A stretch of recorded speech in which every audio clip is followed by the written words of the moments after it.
Chapter 52, Rapacious. Rapacious, rapia with macron shs, given to seizing for plunder or the satisfaction of greed, inordinately greedy, predatory, extortionate, of animals subsisting by the capture of living prey, predacious. From Latin rapax, rapac from rapia to snatch, plus ious. Hayasha has had far too much to drink, and he knows it all too well. He's also lost the vast majority of his dignity, seated on the cold ground with his legs crossed under him and a sake bottle beside him. But, given the location and the circumstances, for once in his life he can't be bothered to care. "You'd be laughing at me right now, wouldn't you?" he asks his brother's grave. There is, of course, no answer. There never has been, and Hayasha smiles humorously, picking up his sake bottle and lifting it in silent toast before he takes a swig. It burns going down, because it's the truly awful stuff Tsum gave him on his birthday years ago, which has never had the stomach to break out before. The other 2 bottles are with him as well, ready to be opened, and Hayasha can't quite decide if he wants to actually give himself alcohol poisoning or just didn't want to leave 2/3 of the set behind. After all, he knows precisely how it feels to be the abandoned portion of a set. "I thought," he tells Hayasha conspiratorially, "about throwing the mission. Maybe guiding us on a different path, or pretending there were people after us and making Tsum and Shibi find along the route." Another swallow, and this one makes him grimace. Truly awful. He can't understand how Tsum drinks this swill on a regular basis.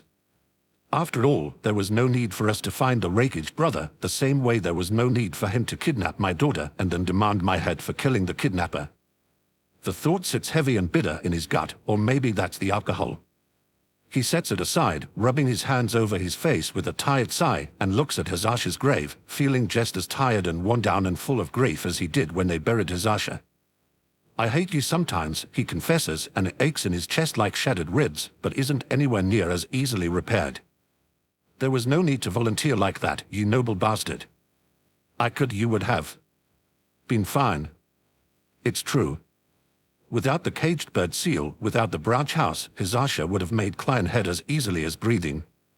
He was always better with people, after all. Always kinder without trying." He snorts, picking up the bottle again, and swallows another mouthful of the veritable paid thinner. "By all rights, I should have thrown the mission," he tells his twin, grimly amused. I wanted to so badly, Hayasha, you can't even imagine." All he can think of right now is Hayasha catching him, lowering him to the ground with gentle hands even as Hayasha lost consciousness. Lost consciousness so that Hayasha, his twin, could be sent to Kumo in his place, guaranteed to die. To die for the older brother who had heard him, sent him away, sealed his son's potential and his own potential and refused to band. Gods, but it's so hard to look in a mirror these days. He sees Hayasha staring back at him instead of his own reflection, and it hurts. "Why would you choose your fate like that?" he demands, and his voice breaks. He buries his face in his hands, sake dropping unheeded to spill and cirque his roads, but he doesn't care. He aches inside like he's been hollowed out, even 3 years later, and he doesn't think it will ever fade. Doesn't think it should, because it's his own fault this happened. His fault Hayasha felt the need to be the better brother one last time. "Of all the times to overcome your hatred," he whispers through his hands. "Why then?" "Because all of us are stupid for love," Tsum says, and Hayasha startles, raising his head to find his 2 teammates picking their way through the graveyard. "And despite what you may think, Hayasha loved you quite a lot, Hayasha." Tsum is carrying a bouquet of red camellia and peonies, and she limps past Hayasha to lay them gently on the stein. Standing up, she almost overbalances, but Shibi catches her arm and Hayasha grabs her belt, and together they carefully help her sink down to sit. "Should you even be out of the hospital?" Hayasha demands. "I thought they weren't releasing you for another 3 days." Shibi makes a face that could probably be interpreted as long suffering as he settles on Hayasha's other side. "She escaped," he says, but rather than belabor the point he picks up one of the bottles of sake, studies the label, and then gives Hayasha a pointed look. "Tsum gave it to me," Hayasha defends himself instantly. "I was saving it for a night I wanted to get spectacularly drunk." Tsum snorts a little, glancing up at the sun that's still high above them. "Well, you managed to get halfway there," she says with clear amusement, but a moment later she leans over, gently bumping Hayasha's shoulder with her own. "Hey. You know we couldn't have refused the mission without starting a war, right?" Good humor draining away, Hayasha snorts, mouth pulling into a tight line. The mission we failed anyway, he reminds her, and doesn't mean for his tone to be quite as biting as it is. Pulling back, he sighs, rubbing a hand over his unmarked forehead, and says wearily, yes, I'm aware. The same way we couldn't refuse to hand my brother over to those bastards without starting another war. Sometimes, soon, I wish that the Sandaime wanted peace at any cost a little less and the protection of Konoha's citizens a little more. Her expression sobers, but soon doesn't argue. Instead, it's Shibi who says when only one party is trying to prevent a war, it is inevitable that they take the weaker position. Hayasha laughs, and it's a bitter thing. He died to save my life, he says, and is just drunk enough that when Tsume leans over to rest her head on his shoulder, he grips her fingers tightly in return. Not to save Konoha. Not to preserve the peace. Hisashi died saving me, saving Neja. And I can't even tell the boy his last words. I can't, because it's my fault Hisashi died. He chose it, Shibi says softly, and uncorks the second bottle. He offers the rescued one back to Hayasha, who takes it gratefully and with some reluctance sets the third in the hand Tsume waves at him. He did, Hayashi allows, and his voice cracks. He covers his face with a hand, hiding, like always, but Tsume and Shibi don't move away. Konoha Shinobi helped save P, Tsume points out after a long stretch of silence, her wild hair still brushing Hayashi's cheek. In the end, it was a victory for our village. A is a bastard and a warmonger, but he has no excuse now. And a Hyuga was part of the reason why he can't even threaten war. That feels pretty good. Hayasha laughs a little and has to admit it does. He raises his bottle, toasting Hisashi wherever he is now, and his teammates do the same. To bravery, Tsume says. To loyalty, Shibi echoes. To family, Hayasha whispers and takes a drink. It burns going down, like before, but this time he thinks it's just a little bit more bearable. Behind his back, Tsume cocks a brow at Shibi, not quite glancing at the small shadow that was already lingering among the graves when they arrived. Shibi shakes his head, the barest twitch of movement, and Tsume rolls her eyes but doesn't say anything.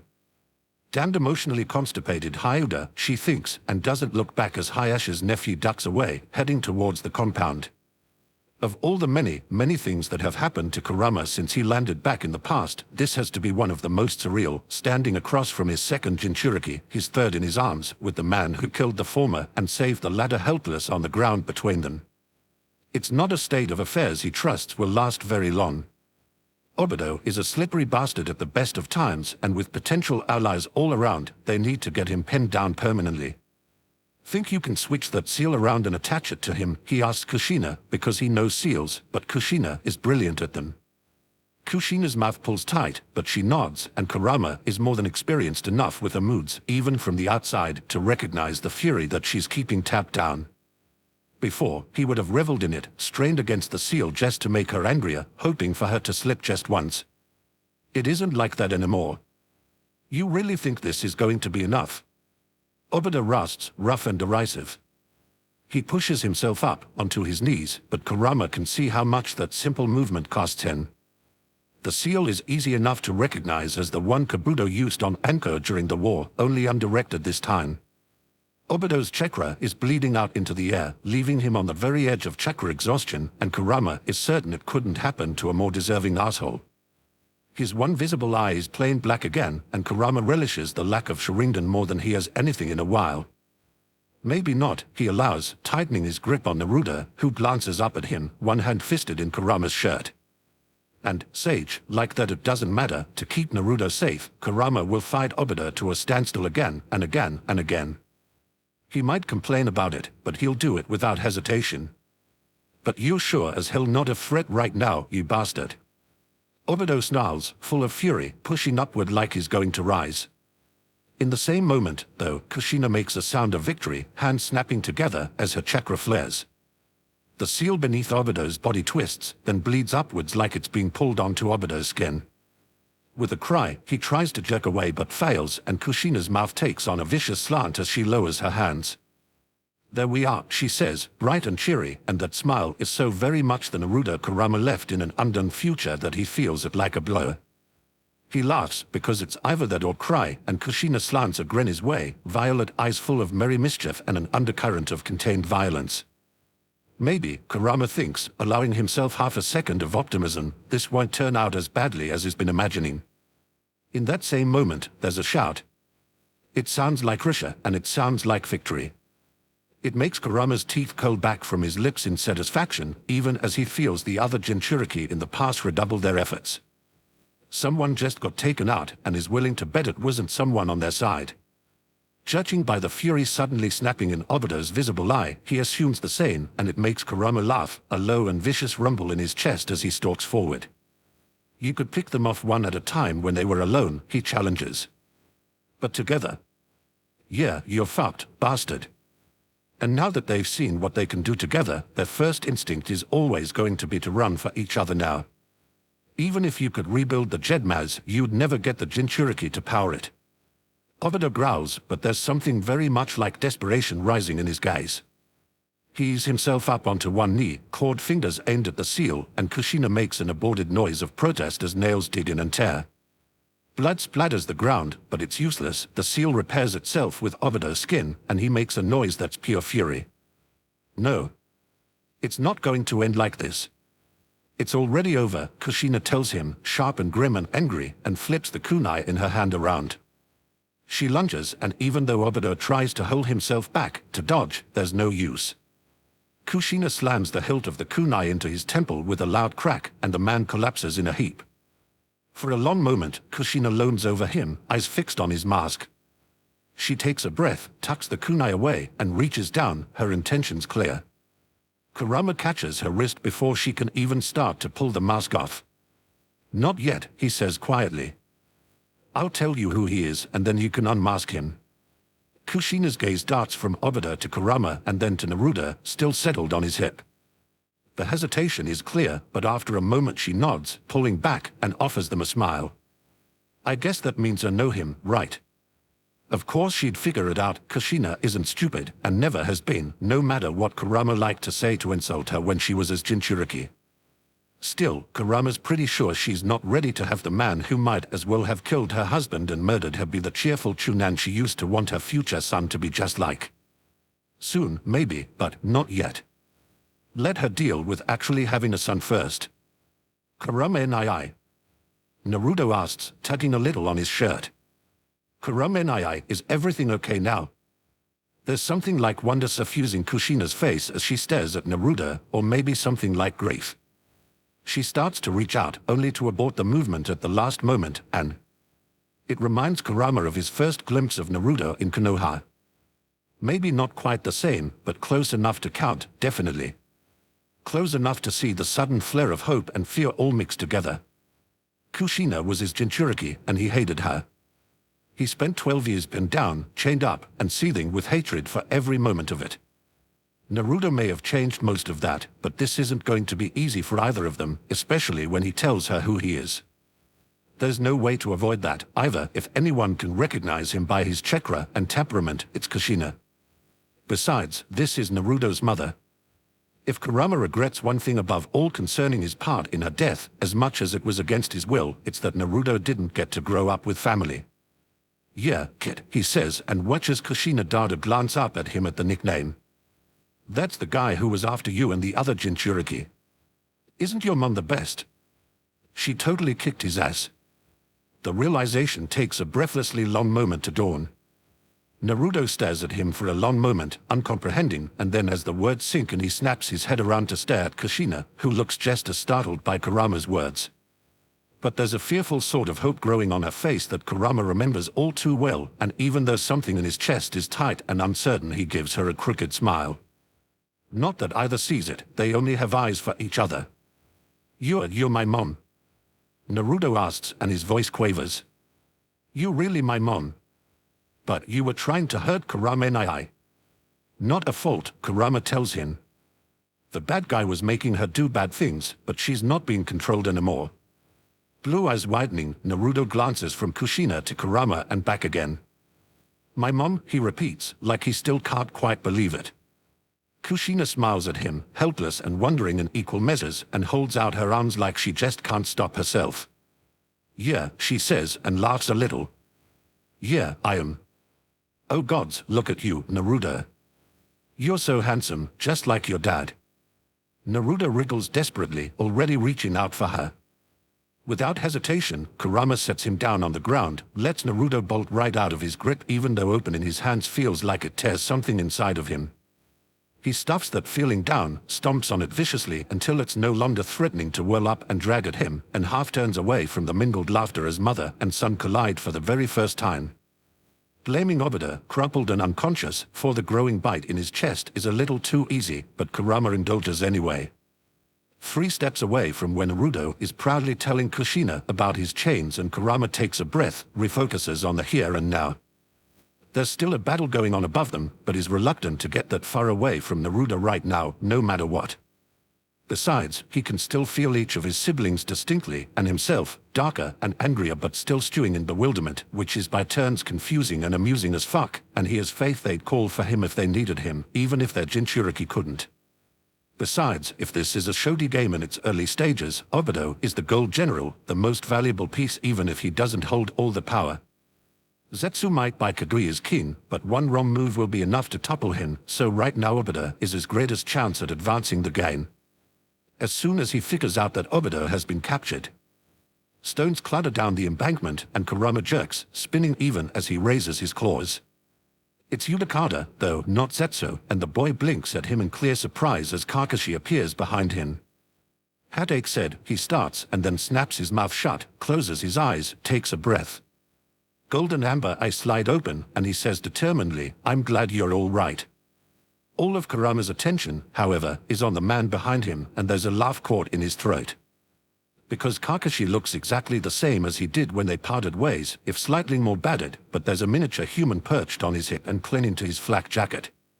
It takes a good portion of Kurama's effort not to laugh at him, and the only reason he succeeds is because Kushina is currently cooing over Naruto, and it makes him want to hit something. Don't, Kakashi tells him blandly as they pick their way down the hill.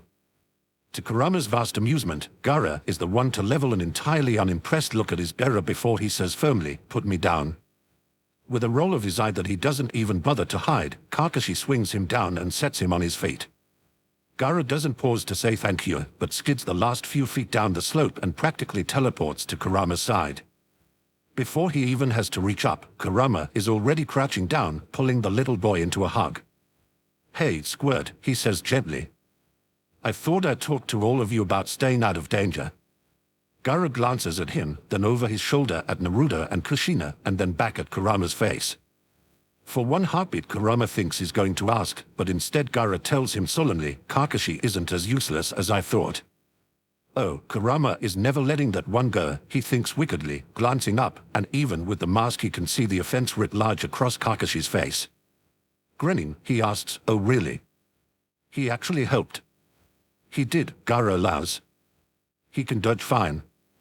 Yudakada is clearly covering a grin with one hand as he approaches, pipe and bottle of bubble solution in his other. "Gaara held Kakuzu down with his sand until I could burn through his earth grudge fear," he says, and lets his hand drop enough for Gaara to see his kind smile. "Saiken and Shukaka work well together, don't they?" "Just like us." Gaara nods seriously, but Kurama has to stifle a snort. If anyone is able to work with Shikaka, who is both light on sanity and heavy on malice, it would have to be Saiken, who manages to be the most accepting of the bijou and also very, very good at cheerfully ignoring things. The sheer aggravation to Shikaka was always worth the fits of rampant distraction it sent the Tanuki into afterwards, Kurama remembers. "The bastard is done for," then he asks Yudakada, who nods. "I'm absolutely certain he won't be hunting your heart any longer," the boy tells him, tone deceptively light, and he and Gaara share a look that's full of satisfaction. Kurama doesn't even want to know at this point. He rolls his eyes, ignores them both, and turns to Kakashi, whose gaze is fixed on the pair behind him. Or possibly on the unconscious form of his former friend, Kurama doesn't particularly want to turn around and check. "Your old man?" he asks gruffly. Kakashi blinks, glaze flickering back to Kurama's face. It takes him a heartbeat to process the question, but then he grimaces and looks towards the mouth of the canyon. "I left him unconscious. If Kushina is free, they can probably hope that Sakumo is as well, though Kakashi doesn't voice the thought out loud. Getting knocked out may have reset her brain, so there's no reason to think it wouldn't do the same for her fellow prisoner. "Aren't you going to go say hello?" he asks, and is a little surprised when something close to panic shades across Kakashi's face. "I'll wait," Kakashi says firmly, and the forever, preferably, is only implied, but strongly so. Kurama raises a curious brow because he remembers just how close Kakashi was to Kushina, especially after the rest of his team died, but is not going to push. Instead, he glances down at Gaara, hesitates for a moment, and then offers, "Want to stick with me while I rig up some more binding seals?" Now that Kushina's done the hard part of creating the array, he should be able to copy it without a problem, and it's probably the best way to contain the rest of Akatsuki. Assuming any of the others survive a head-to-head fight with some of the most powerful shinobi in the elemental countries. "Yes, Kurama-ni," Gaara says firmly and allows himself to be put down, though he stays right next to Kurama's knee as Kurama heads over to take a closer look at the seal Kushina altered. The changes are simple enough, though not done in a way that Kurama would have thought to switch things around. He's a little unhappy it's not more complicated. Honestly, right now, like this, it's all too easy for his eyes to drift over to Naruto and Kushina. The woman is on her knees, Naruto in her lap, and her face is glowing. Kurama can't quite see Naruto's expression, but is not entirely sure he wants to. Naruto is he very carefully doesn't think, and there's a thread of anger growing in his gut, undirected, formless, and all too familiar. Very firmly, he buries it, focuses on the way Gaara's small hand fists in his shirt. "Did you see any of the others on your way here?" he asks, because just sensing their chakra is fine, but it leaves out a hell of a lot of information. Like wounds. Kurama really fucking hopes that none of the kids ended up hurt, but is not optimistic enough to believe it. Gaara thinks about it for a moment, considering carefully. Yujitone was getting tired, I think, he allows. Fne was still laughing, though. She was throwing lots of glitter. Between Chmea's wings and her scale powder, F is probably gleeful about this fight, Kurama thinks fondly. She likes to be in the thick of things, and this definitely counts. Yujido will probably need assistance, because she's the type to dive headlong into something even if she's going to be in over her head, but Rishi sounded fine just a second ago, and wherever he is Han is probably close by. Kurama should leave, now that he knows the chakra suppression seal. He should find the others and help them, but it's hard. Hard to tear himself away, even if Kushina and Naruto are still caught up in each other. Gaara catches his hand, tugs gently as he asks worriedly, "Kurama-ni?" Behind them, the winter-swollen river surges like it's suddenly in flood. Yudakata shouts a warning, but Kurama catches the motion out of the corner of his eye and is already moving, snatching Gaara off the ground and lunging right over top of Obito on his way to Naruto. Kushina has him, though, is already leaping back with Naruto under one arm and her fingers twisting into a hand sign for the beginning of a Suiton Jutsu. The wave isn't hers, doesn't taste like a chakra, and Kurama practically slings Gaara into Kakashi's hold as he spins, his own chakra rising as the wave crashes down. A shape rises from the murky darkness of the water, breaking the surface first with a jagged fin and then broad shoulders, more monster than man. Kasame, Kurama realizes, even as he moves, darting across the surface of the flood. Kasame fused with Samahada, chakra entwined and completely identical, a grin on the former Kurinin's twisted, barely human face and clear purpose in his eyes as he lunges for Obito. Kurama meets him halfway in between, catches one rough-skinned hand and tries to throw him. Kasame matches even his greater-than-human strength, though drags against it and nearly pulls Kurama off his feet before he can let go. One arm edged with a razor-sharp fin lashes around, slices right through Kurama's shirt and into the skin beneath before he can get out of the way, and he snarls even as he leaps back. One hand lashes out, a shockwave rippling from his fingertips, but Kasame plants his feet and ducks one shoulder down to meet it, the force sliding him back and bruising his skin but not breaking through the heavy hide. With a sound of fury, Kurama grabs for him again, claws bared, but webbed hands snatch his own, even as another vast shape surfaces from water that should be far too shallow for it. The shark summon snaps its teeth shut where Kurama's head was a second ago, dives into the water and vanishes again, but Kurama knows better than to think it's gone. He leaps up, breaks the grip on his wrists as he flicks over Kasame's head in an attempt to keep the man from pinpointing where he'll land, and grabs for the length of ninja wire Kakashi gave him earlier. Fire comes swift and simple to the forefront, familiar from Mido and Sasuke in equal measure as he hooks a kunai to the end and lets it fly. The loop coils around Kasame's waist, even though Kurama would much prefer to go for the neck, not an option here when Kasame barely even has a human torso at all. One touch is enough, though, and fire leaps hungrily down the length, blooming into a contained inferno the second it touches skin. Kasame roars, hooking one hand around the blazing wire, and wrenches hard. Half a heartbeat is all it takes for Kurama to let go, but that's too long. He's within grabbing reach again, too close, and when he tries to dive sideways, the prehensile end of Kasame's tail curls around his ankle and yanks him straight down. He falls into water that's as drowning deep as the ocean, dark like it's never seen the light. There are sharks everywhere, circling menacingly, but all Kurama can see is the faint, paler shapes of them against the gloam. He takes a breath without conscious thought and chokes as water fills his lungs, feels the waterlogged cloth of his hari and shirt dragging him down. The moment of struggle it takes to shed them has the sharks turning, heading straight for him like a hunting pack, and it's only then that Kurama notices the blood in the water from the gouge in his chest, already closing but not quickly enough. There's movement above him, a shadow on the surface, and Kurama looks even though he doesn't have the second to spare. Kasame's shape, twisted and all too recognizable, diving down with a wide grin full of teeth. No way Kurama can face him here, in his own battlefield, where both of Kurama's elements are practically useless. He snarls silently, baring his teeth right back, and slams a shockwave at the first of the sharks as it arrows straight for him. The force holds him back more than it affects the beast, but it gives Kurama space and he takes it gladly, kicking for the surface as hard as he can. Chakra to his feet for force, not quite able to gain traction below the surface, but if he can just break through the water. Kasame slams into him, impossibly fast. Clawed hands latch onto Kurama's shoulders even as teeth snap at his neck, sink into his skin, and Kurama lets out a cry that escapes as a stream of bubbles instead of sound. He's running out of air, can feel the ache of it in his chest, but he lashes his claws into Kasame's face, aims for his eyes and only just misses. Blood clouds the water around him, and Kurama can feel movement behind him. No need to guess what, if Kurama can't get out of Kasame's hold, the sharks are going to do the missing nin's work for him. The thought of those teeth, that hunting hunger at his back makes Kurama thrash, struggling harder even as his lungs ache. Kasame laughs, clear and mocking, and his hands tighten. There's movement in the water, and his eyes dart there, full of a satisfaction whose origins Kurama doesn't have to wonder at. He can't do anything but brace himself, though, even as he struggles. There's a surge of chakra, a shadow he only just catches from the corner of his eye, and a shape breaks the surface of the water far above, plunging down. Chapter 53, Cumber. Cumber can be to hamper or hinder, someone or something, a hindrance, obstruction, or burden. From Middle English cumber, cumbren, a Fedic variant of a cumbren, to harass, defeat. For the barest fraction of a heartbeat, Kasame glances up. Desperation surges in the moment of the opening. Kurama throws himself backward, bringing both feet up hard.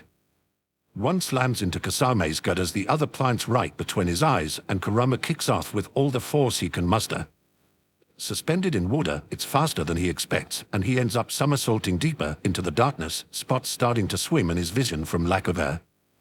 The shark that was lunging for his spine almost slams into Kasame, who dives out of the way, and Kurama kicks hard while he's still recovering, arrowing for the surface.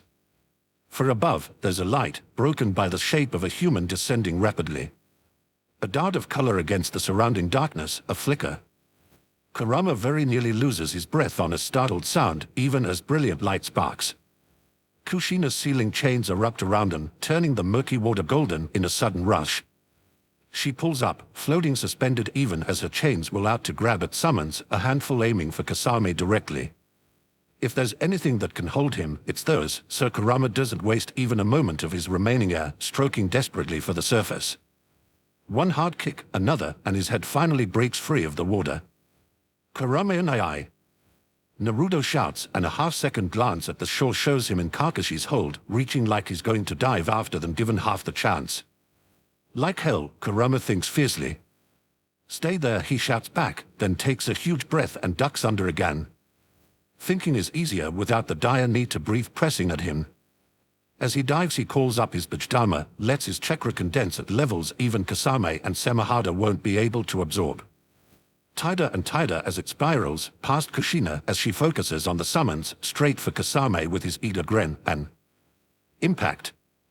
The world shatters. It's like being caught in a vortex in reverse, like the being jerked up and away and out by some vast, careless hand. Kurama loses his air in a yelp, but it hardly matters, because with the stomach-turning loach the jutsu breaks and is suddenly on dry land.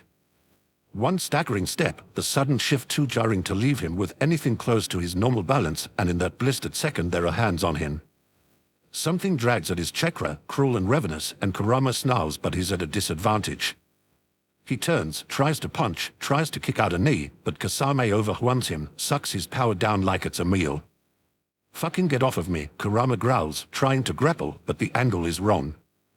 He can't get any leverage, can't manage to move as Kasame redoubles his hold and drags him back towards the water. There's a low, rumbling laugh right next to his ear. It makes Kurama try to jerk an elbow back reflexively, but Kasame's got him in a stranglehold and all he manages to do is flail a little. "Sorry," Kasame says, entirely insincere. "Boss's orders." Which, of course, just makes it better, because Obito wanting him captured is predictable, aggravating, and will absolutely lead into something Kurama does not in any way want to be part of. Since physical attacks aren't working, he grabs for his chakra and slams it into Kasame like a weapon.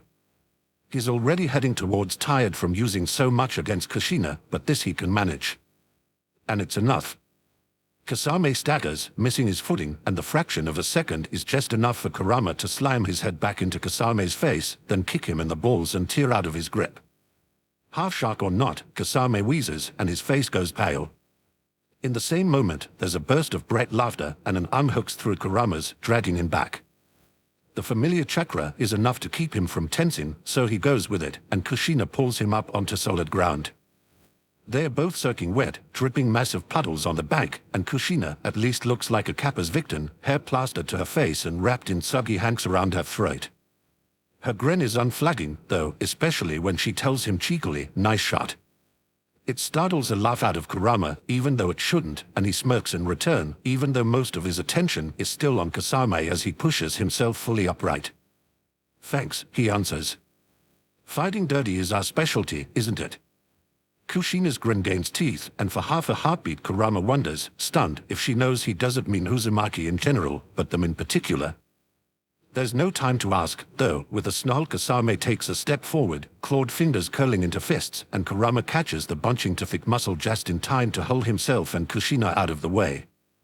Kasame plows into the space where they just stood, but instead of stopping, "Fuck," Kurama snarls, and the moment he gets his feet under him he lunges right back at Kasame, because the former Kurinin wasn't aiming at them, he was reaching for.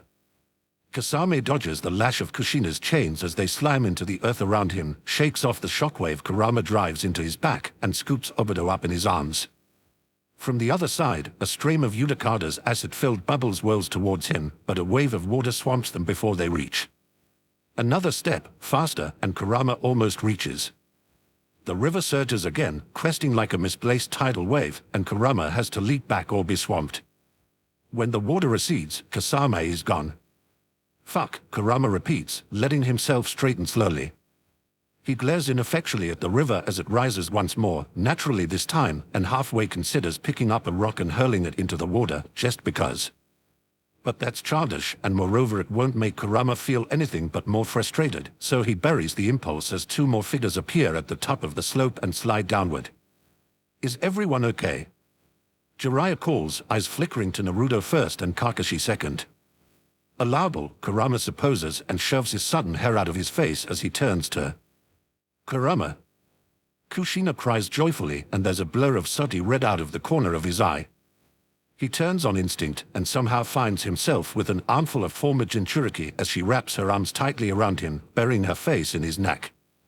Not to tear his throat out the way he halfway expects, but a hug. "Kushina?" he asks warily, able to see Jiraiya gaping at them out of the corner of his eye, and Tsunade with her brows rising towards her hairline. "Play along," Kushina insists, quiet but fierce.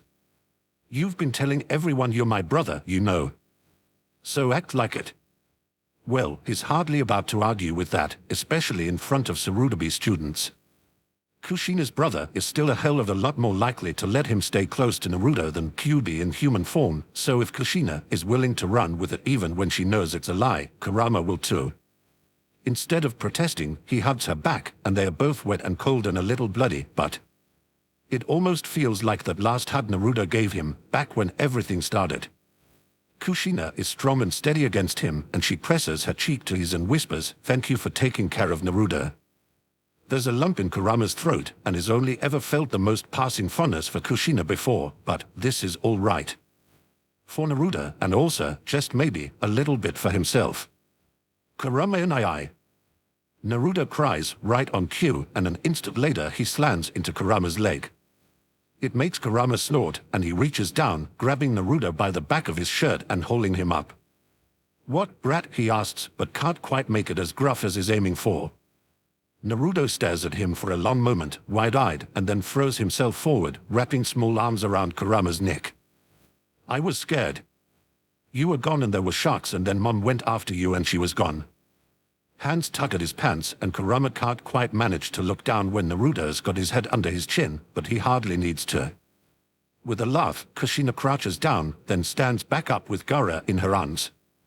He immediately reaches for Kurama, and she snorts. "This one is yours too, I take it," she asks, and that grin means trouble. Kurama rolls his eyes at her, but he takes Gaara as well, letting the little boy bury his face in Kurama's shoulder and cling tightly. "Oh, stuff a sock in it." Kushina, of course, ignores him. "You look like an Uzumaki, you know," she tells Gaara cheerfully, ruffling his hair and making him glance up at her warily. Meeting his eyes, she gentles her smile and adds, "That's a good thing, kid. Kurama and Naruto and I need more family." Aquamarine eyes go wide, and Gaara stares at her for a long moment, then glances up at Kurama. Kurama just tips one shoulder in as much of a shrug as he can manage at the moment. "Don't look at me," he defends. "You signed onto this crazy caravan the second you decided to come with us. No getting out of it." Gaara promptly buries his face in Kurama's shirt, even as Naruto cheers. "Yeah," the blonde says excitedly. "Me and Gaara can be brothers, and Fne and Yujidone are our sisters, and we're a family." Smiling softly, Kushina reaches in to gently pinch his cheeks, then kisses him on the forehead. "We are," she agrees and glances up, including Kurama in the slant of her smile. "Definitely." Kurama has absolutely no idea what or who she thinks he is, beyond not actually her brother, but he lets himself smile back, just a little, because Naruto ran to him, not Kushina. Kushina included him, rather than pulling Naruto away. And maybe that's a sign that things won't be changing all that much, even if Obito did manage to get away. The relief is dizzying, and Kurama takes a careful breath, burying his face in Naruto's hair. "You're all wet," Naruto protests, wriggling a little. Kurama and I. "It's cold." "It really is." There's a winter wind picking up, sharp enough to cut through to the bone, and Kurama grimaces. He's carrying a sealing scroll with the extra clothes Anza gave him, and there might be some that will fit Kushina. Enough to get her something dry, at least. "Right," he says, pulling back with a sigh. "There's a fight we need to finish first, though, and I'm pretty sure we don't have time to stop and change." "Go," Yudakata says, crossing the empty stretch of flooded bank and stretching out his arms, a clear offer to take both 6-year-olds. "I'll watch them. More closely this time, I promise." Kurama really doesn't want to let go, but Kasame is gone, and Obito still has Kushina's seal on him. He won't be getting out of it easily, and Kurama's pretty sure Kasame won't leave his side before he has. Naruto and Gaara should be safe, and beyond that, he needs to make sure Yujido and F aren't hurt. "Come on, brats," he chides, dropping his arms a little so Yudakata can grab them. Kushina is still smiling, soft and a little wondering, but when he raises a brow at her she just grins. "We'll be right back, you know," she says reassuringly, patting blonde hair, then red. "We are going to kick everyone's ass and win the battle, and then we can all go back home, okay?" To Konoha, Kurama clarifies when Gaara's eyes widen with clear horror. He meets the little boy's stare and says with as much conviction as he can put in the words, "We're your home now, Gaara." "Stop forgetting that, squirt." Gaara gives a quick nod, reaching out for Naruto, who grins broadly. "Go, Kurama and I. Go, Mama," he cheers. Kurama snorts, but gives him a quick smile as he turns away. A swift step, then 2 short leaps, and he lands next to Jiraiya on the hill, crouched and waiting. "Well, were you coming down here for a reason, old man?" Jiraiya gives him a narrow look, but tips his head. "I felt the Kyuubi's chakra," he says. "Contained." That gets him a grin with an edge of teeth, full of humor at the memory of the Kyuubi's bewildered expression. For the moment, yeah. When nothing else is forthcoming, Jiraiya rolls his eyes, then jerks a thumb over his shoulder. Fighting's winding down. Most of the puppets are gone, and Kakuza's pretty much a puddle of ooze. Orochimaru is kicked out, I think, and Terum and Rishi have cornered Sasori.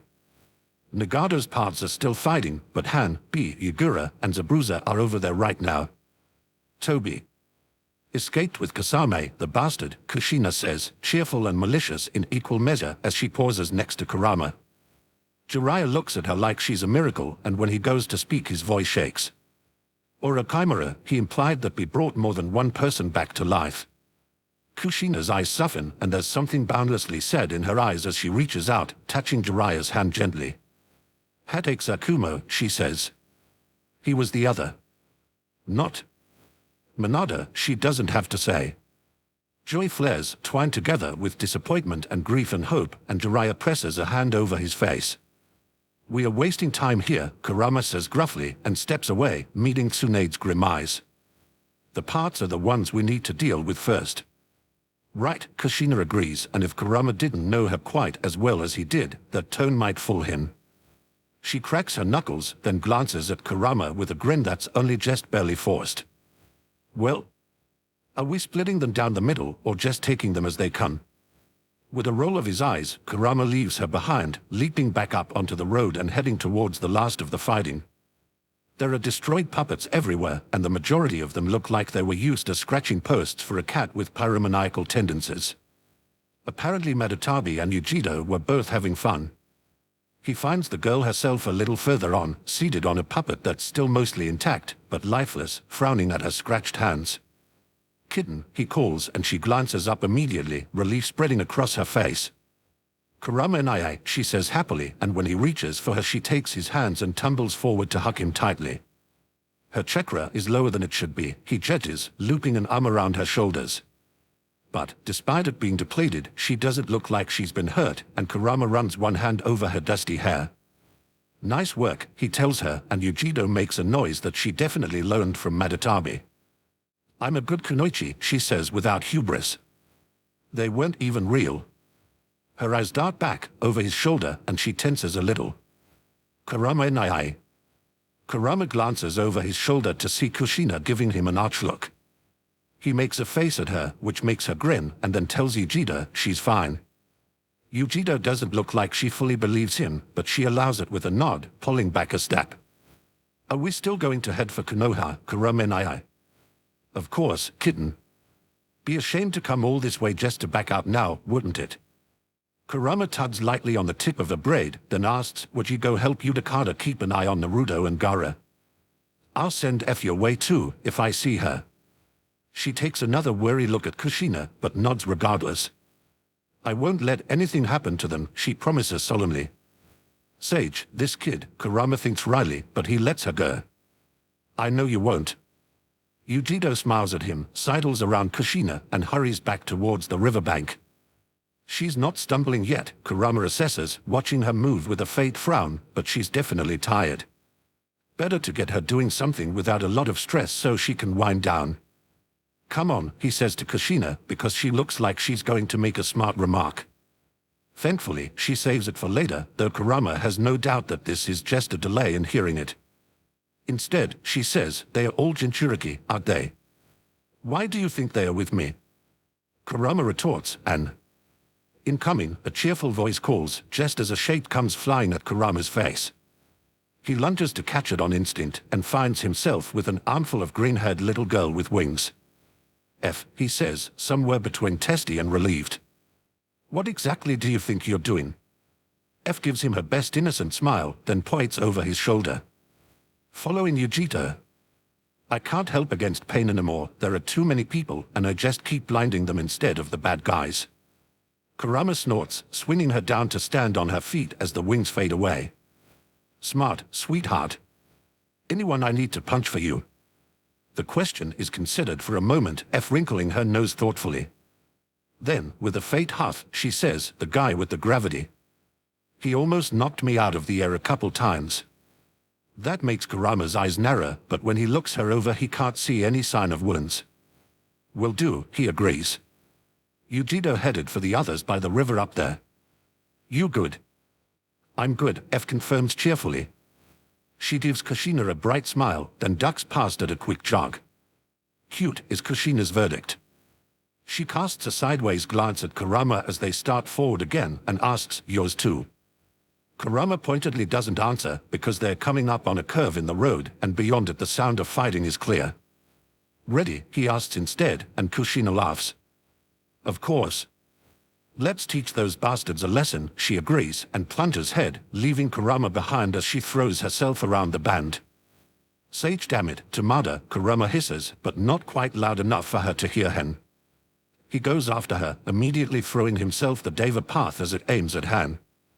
It sees him coming, of course, turns at the last moment and makes Kurama dive aside from the ripple of gravity. Without pausing, Kurama rolls right back to his feet, summons a Bachdama, and slams at full force at the Naraka path, who's stationed in front the King of Hell. There's not enough warning, even with their shared vision, for the Naraka path to do anything but brace for impact. The dust clears in a whirl, showing nothing but an impact crater left behind, and in the sudden silence that's fallen over the little battle, Kurama straightens with a feral grin. That's one for me, he tells Kushina mockingly. Oh, we're making this a competition now, she returns, but she's grinning. Fine, we can do it that way. Don't come crying to me when you lose, though. Kurama scoffs, then lunges left as Kushina goes right. Zabuza and Haku are working in tandem to harry the Asura path, so he leaves it to them, aiming instead for the Preda path. Without the Naraka path, it's the main defensive power. Take that out, and... Han's chakra flares, and a moment later there's a sound of impact. The Deva path goes flying past him, colliding with the human path where it's facing off against Yagura, and the heartbeat of confusion allows Kurama to slide to his feet, a shockwave rippling right at the Preda path. The path grounds itself, ability blooming in a sweep of pale blue, but Kurama keeps going anyway. Another shockwave directed at the ground makes the canyon walls tremble as it raises a wave of dust, and there's a sound like a gong as it reverberates off the barrier. Then there's a rush like 1,000 birds all chirping at once, a meaty thwack, a heavy thud. The winter wind whirls the dust away, and Kakashi steps away from the Preda path's corpse, his face a little pale but otherwise steady as he shakes out his arm. Thanks for the cover, he says mildly. Kurama snorts. You finally decided to stop sulking. Kakashi says primly, would never sulk. That's so patently untrue that Kurama laughs in his face. Kakashi, of course, shoots him a wounded look, then pointedly says, that felt too easy. Their ability to work together and their shared line of sight is the big threat, Kurama says with a roll of his eyes. Take that out and with enough people, we can take them down. Especially with a surprise attack.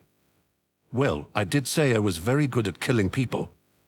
Kakashi gives him a crinkle-eyed smile, then brings his hands together and vanishes in a whirl of leaves. If that's how he's planning to play it, Kurama can work with that. He takes a quick look over the battlefield, judging where he'll be of use. Han is advancing on the human path, who's visibly retreating from both him and Igura, and the animal path is crumpled on the ground, from the state of its wounds looking like Igura and Zabuza tag-teamed it. The Asura path is still facing the swordsman and his apprentice, and that just leaves. Golden chains catch the light, and Kushina snarls, going to try and hold me down again, asshole. No, Kurama thinks, and there's a faint, niggling worry in the back of his mind. This isn't everyone. There should be, what? The Deva path leaps aside, ducking around behind Han. It waves a hand, and the big man stumbles, almost falling to his knees. The human path takes advantage of the opening, spinning in, and Kurama kicks it back, slamming it into the wall of the canyon. You're not the only ones who can work together, he tells it viciously, and this is the weakest path, the one Nagata readily sacrifices when he needs to, but it's still one of his paths. Even if they can't manage to get to Nagata himself, if they can take out all of his paths, it will take him time to make new ones. He summons one small Bachdama, lets the positive and negative chakra whirl into an orb at the tip of his finger, and lunges. The path tries to dodge, but it's hemmed in by the cliff walls, and Han is waiting right behind him. There's no getting around both of them. It reaches out, a ghostly glow gathering around one hand, and Kurama can easily recall Naruto's memories, the bodies of friends with their souls dragged out of them, but without touch the ability won't work. Kurama pulls up just out of arm's reach and lets the bitch dama fly from his fingertip. "Thank you," Han says as the dust disperses. He straightens his hat and then adds, "I'm beginning to owe you quite a lot, aren't I?" Rolling his eyes, Kurama waves that off, even as he turns to look for Kushina and Kakashi. The former, at least, is easy to spot, hounding the Deva path back towards an outcropping of stone, and the fact that he can't see the ladder means that he's probably fine. Fuck off. It was just... Something clicks. "Did you see a woman?" he demands, rounding on Han. Blue hair, no expression, usually with the Deva path. Han blinks, then frowns. "No," he says. "No, I don't think I saw her at all after Terum engaged her." Damn it. No Conan means she headed for Nagata, and that likely means the bastard is about to make his escape. Or she's going to try to grab the Jinchuriki herself, but she's never struck Kurama as quite that dumb. Kurama grits his teeth, forces himself to breathe out, and says they're going to try to stage with a retreat soon. "We need to pin them the fuck down before they get away. I'm not leaving Toby with any soldiers at all if I can help it." Han nods, turning back to the battle. A hesitation, and he says, "Help with the Deva path. I'll assist Momochi and Yugura." That's the best division of labor, so Kurama doesn't bother replying, just ducks around the big man and heads for his former Jinchuriki at a run. She's visibly getting frustrated, chains not quite enough to hold him, but the path isn't managing to advance either. It's a stalemate, and without the 5 other paths to share line of sight, the Deva path is just a resurrected corpse with the ability to toss gravity round. In a matchup like that, Kurama's money is honestly on Kushina. Still, there's nothing saying he can't speed things up a bit. Launching himself up and over Kushina's head, he drops down between the Deva path and the cliff, balanced lightly on top of the rocks. An instant of woolen fire curls around him, shaping itself into a dragon, and Kushina laughs, bright and vicious.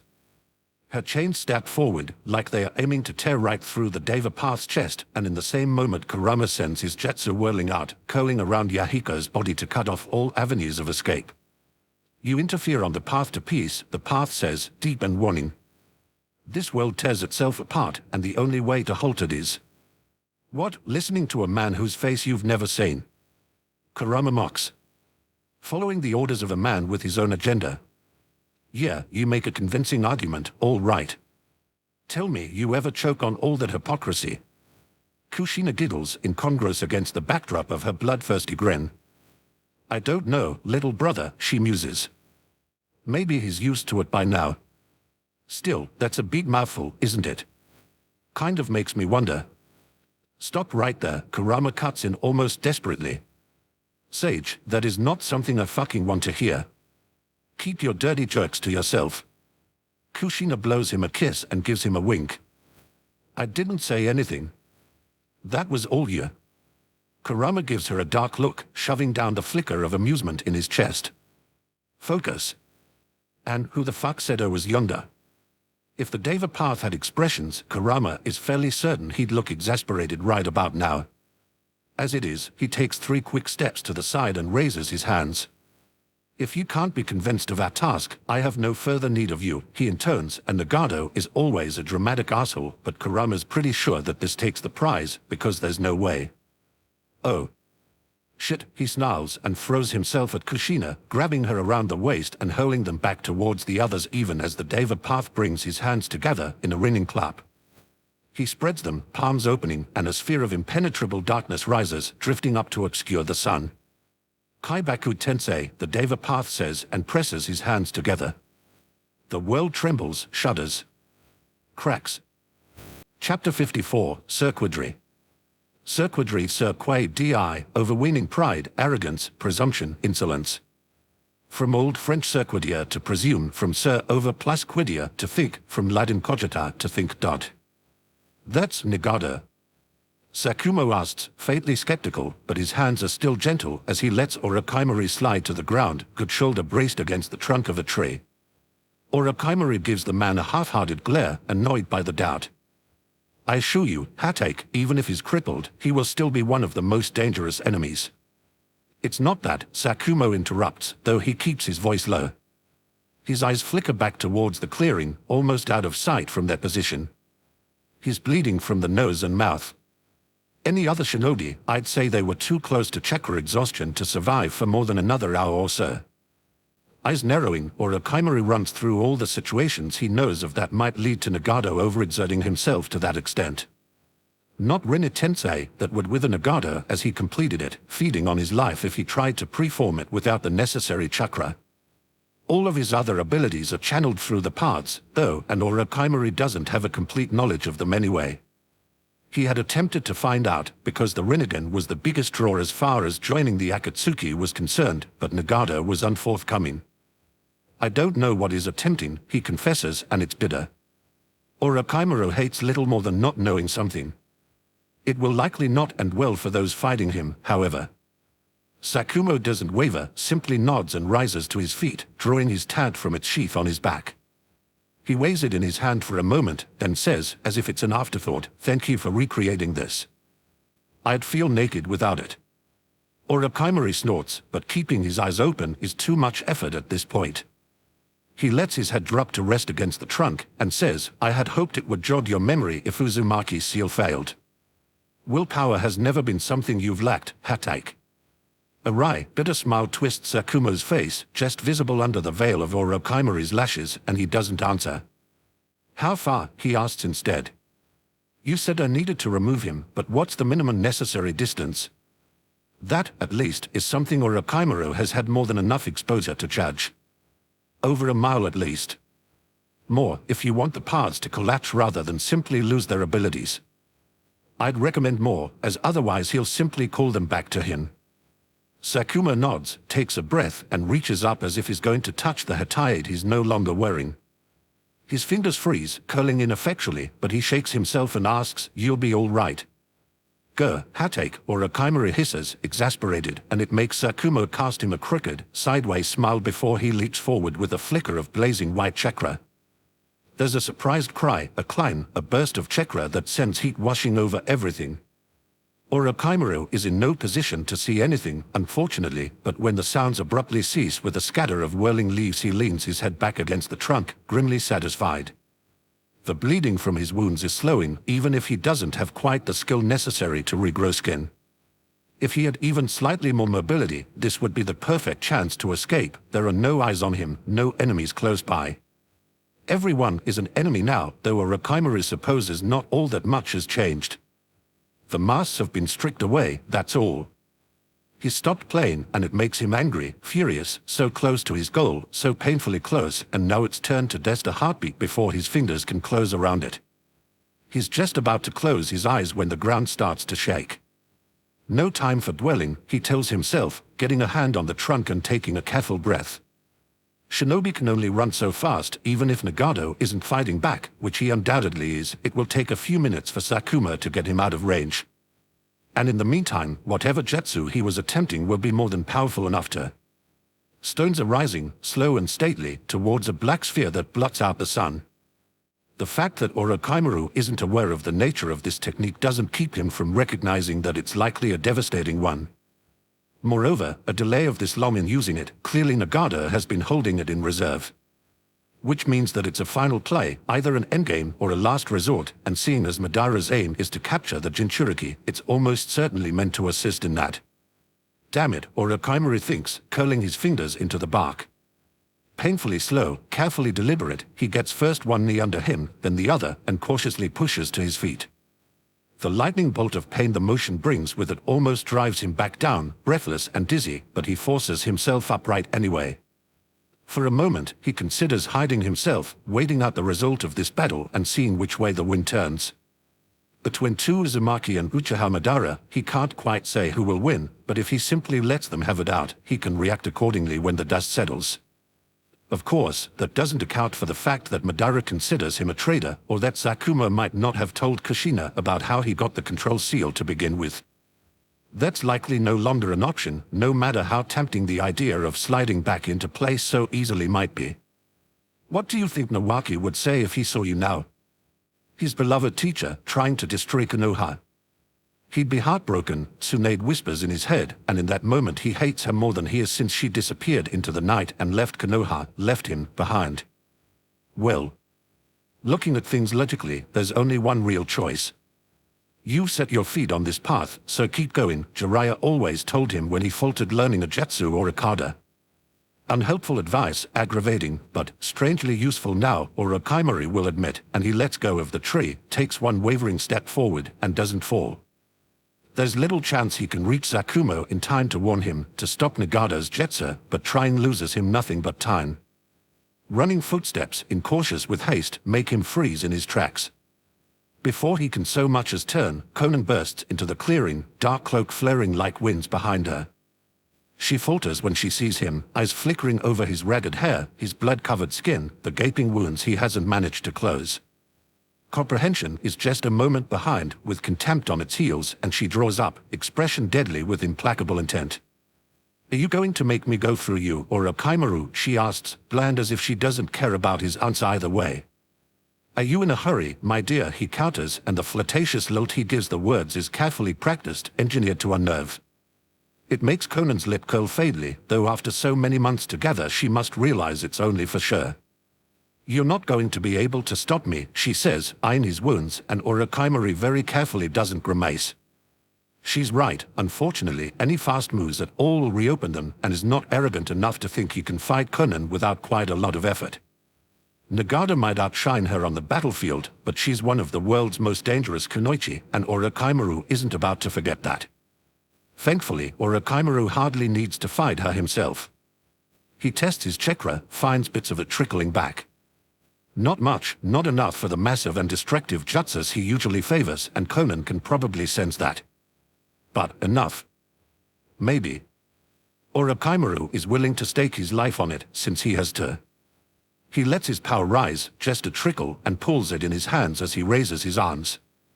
A wince almost escapes as torn flesh pulls, but he forces it down and gives Conan his best sly smile.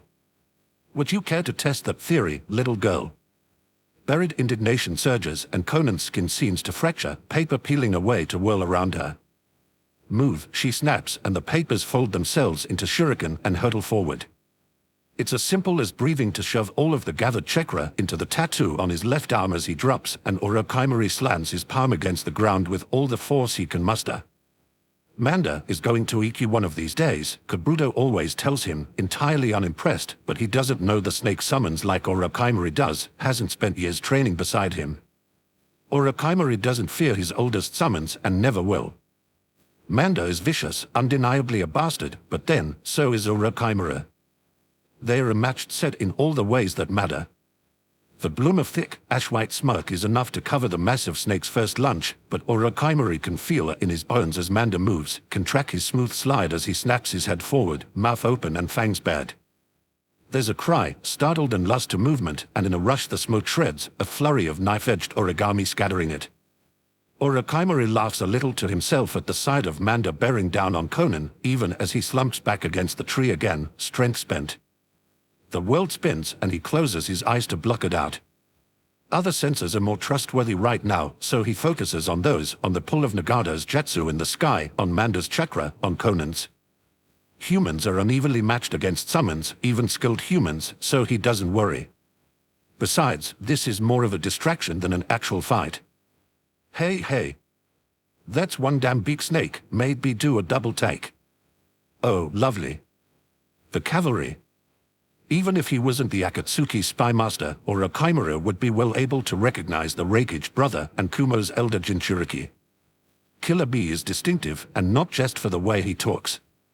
Gritting his teeth, he forces himself up again, and snaps, get the girl, not the snake, fool. She's with Akatsuki. Watch your words, cause I'm no fool. Not worth much coming from Akatsuki's tool. B tells him, dodging Conan's paper kunai, then slamming his hands together. The Hachibi's chakra crashes over them in a wave, settling like a cloak around B's body, and he grins. Got a hunch and followed her here. They are up to something, that much is clear. Orochimaru has a headache, and is fairly certain it's not solely from blood loss. Then stop rapping and finish her. There's no time. Are you helping him? A new voice demands, and in a blur of grey chakra and Uchiha boy lands just behind Manda, pointing at Orochimaru like he can't believe his eyes. It takes effort for Orochimaru not to roll his eyes. Clearly, he snaps, and that ridiculousness, so much like Jiraiya's, is familiar enough to spark recognition.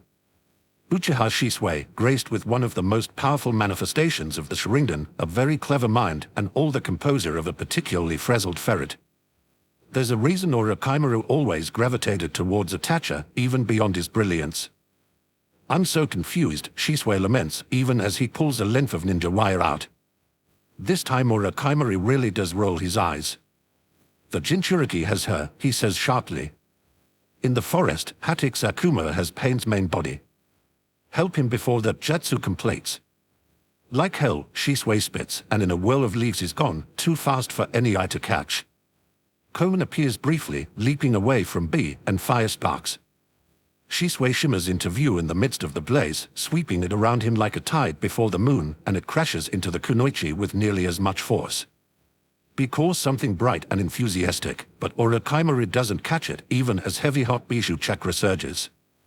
Instead, all of his attention is on the second figure in an A and B uniform who drops into view barely 3 paces from him. Ten stares at him for an endless second, dark eyes full of something that Orochimaru can't quite identify. Fury, maybe, or fear, or perhaps something else entirely. Then, deliberately steady, he asks which direction. How unnerving, Orochimaru thinks, distantly bemused, and smiles a little to himself as he resettles his shoulder against the tree, letting it take his weight. His mouth's mocking slant is entirely self-directed as he remembers the roots that held him down in front of Kasame's sword. Revenge, then, or perhaps something akin to dark justice. Orochimaru has no illusions that his chances of making it out of this battle alive are anything but exceedingly slim. This is just further confirmation. 3 degrees northeast, then straight ahead, he answers, and when there's a sharply indrawn breath he opens his eyes again to find Itachi at Tenza's side, regarding him warily. Oh, don't bother, Uchiha. I want to see Pain stop just as much as you do, especially since we are all in range of that jutsu at the moment. Tenz turns away, glancing back towards the battle, and then takes a breath. Let's go, Itachi, he orders, and heads for the large urka to run. Itachi gives Orochimaru one more wary glance, and just to be spiteful Orochimaru summons most of his remaining strength and flutters his fingers at the boy like one of the dreadful heroines in Jiraiya's novels. You heard the man, he says, half mocking. He is, Itachi says, and the words are flat but full of conviction. He's a man, not an experiment. Orochimaru's eyes widen, and he blinks, caught off guard. Seeing that, Itachi nods once, apparently satisfied by his reaction, and quickly follows Tan's. A quick glance shows that Manda is still intact, that B and Shisui are pushing Conan back, so Orochimaru allows himself to slump. His head is spinning, and he doesn't bother to fight it. Too much blood loss, and even medical ninjutsu can't replenish that grade in amount so quickly. He chuckles a little to himself, a rasp of sound deep in his throat. What a naive child, he says to no one in particular, and casts a glance to the orb of fractured earth forming in the sky above them. Hollow, he thinks, just able to make out the bloom of heavy chakra that can only belong to Jinchuriki.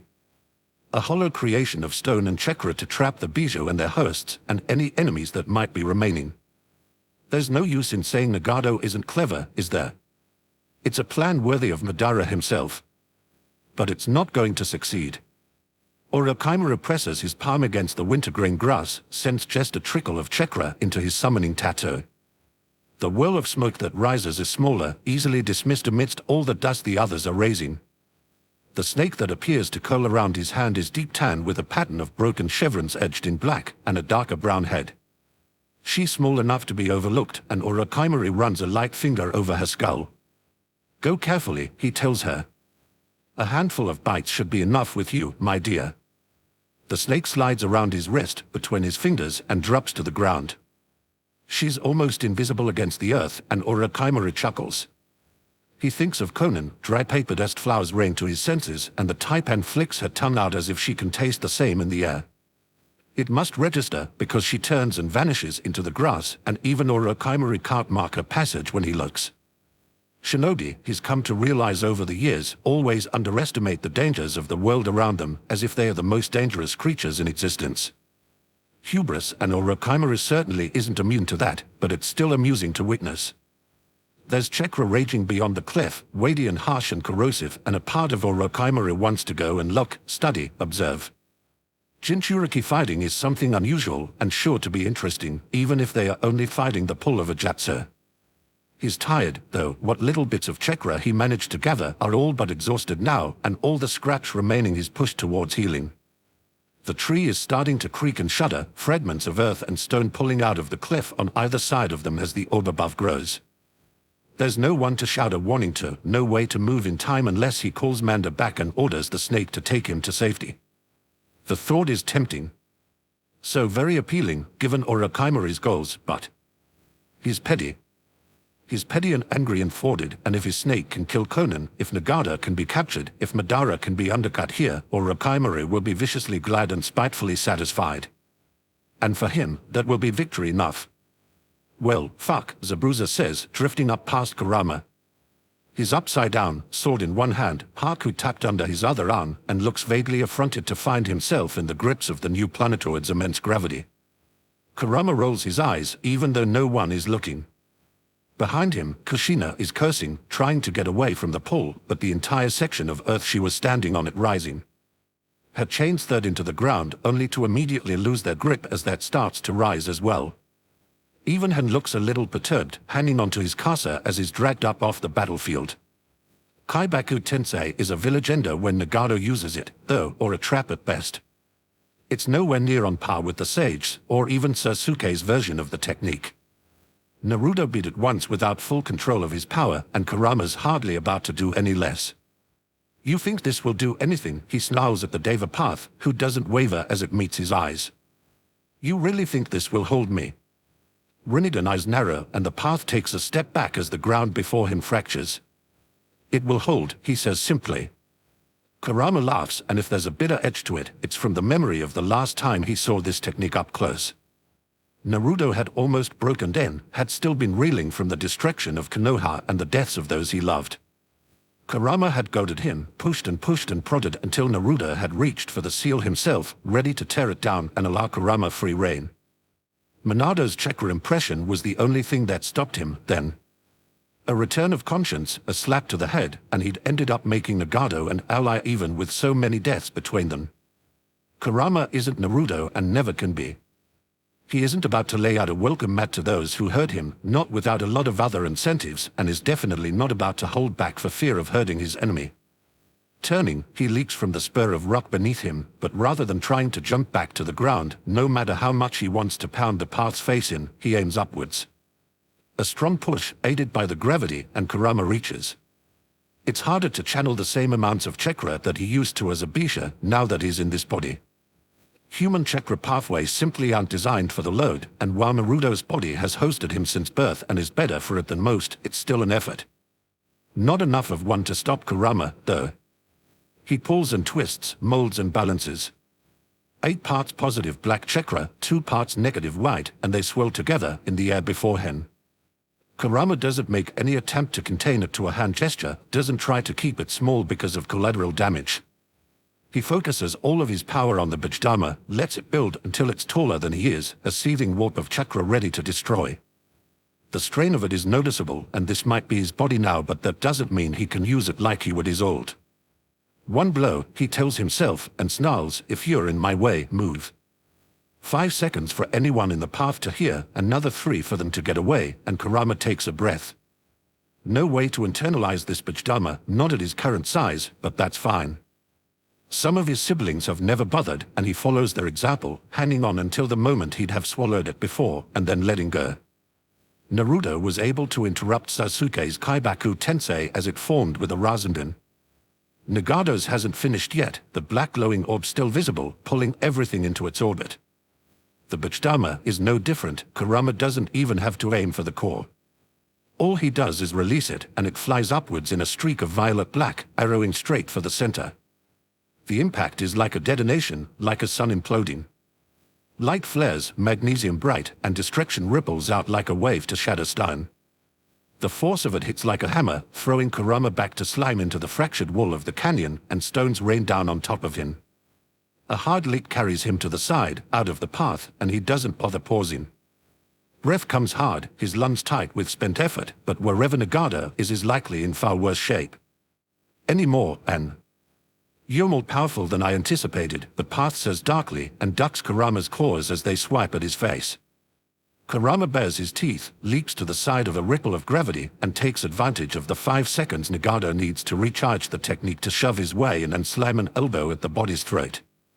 You have no fucking idea how powerful I am, he snarls as the Deva path reels away, clutching his throat.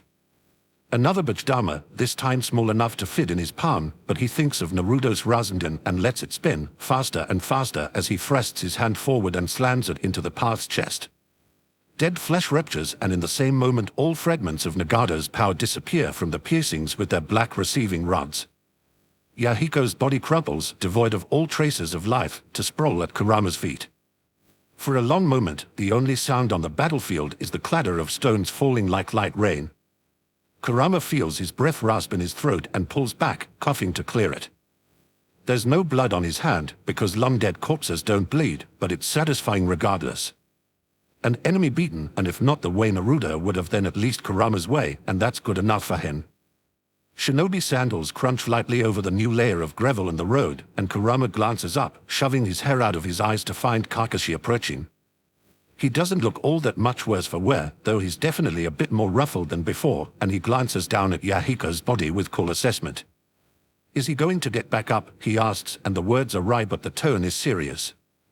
Kurama snorts, then leans down to press a finger to the chakra receivers. They are truly dormant right now, though not a trace of power in them beyond the faintest echo, so he shakes his head. Not going to be a problem. Either Conan grabbed Nagato and got the hell out of here, or someone managed to kill the bastard. With a faint grimace, he considers burning Yahiko's body, but Jiraiya will probably take offense. Still, he doesn't have to be stupid about it. He looks for Kushina, who managed to land in a tree, and calls, "Hey, Tamada." Behind him, Kakashi winces. "Fuck you," Kushina calls back, though she sounds cheerful enough. "What do you want, little brother?" Kurama wants to punch her. Instead, he very carefully unclamps his jaw and growls, "Can you seal this body like you did Tobi's? I don't want pain trying to use it again." "Isn't he dead now?"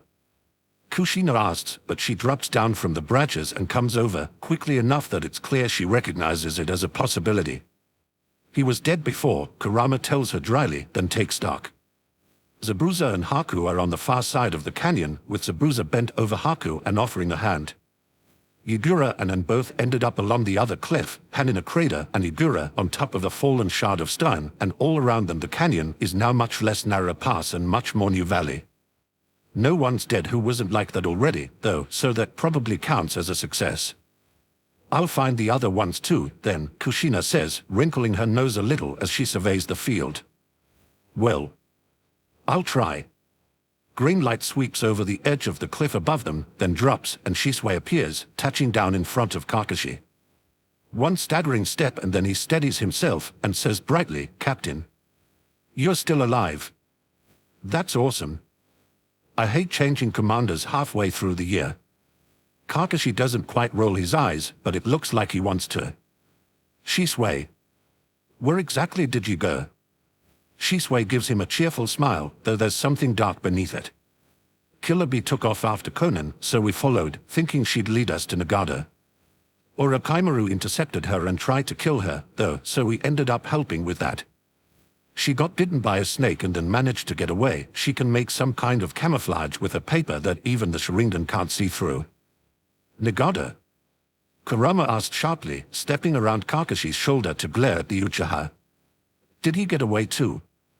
"No," Shisui answers, meeting his stare without flinching. "Hadek Sakuma, tense, and Itachi got him. He doesn't look overly healthy at the moment, though.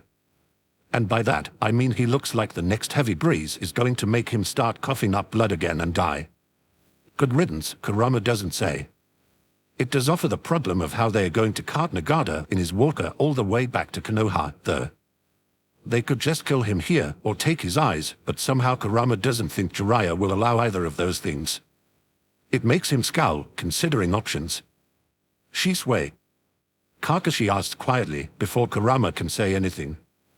Apparently understanding what he means, Shisui ticks one shoulder in a shrug. I can do it if you want me to, Captain.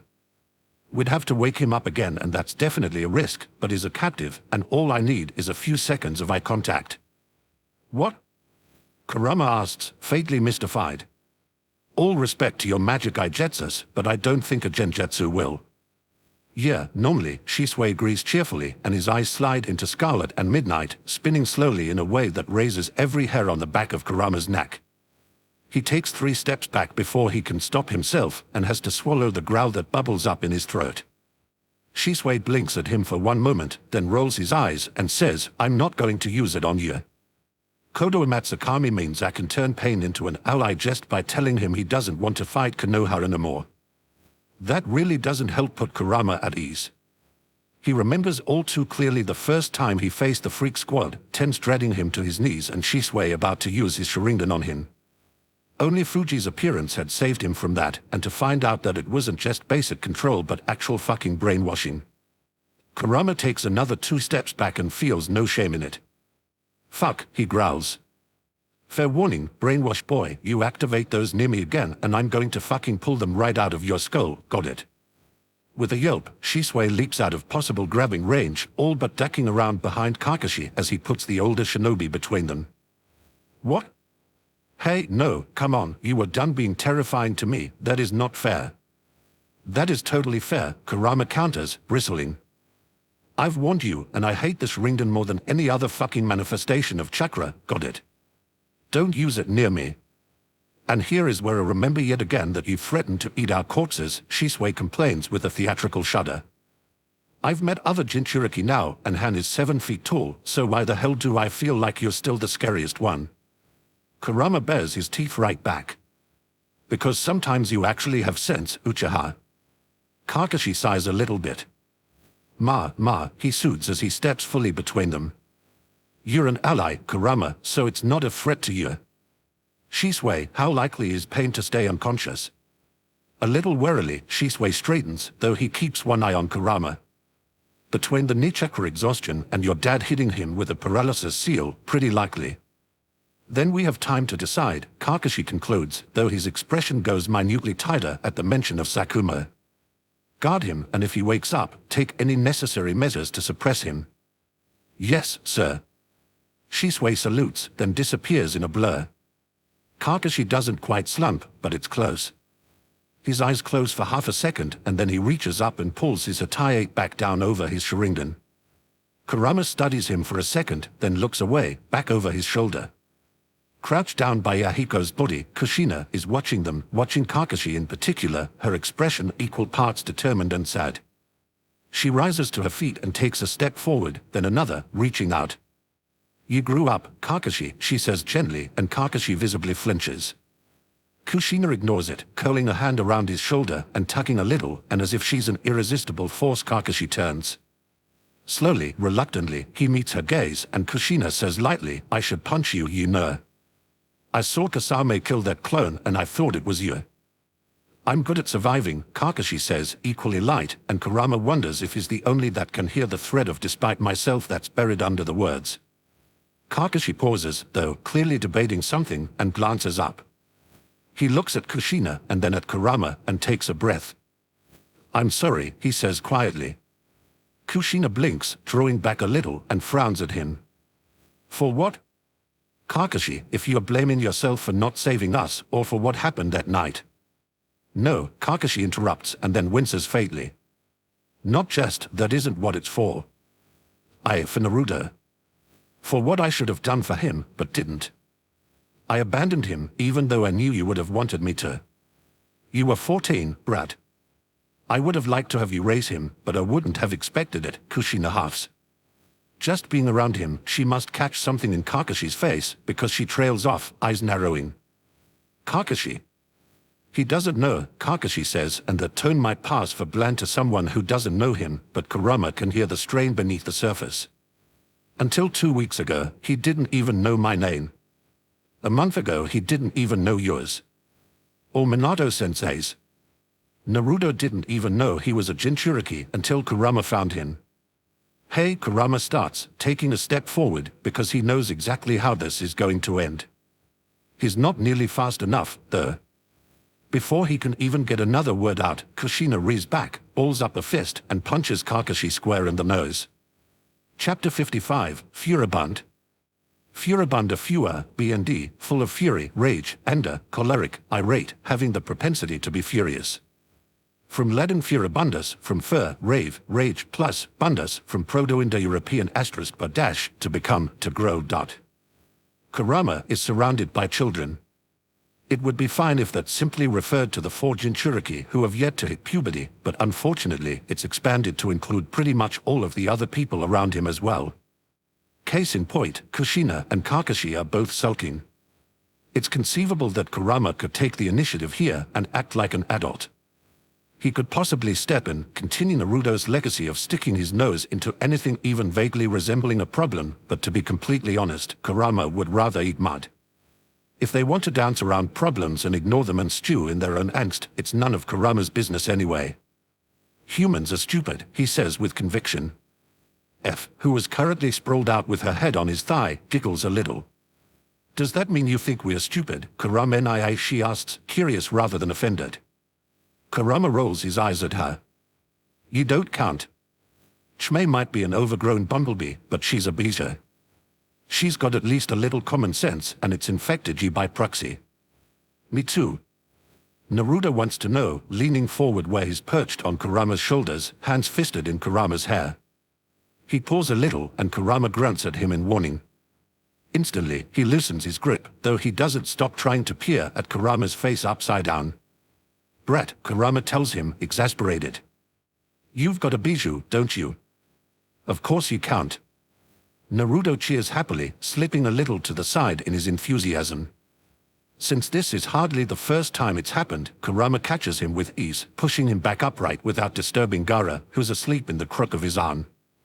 Naruto doesn't appear to notice, letting Kurama shove at him as he says cheerfully, I like being like other people. Kurama, when we get back to Konoha we should build a big house so we can all live there, me and you and Mom and Yujito-ne and F-ne and Gaara and Fuji-ne and Momiji. Yujito smiles up at him, even as she drags FS brush through her long hair. It would be nice to share a house, she says a touch wistfully. I've never done that before. Me neither, Naruto agrees. The guy with the creepy face says he can make houses with his jetsus. We should ask him to do that for us. Kurama assumes he means Tans, and he has to snort softly at the name. Some things really never change. Your mom might not go for that, he says, and the thought twinges, but he shoves the feeling down. She might want you all to herself, kid. There's a moment of silence, and then Naruto huffs.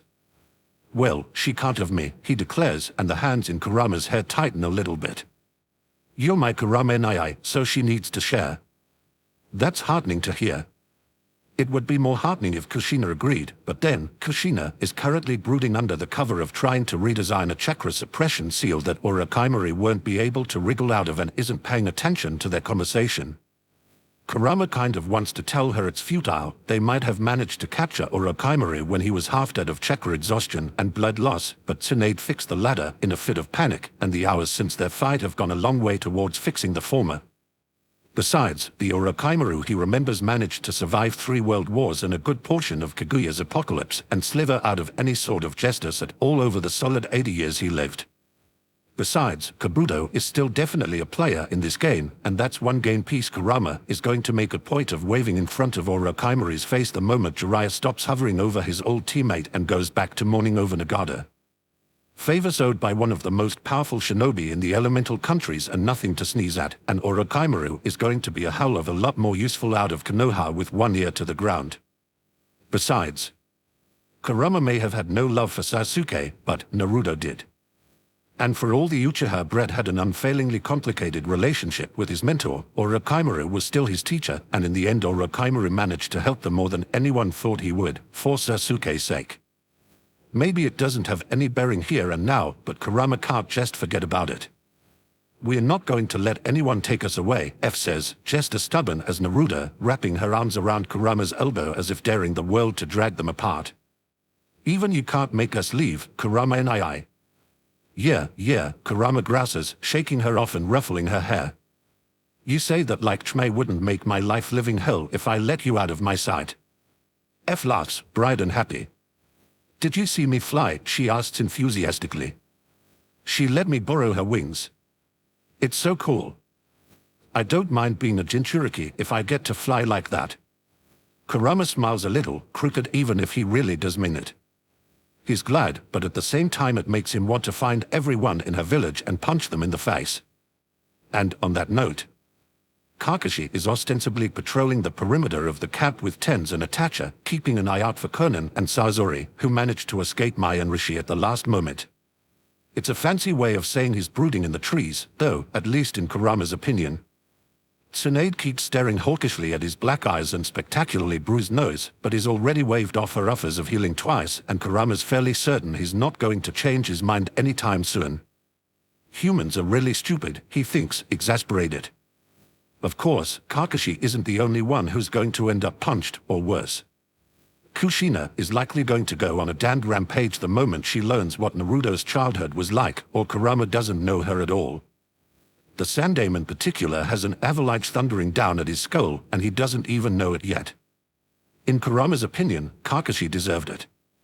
Naruto might never have mentioned anything in the last timeline, but Kurama was privy to his innermost thoughts. He always wondered, in the very darkest, loneliest moments, why Kakashi had never said anything, never approached him, never changed anything even when he was Naruto's Chunin instructor. Kurama understands grief now, even if he didn't before. He can see Kakashi's reasoning, but that hardly means he has to like it, or even agree with it. Kakashi at 14, having just lost absolutely everyone he loved, was in no fit state to have anything to do with a newborn infant. Kakashi at 20, though. Kakashi the ANBU captain with a solid team and certain loyalties. Even if the Hokage discouraged it, even if it had to be done in secret, he should have approached Naruto. Should have made some effort to befriend him, if only in the memory of his parents and the kindness they gave Kakashi when he was orphaned. That would have been a good stepping stone, had Kakashi done it.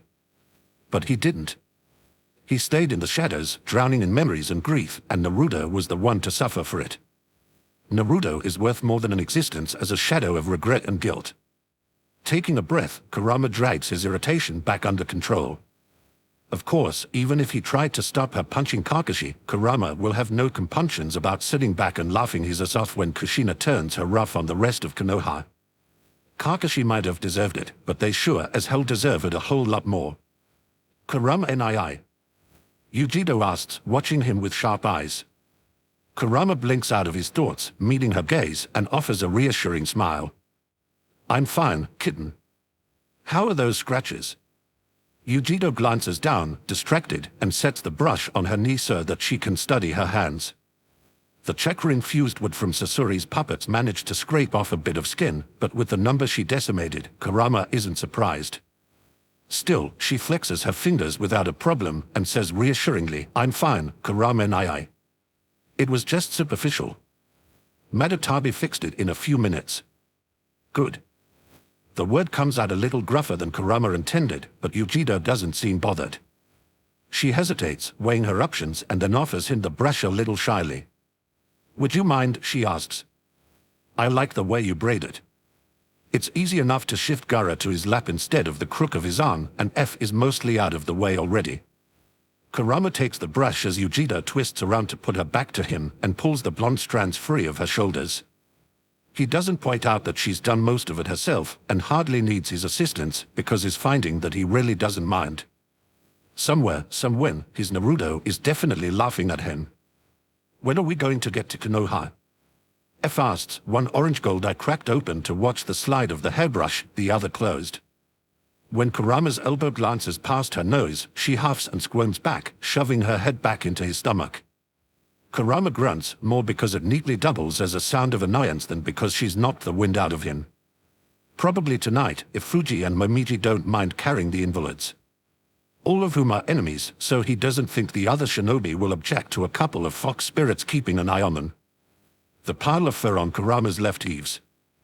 There's a yelp, an annoyed snarl, a shriek, and Fuji wriggles out of it with a bright, of course we don't, Kurama-sama. Momiji, looking a great deal more annoyed and a lot more tired, struggles partly upright from where Fuji knocked him, narrowing his eyes at his sister. Keep your enthusiasm to yourself, he huffs. Some of us were actually useful at banishing the animal path summons and need to rest. Some of us are credit hogs, Fuji retorts, her tails bristling. I totally helped. You can't cast an illusion to save your hide, so I had to save it. More than once. Distraction, says Momiji Prinley, is not the same as banishment. With a high, wobbling snarl, Fuji lunges for Momiji, crashing into him and bowling him over backwards. Kurama rolls his eyes as they devolve into a wrestling match and tells F, probably tonight. She laughs at him because she has no sympathy for all the crap he has to put up with and nudges her head into his stomach again as he starts braiding Ujido's hair. You've had practice at this, Tsunade says, amused, as she settles against one of the trees beside their spot. When Kurama glares at her, she just raises one brow, tips her head at Ujido's braid, and says, "Can it, shortcake?" Kurama's glare turns into a scowl, and he ties off the plait with a huff. "Shut up, hag. Are we leaving yet?" Tsunade smirks as she sees his offense and finds it amusing. "Soon. Orochimaru is fine to travel now, and there's nothing I can do to help Nagado without shoving a good portion of my chakra into him, which I'm not about to try while he's an enemy, no matter how many times Jiraiya asks." Sensible people make Kurama happy, even when they come wrapped up in annoying packages.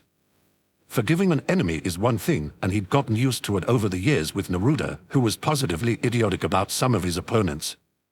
Though, of course, Kurama probably doesn't have much of a leg to stand on there, seeing as he was one of the brat's enemies. Tsunade is reasonable, though it's one of the reasons she made such a good Hokage, and Kurama appreciates it a hell of a lot right now. Not that he's going to tell her that. "You're okay with bringing the snake back?" he asks, testing. Kind of confusing that you'd overcome that deathly fear of blood for him and then turn around and shove him at Konoha to be executed. Tsunade's mouth tightens and she looks away. Orochimaru made his choices, she says, and it's halfway to a sigh. Besides, Sarutobi is wily and Orochimaru is valuable because of his skills. I doubt it will come to execution. It won't, Kurama is sure, if not for the reason she thinks. Humming a little and hoping it sounds non-committal, Kurama touches Ujido's arm and tells her, "Down, kitten." Against his shoulder, Gaara makes a sleepy noise and curls closer. It takes a minute to adjust him more comfortably, and when Kurama looks up, Tsunade is watching him with a soft sort of amusement. Unsure what else to really do, he glares and she snorts indelicately. "Go talk sense into your sister," she tells Kurama, rising to her feet. The Hatake brat might have neglected the kid, but Jiraiya and Sarutobi are even more at fault. Make sure she remembers that. "Why bother?" Kurama asks crankily. "Once we get to Konoha, she'll realize the list of people she needs to punch is about 4 feet long and snap out of it on her own." Tsunade rolls her eyes at him. "Of course she will, but if you're dragging me back to that damn village, I'd like to be sure it's going to remain standing for longer than a day, at least while I'm inside it. You might have the temper of a mangy fox with its tail caught in a trap." "Excuse you?" Kurama splutters, deeply offended. Without seeming to notice the interruption, Tsunade breezes on. "But Kushina's is 10 times worse, even for an Uzumaki. So talk to her, shortcake." "I hate you," Kurama tells her, baring his teeth at her. "You're an ugly old hag, and when Sarutobi forces you to take the hat, I'm going to laugh at you." Her expression shifts from smugly amused to pissed in an instant, and Kurama can see quite clearly in her eyes that she would absolutely be taking a swing at him if he wasn't covered in little kids. "Just for that, shortcake," she growls, "if I ever do go brain dead to the point of accepting that damn seat, my first act will be making you my pet jounin. I hope you like running errands for the rest of your life." Somehow, as she stalks away, she manages to make the snap of her heels across the dirt sound like the beats of a war drum. "I hate her," Kurama reiterates, though this time it's little more than a grumble, and ignores the fact that F is laughing, and even Ujido looks suspiciously amused. "Does that mean you could be a joun instructor?" F asked brightly, and Kurama huffs, putting a hand over her face and gently shoving. It doesn't stop the laughter, but it should definitely be the thought that counts here. "Like I want more brats to deal with," he grumps. "Sage, no. That doesn't look like talking, shortcake." Tsunade shouts, warning in her voice. "Fucking crone." Kurama snarls back, but he puts a hand on Naruto's foot, resettles Gaara a little more securely, and rolls his eyes. "Sweetheart, I'm going to need that leg." F huffs a little, but she lets Yujiro take her hands and pull her to her feet so that Kurama can stand. But I was comfortable, she protests. So was I, Kurama mutters and glances up at the boy sitting on his shoulders. You want to stay with Yujiro and F, kid? It's going to be boring unless someone takes a swing at me. Naruto makes a face, sliding to the side like he's going to leap down on his own. Can you teach me a jutsu, Yujiro-ne? He asks enthusiastically, even as Kurama catches him by the back of his shirt. Yujiro flushes a little, clearly pleased, but glances around him. The makeshift cap is on its way to being packed up, and they are probably not going to be here much longer. How about a new punch? She compromises. If you add chakra to it, it's really strong. Those are the magic words when Naruto is concerned, and he cheers happily as Kurama sets him on the ground. Yeah. I'm gonna be the best at it, Yujiro-ne. F laughs, catching Naruto around the waist and lifting him right off his feet, then heaving him over her shoulder. Then let's go, she agrees cheerfully. Onward to bestness. I don't think that's a real word, Yujiro says a little doubtfully. Why not just greatness? Because greatness isn't bestness. We definitely want to be best. Naruto is squirming, if half-heartedly. Put me down. I can walk, I can walk. Nope. You've been captured. F skips a step. I'm the evil bandit queen, and you're my prisoner now. You can't escape until the good cat princess teaches you an awesome punch to defeat me. Yujiro looks very pleased by her new title, and Naruto stops riddling. I'll save the cat princess, he declares. And then I'll be a hero. Kurama watches them go, not quite able to fight a smile, and glances down. Gaara is awake, watching him sullenly, but it doesn't look like he's in any sort of hurry to let go. Shu, you want to stay? He asks. I might end up yelling. You're not scary, Kurama-nai, Gaara says gravely and doesn't budge. For a moment, Kurama can't decide whether to be flattered or insulted. Finally, he settles on rolling his eyes, hitches Gaara up higher, and heads for the patch of dirt Kushina is moping all over. There's a seal in front of her, and to Kurama's eye it looks complete, so he feels absolutely no guilt looming over her and saying, "You're an idiot." Kushina gives him a narrow-eyed glare, leaning back and dropping her brush to cross her arms over her chest. I am not, she huffs, but it lacks the venom it would normally sport. Kurama just stares at her, unimpressed. You punched Kakashi.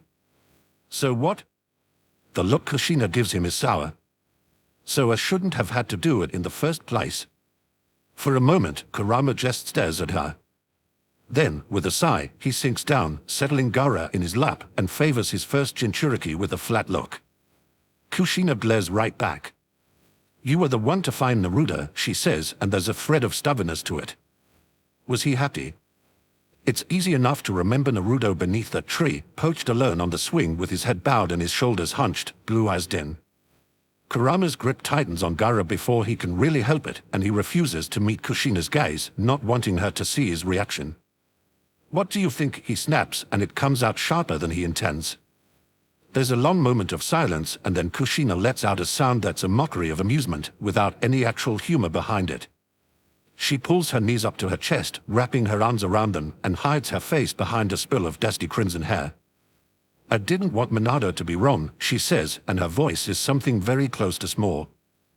He said everyone would see Naruto as a hero for holding the Kyuubi at bay, and I knew, but I wanted him to be right. Just once.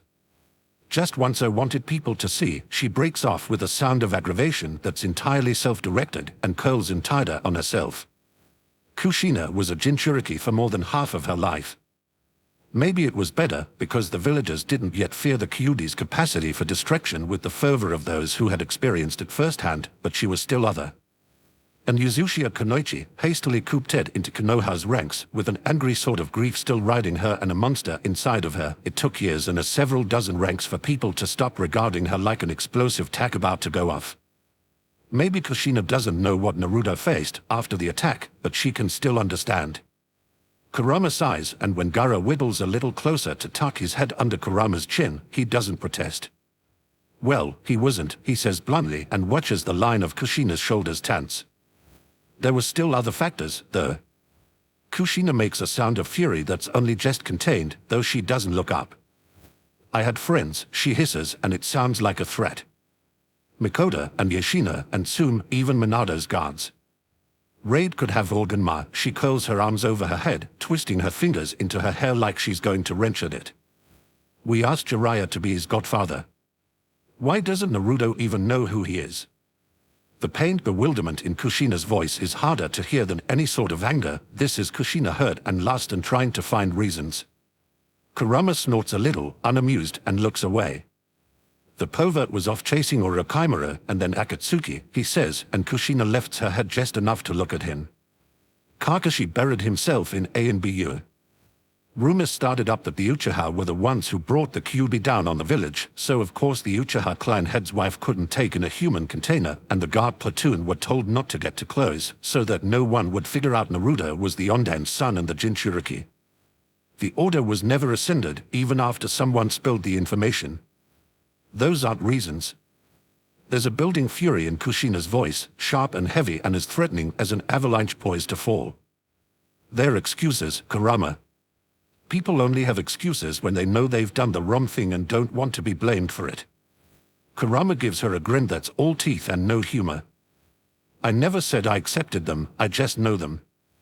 That makes Kushina huff out something that's almost a laugh, and she sits up a little, shoving her head back behind her ears. Her eyes drop, and she closes them briefly, breathing deeply.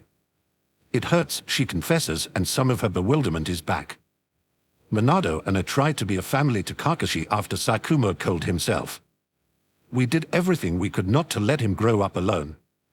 Why couldn't he do the same for Naruto? Jiraiya knew we wanted Naruto to be happy, and he doesn't even have the excuse of being a grieving teenager. He could have taken Naruto with him if he really wanted to.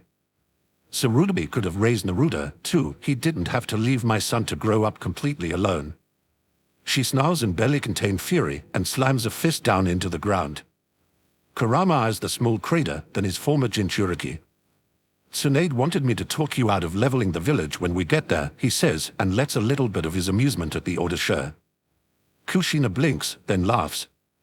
She didn't figure out that you're going to be leveling it, too, she asks. I think she's been drinking too much, you know.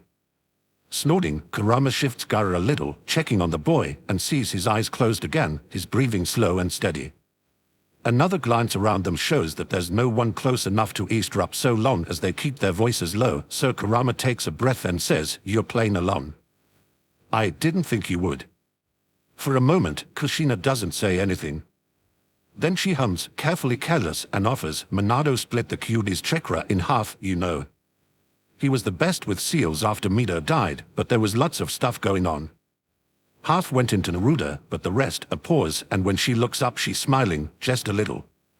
It's kind of cool that you look like an Uzumaki, and if you want to be one, I'm okay with that. I'm clan head now, and if I say you're my little brother, no one can say you're not, you know." Kurama stares at her for a moment, trying to wrap his brain around that, and as far as explanations that avoid time travel go, that is absolutely the best he's heard. Not quite a Jinchuriki in an Uzumaki body, with chakras suspiciously similar to the Kyuubi but not the Kyuubi.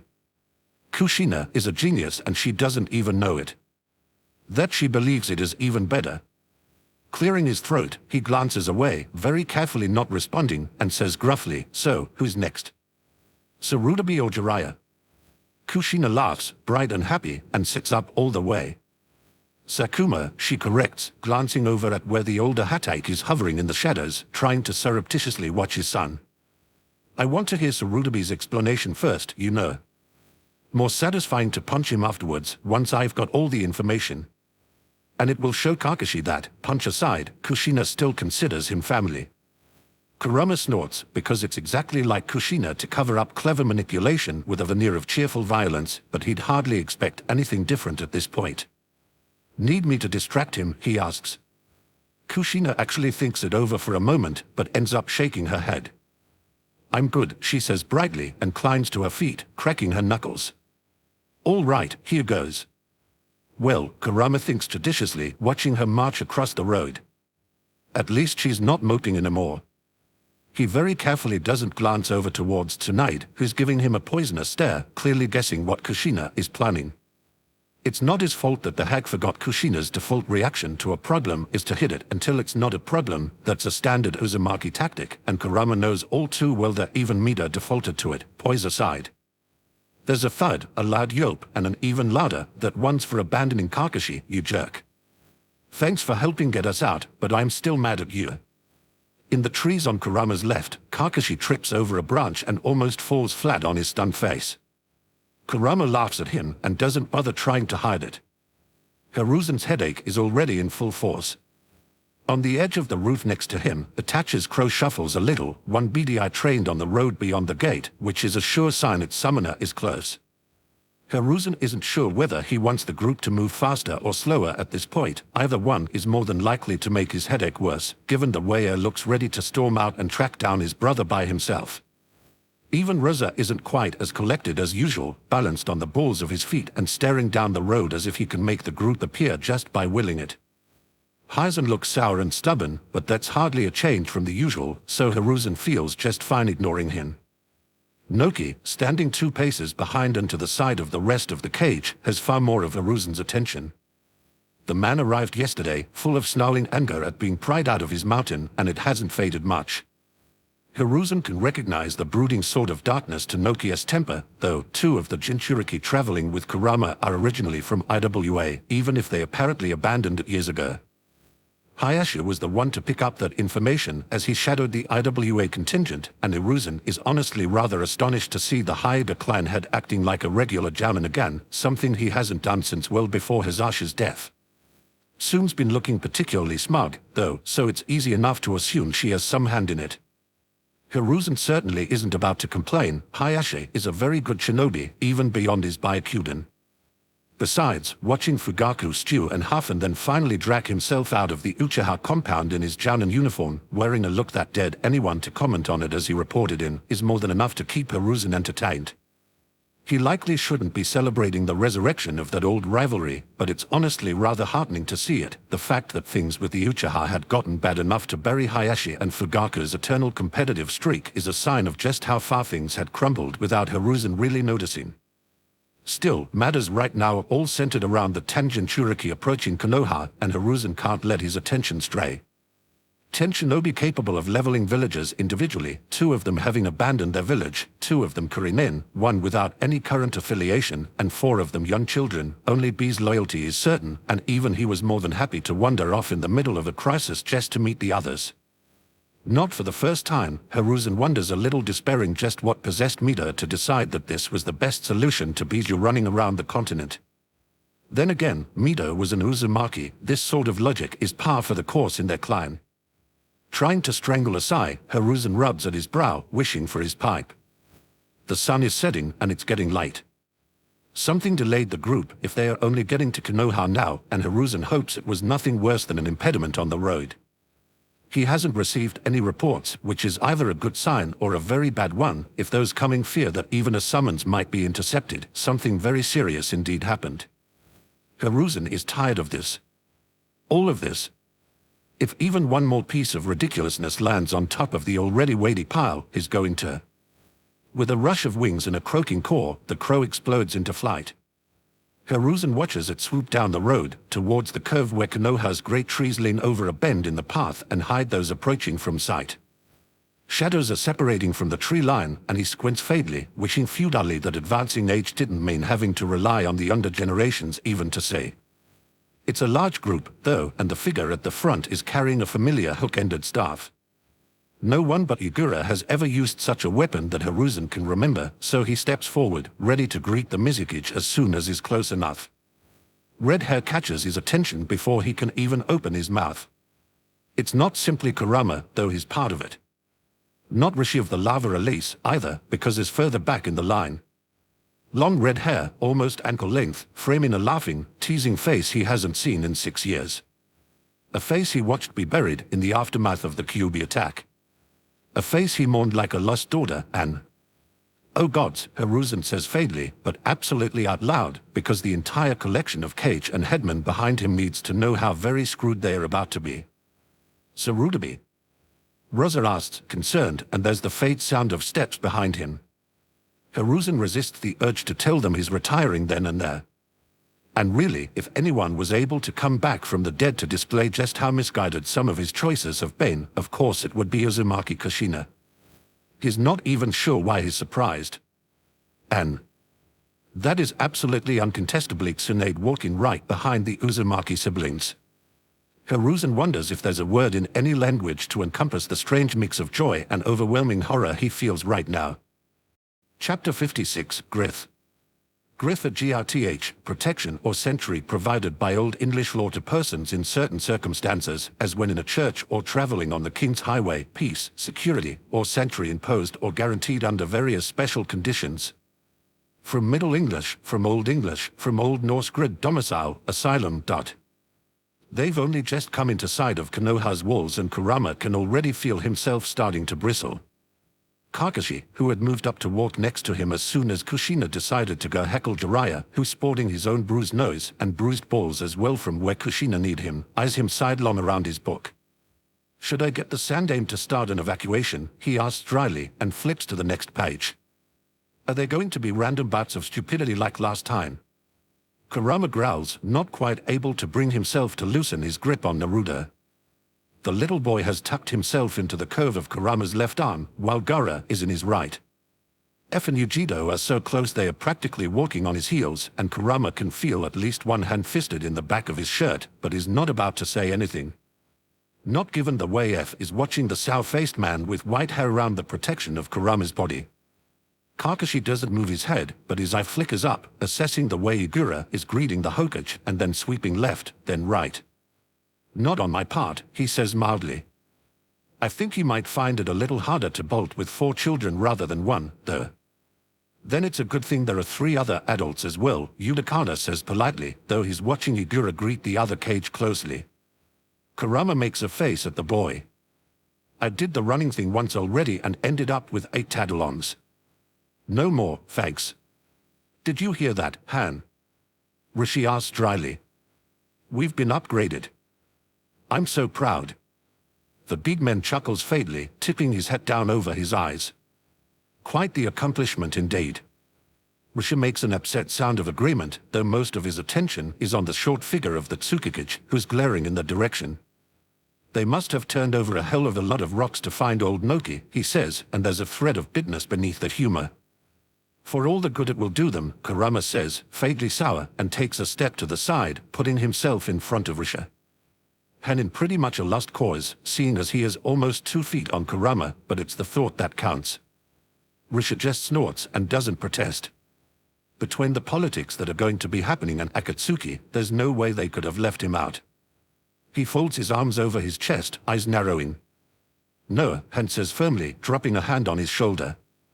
Whatever you're thinking, it's a bad idea. You don't even know what I'm thinking. I don't have to. I know you. Under the cover of their bickering, Naruto tugs on Kurama's shirt and leans up to speak into his ear, looking faintly worried. They're not going to make you leave, are they, Kurama? He asks insistently. They can try, Kurama says, unimpressed. With a quiet huff, Kakashi flips his book closed and tucks it back into his weapons pouch. They're not going to, he cuts in firmly. Your uncle goes where you go, right, Naruto? Hokage-sama knows that. He won't try to separate you. Kurama arches a brow at the copy-nen, surprised by the show of faith. Though maybe he shouldn't be, after all, Kakashi is close to the Sandaime, for reasons Kurama's Naruto was never privy to. He opens his mouth to ask, but before he can, Yujido nudges him forward, and he glances towards the gate to see that Igura, Mai, and Zabuza have headed into the village, leaving the way clear. Sarutobi is waiting, eyes fixed on him, hands clasped before him.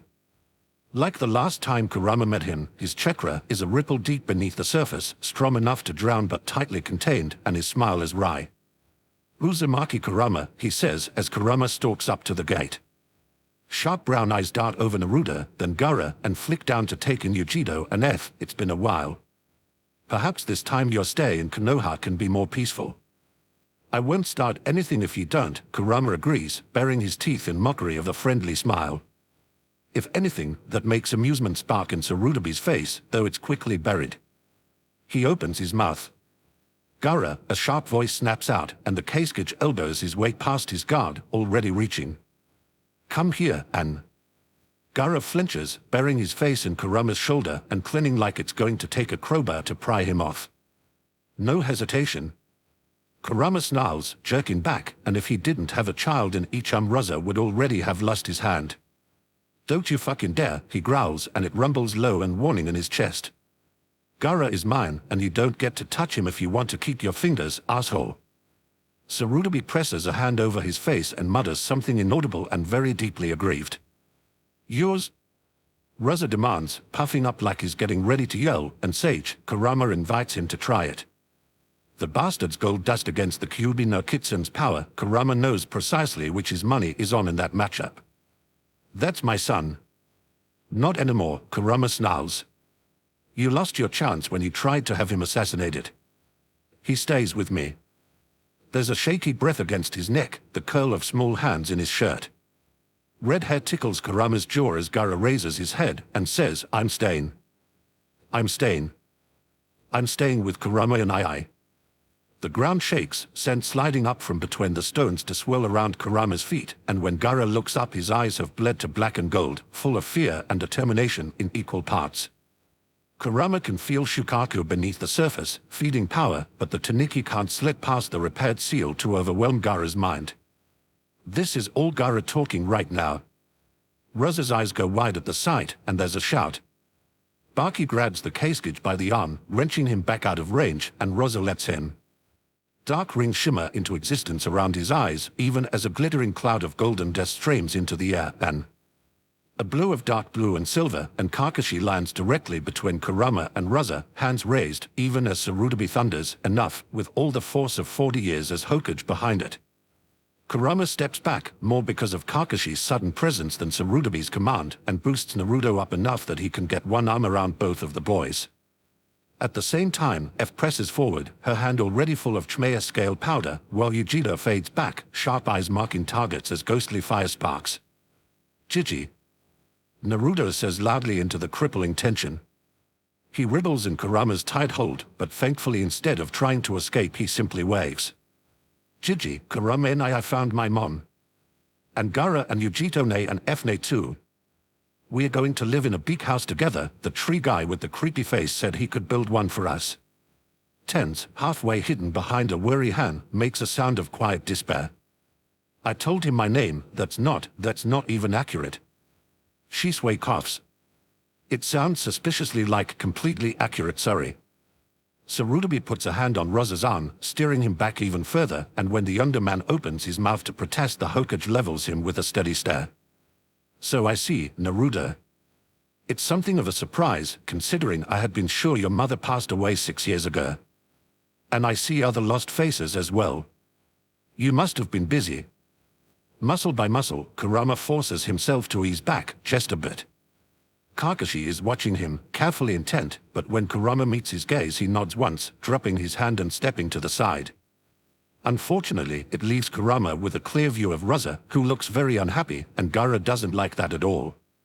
He hasn't gone back to burying his face in Kurama's neck, but given the whiteness of his knuckles where he's gripping Kurama's shirt and the tension in his body, that would probably be an improvement. Rule 1, Kurama growls and it rumbles through the still air. First one to lay a hand on the kids gets their whole arm fed to them, and everything that's attached to fine feeling testy. "Understand?" "I think," Sarutobi says firmly, catching her by the elbow and tightening his grip on Raza, "that we can come to something of an understanding. We're going to need more than one understanding, you know." Kushina puts in, pushing her way to the front of the group with Sakuma right behind her. There's a promise of pain in her face and teeth right beneath the curve of her smile. Kurama can actually hear the sharp breath Raza pulls in, and even if he couldn't, the way Baki physically puts himself between his cage and the white fan would speak volumes by itself. "You," the Keisuke says dangerously. "You're supposed to be 12 years dead. Did Konoha lie about?" "Konoha has never had a reason to lie about such things," Sarutobi cuts in, sounding vaguely annoyed. "I assure you, this is as much a surprise to me as it is to any of you. And it is a surprise I would very much like answers to. Answers kind of seem like they are in short supply right now." Kushina elbows past Kurama, casting him a surreptitious wink as she goes, and bounces right up to the Hokage. "Uzumaki Kushina, reporting for duty." We come with prisoners in tow, though Orochimaru isn't saying anything about how he managed this. Sarutobi sighs, looking as if he wants to rub at his temples, but doesn't quite dare release the other cage yet. Orochimaru. You captured Orochimaru. How about we trade answers? Kushina asks cheerfully, and maybe someone else would be fooled by that sweet tone, but Kurama most definitely isn't. And neither, apparently, is Sarutobi, because he looks incredibly wary. I'll tell you all about how Sakuma and I woke up in Akatsuki's cells, and you can tell me why you and Jiraiya decided to leave my son an orphan. My mom, Naruto confesses in a loud whisper to Kurama, is really scary. Kurama very carefully doesn't laugh. She is, isn't she? He agrees, and watches her gather himself, easily marking him as the next sacrificial offering to Kushina's wrath. Speak to your cage with some respect, he huffs, pulling free of Sarutobi's hold and crossing his arms over his massive chest. A moment of squinting at her, and his eyes narrow. You're the wife of the... Kurama laughs, Sarutobi winces, and Kakashi groans, but by then it's already too late. With a cry, Kushina throws all of her weight at A, even as she slams her sandal into the tendons of his leg. He yelps loudly, stumbling back, and with a sharp pivot and a heave, Kushina neatly hurls him right over her head to land in the dust. I'm Uzumaki Kushina, the red-hot habanero, she snaps, leaning over to level a finger in his face. I'm an elite Joun of Konohagakure and head of the Uzumaki clan, not just someone's wife, you know. Stepping back, she huffs, tossing her long hair over her shoulder, and regards the gaping Ayachli. And if Minado hadn't kicked your ass, I would have. Kurama and Yujida whispers, tugging at the hem of Kurama's shirt. Her eyes are very wide, and it looks like there's a blush climbing up her cheekbones. Kurama and I want to be just like her. Me too. F insists, stretching up on her toes to see around Kurama's elbow. Kurama and she's amazing. The last person they said that about was Tsunade, and Kurama supposes that at least this way they are going to be strapped for good role models. You could do worse, he allows, and doesn't even attempt to hide the way he's smirking as he curls his free arm around Yujida's shoulders. Kushina, Sarutobi sighs, one hand pressed over his face. Noki actually looks amused, though he's about the only one of the cage besides Yugura who does. Rozo is still gaping, and the sour-faced headman looks a little faint. The woman crosses her arms over her chest, entirely unrepentant, and meets Sarutobi's stare when he raises his head. My son, she says again, incredibly pointed, and Sarutobi concedes the point with a tired breath. Let's move this to my office, shall we? He asks, and the sweep of his eyes around the gate area is subtle, but not enough so that Kurama misses it. But this is Konoha, he thinks, a little confused, and... Dan's. Here and now, Dan's is just as big a threat as Obada, and one that Kurama hasn't had the time or opportunity to deal with. Moreover, given the ages of the Jinchuriki, he's a particular threat to them, and Kurama isn't going to let that stand. Orochimaru is going to prove useful sooner than Kurama had expected, it seems. You okay, Squirt? Kurama murmurs as Sarutobi ushers the others deeper into the village. He keeps his gaze on Gaara, ignoring Kakashi hovering next to him, and waits until aquamarine eyes rise to meet his. Gaara hesitates, but nods, though he doesn't release his grip on Kurama. I didn't kill anyone, he says, so softly it's almost inaudible. I got angry, but I didn't kill anyone. Not even the person who probably deserved it, Kurama agrees, ruffling his hair. That was a good job, Squirt. Gaara ducks his head, but is smiling, and Naruto laughs. You were really cool, Gaara, he agrees. Kurama and can you make your eyes go all weird like that? Kurama rolls them instead, flicking Naruto's ear lightly. I don't need to, brat. I'm scary enough all on my own. F giggles, then tugs on his shirt hand. Kurama, can you carry me, too? Please. He makes the distinct mistake of glancing back into wide orange-gold eyes and sighs loudly to cover Kakashi's huff of amusement. Whatever. Fine. If you're going to make that face over it, why not? With a cheer, F scrambles up onto his back as he crouches down, locking her knees around his sides, and leans up, looking around interestedly. The view's not as good as when N picks me up, she says brightly, but before Kurama can do more than splutter in offense, she wraps her arms around his neck and adds, but that's okay, because I like you better, Kurama and Naruto is laughing, Yujiro is giggling, and even Kakashi looks amused. Kurama shoots the cop in a dark look, because he's the only one it might actually have an impact on, and huffs. Brats, he complains, but shrugs F up a little higher, resettles Gaara and Naruto, and lets Yujiro curl a hand around his elbow. Can we go now, or do you want to keep making fun of me? But you make it so easy, Rishi says dryly, and when Kurama glares at him he snorts, raising his hands in surrender. Hanano will keep an eye on the prisoners. You go deal with politics. Yell when you're ready to flee the village and go on the run again. Please don't, is Kakashi's nearly plaintive contribution as he follows them into the village. The Hokers will probably send us after you again, and no one wants that. Kurama huffs, watching the nod of Kage and Kushina vanish around the corner. He's not in any hurry to catch up, though. Why? It seemed to work out just fine the first time. Only for you, Shisui huffs, half hanging off of Itachi's neck.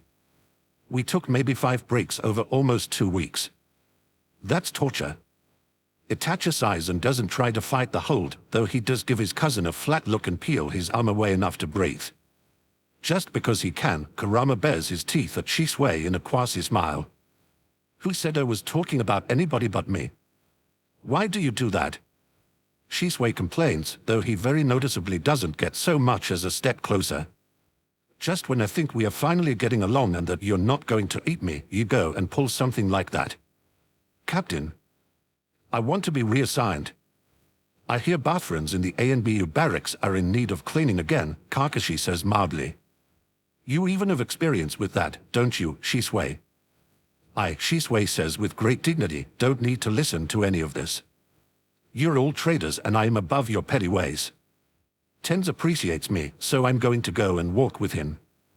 He unglues himself from Itachi, sticks his nose in the air, and practically flounces back to throw himself at Tens. Tens very visibly rolls his eyes, but when he goes to pry Shisui off of him, Shisui catches his hands and gives him a smile that's probably intended to be charming. The older boy gives him a deadpan look, twists his fingers together, and starts sprouting branches like a tree. Kurama turns away to the sound of Shisui's loud yelps, not even trying to hide his smirk. There's amusement in the crinkle of Kakashi's eye as well, and Naruto is watching over Kurama's shoulder and snickering. He leans back to look Kurama in the face, far enough that he's almost in danger of tipping over backwards, and asks, Kurama, can we go get ramen? I haven't had ramen in weeks. It's an exaggeration, definitely. Haku and Yudakada fed the kids ramen at least twice while Kurama was gone, but Kurama still hesitates. He looks at Naruto and then at Gaara, who's still paler than normal. A glance back at F, and the girl shrugs, still smiling. I could eat, she says cheerfully. Yujiro. You like the kind we had, right? Yujiro hadn't had it before, Naruto tells Kurama sullenly, like it's a very grave matter. She had never had ramen. My teacher said it wasn't healthy, Yujiro says quietly, but when Kurama glances down at her, she looks back at him steadily, offering up a smile. I liked it a lot, though. F and I had it with roast pork. What about you? Kurama asks Gaara, not quite trying to keep his voice gentle, but still keeping his tone even. What kind did you get, Squirt? Gaara blinks for a moment, then says shyly, with egg. Not Narudamaki. Kurama teases. You weren't even tempted to eat Naruto. Sullenly, Gaara shakes his head, even as Naruto protests loudly, Kurama, don't be mean. Gaara wouldn't eat me. Kurama snorts, but lets it go.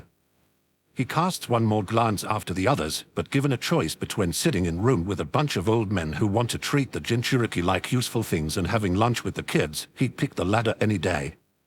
All right, he agrees. We'll go get ramen. Naruto cheers and it makes Kurama chuckle. When he looks up, Kakashi is watching him, hands tucked in his pockets and a contemplative look on the triangle of face that's visible. Catching Kurama's eye, the Kopinin gives him a smile that has equal odds of being complete bullshit and asks, room for one more.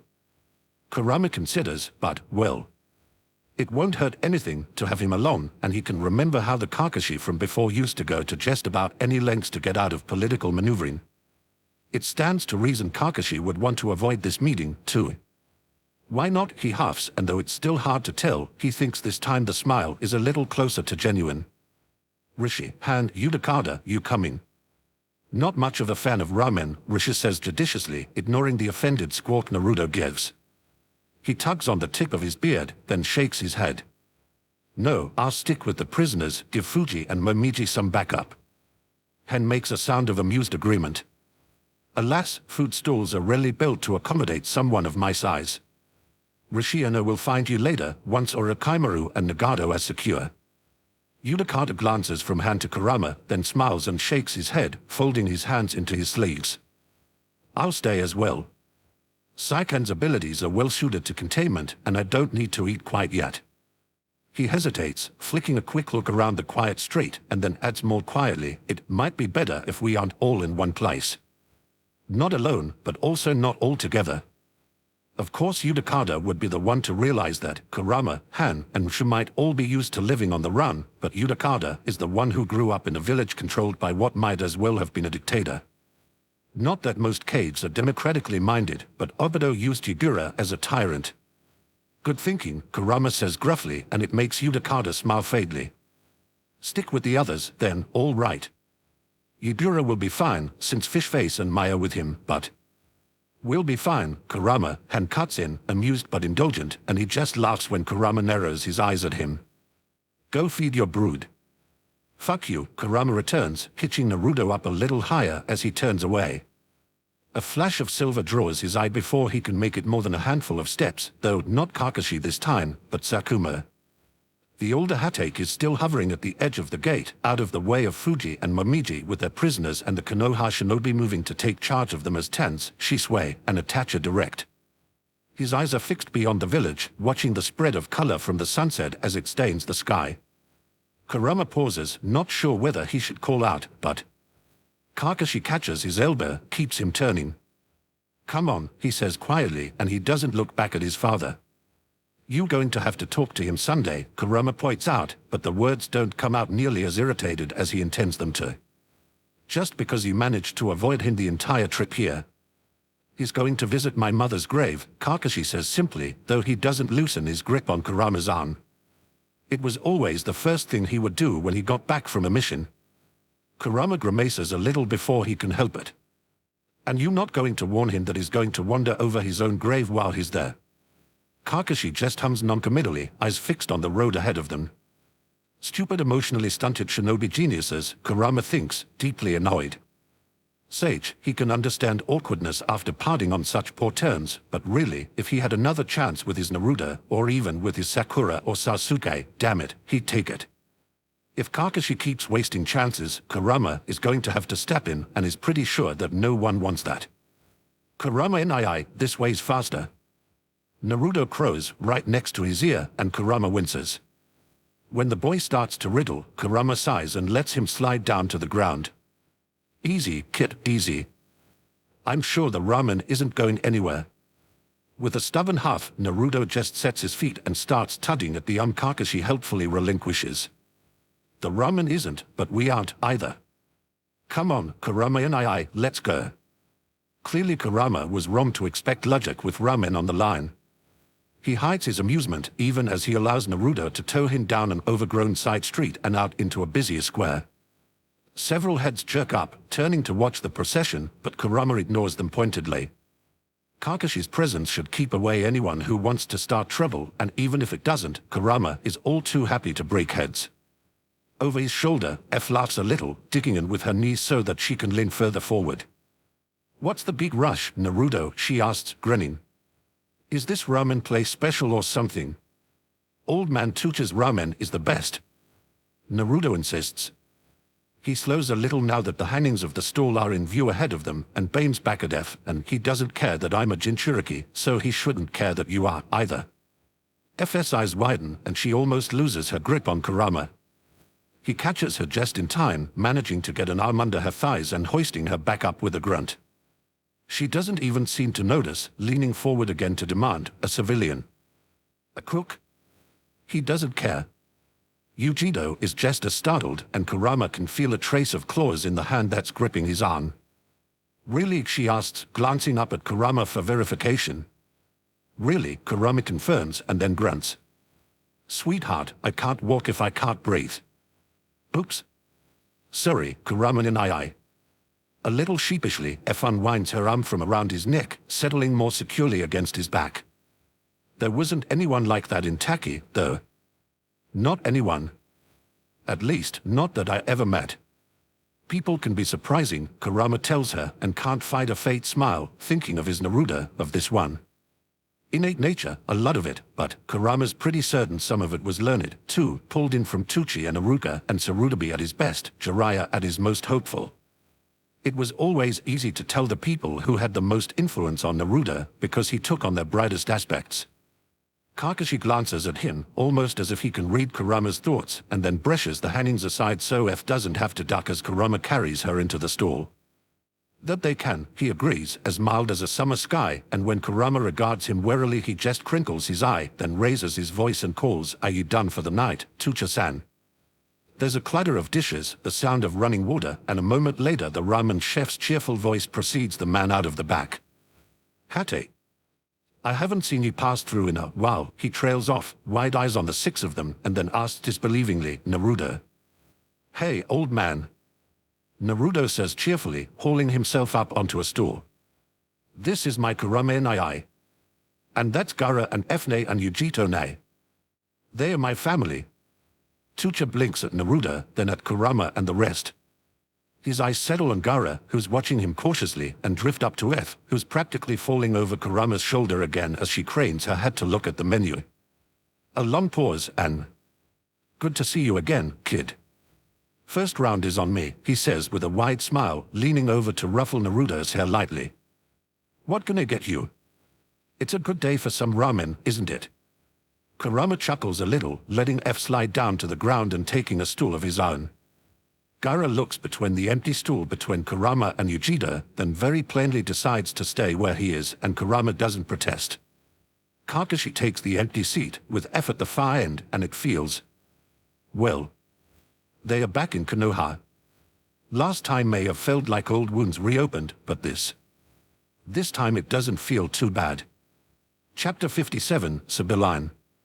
Sibylline is Sibyllen, coming from, characteristic of, or relating to a Sibyl, i.e. a female prophet, prophetic, oracular, making pronouncements or predictions as if by special inspiration or authority, having a secret or hidden meaning, obscure, mysterious, cryptic. From Latin Sibyllinus, pertaining to a Sibyl from Greek Sibylla. The Hokage's office hasn't changed much at all, Kushina thinks with amusement. She's the first one through the door, the rest of the cage still on the stairs behind her, but she isn't about to slow herself down for their sakes. She's not about to do anything for their sakes, honestly. It's hard not to stare at the picture of Minato hanging in place of pride on the wall, stately in his Hokage robes but mischievous in the curve of his smile. To Kushina, his belly a week dead, and it hurts like something torn open, like the shock of coming to life again. Naruto is her newborn baby, but is also 6 years old. Itachi is 11. Kushina herself is technically 30. She can still see the scars in the village where the Kyuubi tore through. She can mark its path in the minutes before she and Minato stopped it, and it makes something go cold inside of her to see the evidence so long after it happened, clear in the light of a fading day. But the Kyuubi, or part of it, was the first person to actually care for Naruto the way she hoped someone would. And in the face of that, there's only weariness. Jiraiya should have taken Naruto. That's the entire reason they named him Godfather in the first place. It would have been nice if Mikoto or Inoichi or Tsun could have raised him, but it was Jiraiya's duty.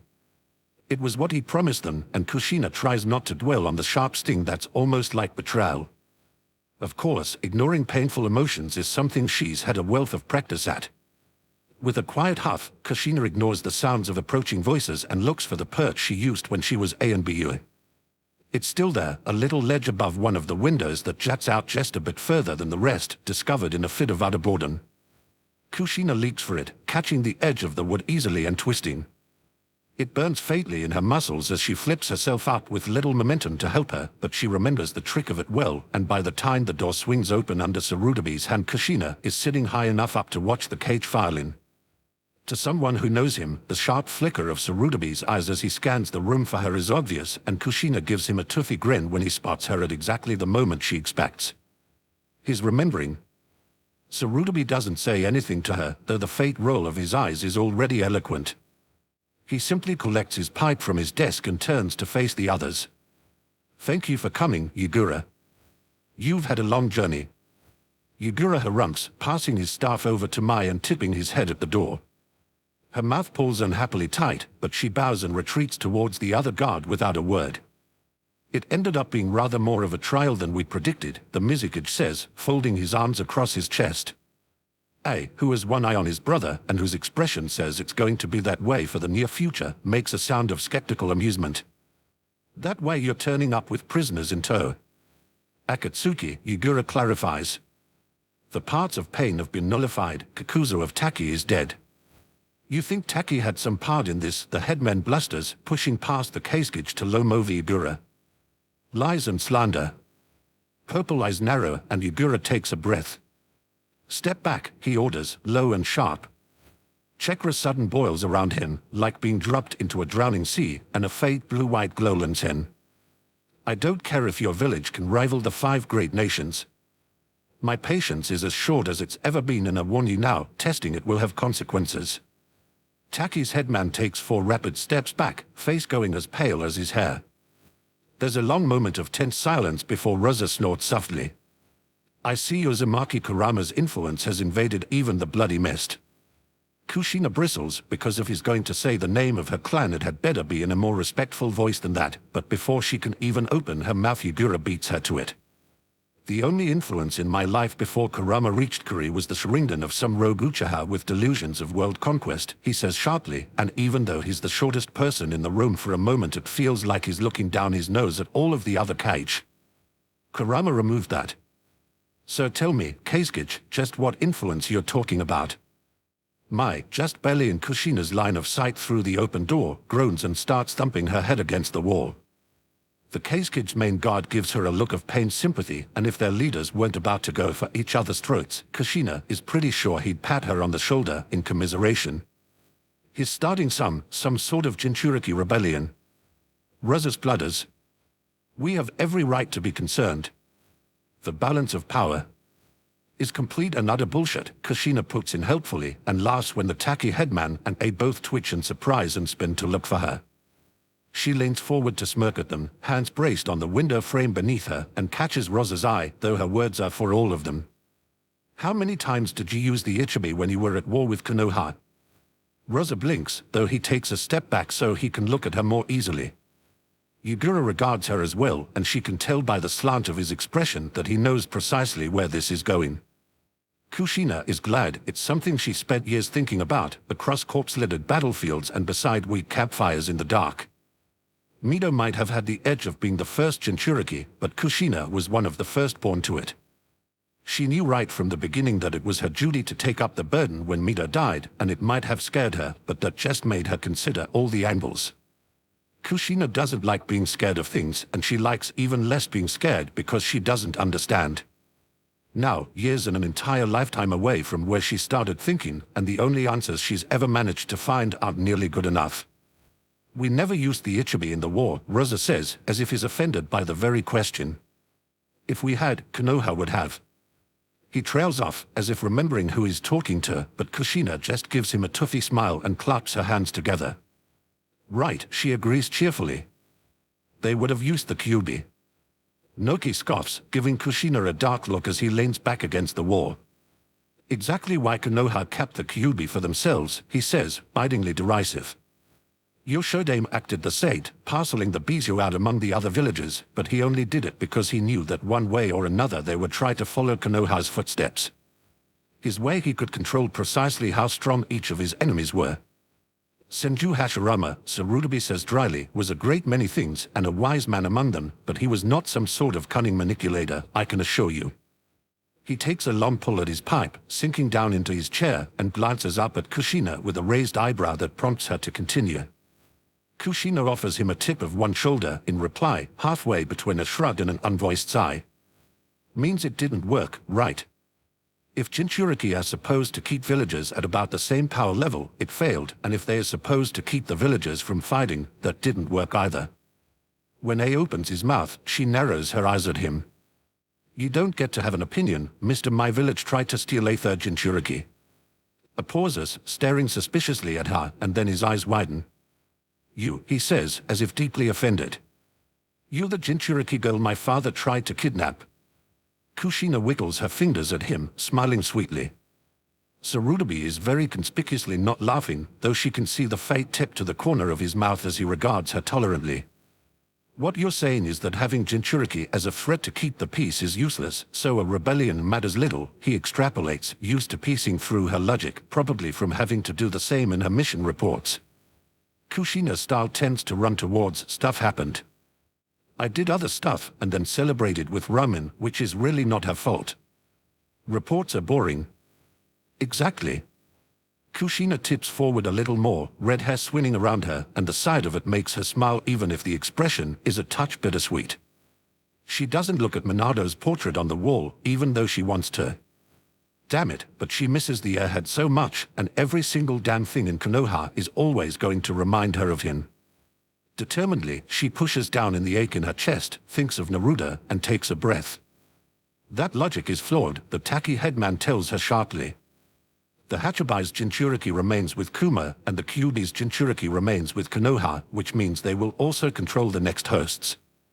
I won't stand for Hizen, Sarutobi says in that particular patient tone that means he's about to stop being patient and start breaking open skulls instead. Do you see any Jinchuriki except for B and Ibura in this room? Not part of your plan, but they are all on the LAN. B agrees cheerfully, ignoring the dirty look A shoots in. Might think they are from your villages, but they are really just Kurama's kids. Rosa looks especially grim at that bit of wisdom, and Kushina can't help laughing, though there's only dark humor in it. Yeah, she agrees. Naruto loves his uncle, and Gaara's such a cuddle bug, of course is going to stick with my brother. F thinks is the best thing ever, and if Yujido gets any more devoted we are going to start finding shrines. They are all definitely Kuramas. I think you suckers lost your chances. Three faces turn sour, and Noki scowls. Sarutobi presses a hand over his face and sighs, Kushina, but it's not the kind of tone that means stop, so Kushina just grins and opens her mouth to. Let me please, I just want to get through really quickly. No, I know there's a meeting going on, but 5 minutes, that's all protocol. I know the protocol, but just this once, look. No. No. Damn it, I was A and BU at 14, I know the damn protocols. But you're going to let me through anyway, or I'm going to show you why I was A and BU's best interrogator for 7 years, you imbecile. Kushina almost falls off her perch. It's a voice she knows just as well as her own, or Minado's.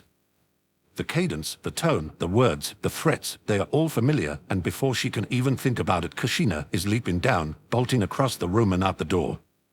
At the top of the stairs, a wary A and BU guard is backing away from a small woman with fire in her eyes and fury on her face. Seeing her feels like home, familiar and safe in a way not even Naruto is quite yet. It's like no time at all has passed, and to Kushina, 6 years out of time in a way that has no cure, it's a balm she hadn't even known she needed. Mikoto, she cries and practically trips over her own feet as she lunges for her best friend. Mikoto's head snaps around, and in a blur she's shoving past the startled guard, running to meet Kushina, and they collide in a tangle of lens and hair, hugging viciously as they cling to each other in the middle of the floor. Kushina can't tell if she's laughing or crying, or even what she wants to do. All she knows is that Mikoto is here, she's fine, she wasn't killed when the Kyuubi broke free. Because Kushina knows Mikoto, as soon as the village was in danger, retirement or not, she must have been out on the front lines, holding the Kyuubi back and protecting her home. She wouldn't be Mikoto if she'd tried to do otherwise. You're alive, you're alive, you're alive, Mikoto breathes in her ear, and her arms are impossibly tied around Kushina. In the market, someone said they'd seen you, but I couldn't believe, but it is you. Oh, Kushina. Kushina laughs a little, even though she doesn't try to let go, either. Shinobi gossip worse than washerwomen, she huffs, and it's a familiar complaint that makes Mikoto laugh too, watery but warm. I'm so glad, Mikoto says, pulling back just a little. She frames Kushina's face with her hands, then leans forward, dropping her forehead against Kushina's shoulder and letting out a shaky breath. Gods, Kushina, you died and I didn't, I couldn't even say goodbye, and Naruto was there but I couldn't do anything, not as an Uchiha, and he had a guard so I couldn't even sneak close, and... Kushina's heart aches, just a little. She remembers what Kurama said, listing everyone's excuses. Rumors started up that the Uchiha were the ones who brought the Kyuubi down on the village, so of course the Uchiha clan head's wife couldn't take in a human container. She had scoffed inwardly at the time, because surely things couldn't be that bad, but they are, and it hurts that things could have fallen this far. Even so, she smiles, wraps her arms around Makoto's shoulders and holds her tightly. I'm here now, she reminds her. I wish Naruto could have grown up with you, and I'm definitely going to kick someone's ass for that, but Kurama found him and is happy now. He's happy and we are back and we are not going anywhere, Makoto. I promise. Makoto takes a breath that shudders like a sob, shaking in Kushina's grasp. Her hands fist in Kushina's shirt, then ease, and she says in a voice that's only a little choked, "Don't make promises like that, idiot. Just say, all right." Another breath, steadier this time, and she straightens, shoving her hair back out of her face but ignoring the tear tracks that streak her cheeks. A pause, and then she asks, "Kurama, my brother?" Kushina says brightly, just for the long, slow, baffled blink that has always been Makoto's expression of bewilderment. "My baby brother," she adds gleefully, just because she can, and makes a mental note to use that phrase around Kurama at the next available opportunity. A slow shake of her head, and then Makoto laughs, rueful and relieved and warm and wonderful. "Only you," she says fondly, and it's a phrase Kushina heard from her at least once a month from the time they were academy students. She has to grin, and Makoto smiles back, an entire world worth of things in her eyes that she doesn't need to say aloud for Kushina to hear.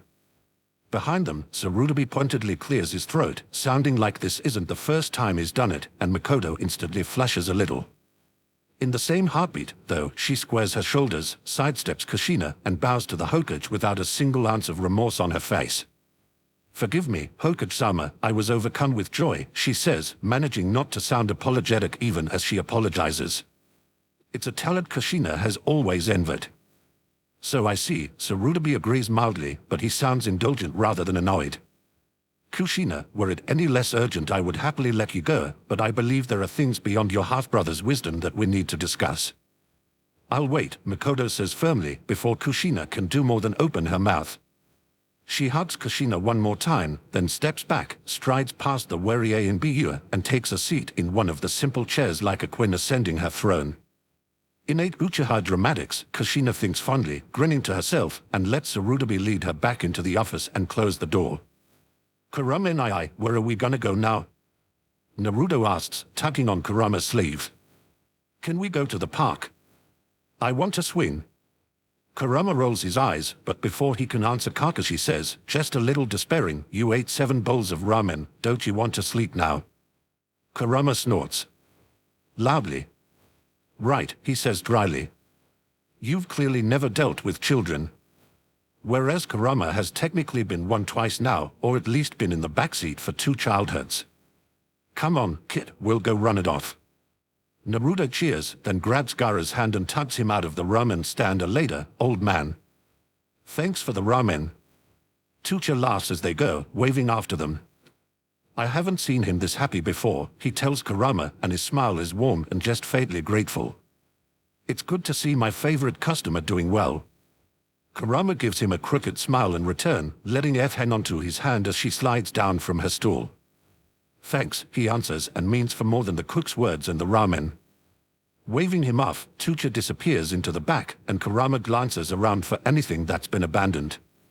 Well, besides them, since Naruto and Gaara are both a good distance down the road and don't appear to be stopping. Yujiro follows his gaze, then hurries after them without Kurama asking, easily catching up and falling into step. She leans down a little, listening as Naruto chatters at her, and Kurama couldn't fight a smile if he tried. "Konoha is in for a lot of readjustments," Kakashi remarks. He's also watching the 3 Jinchuriki, but his expression is closer to wry than anything else.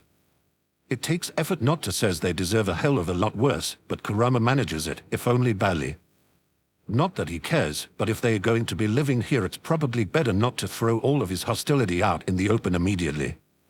Sliding his hands into his sleeves, Kurama snorts quietly. Even if they don't, Naruto isn't going to care.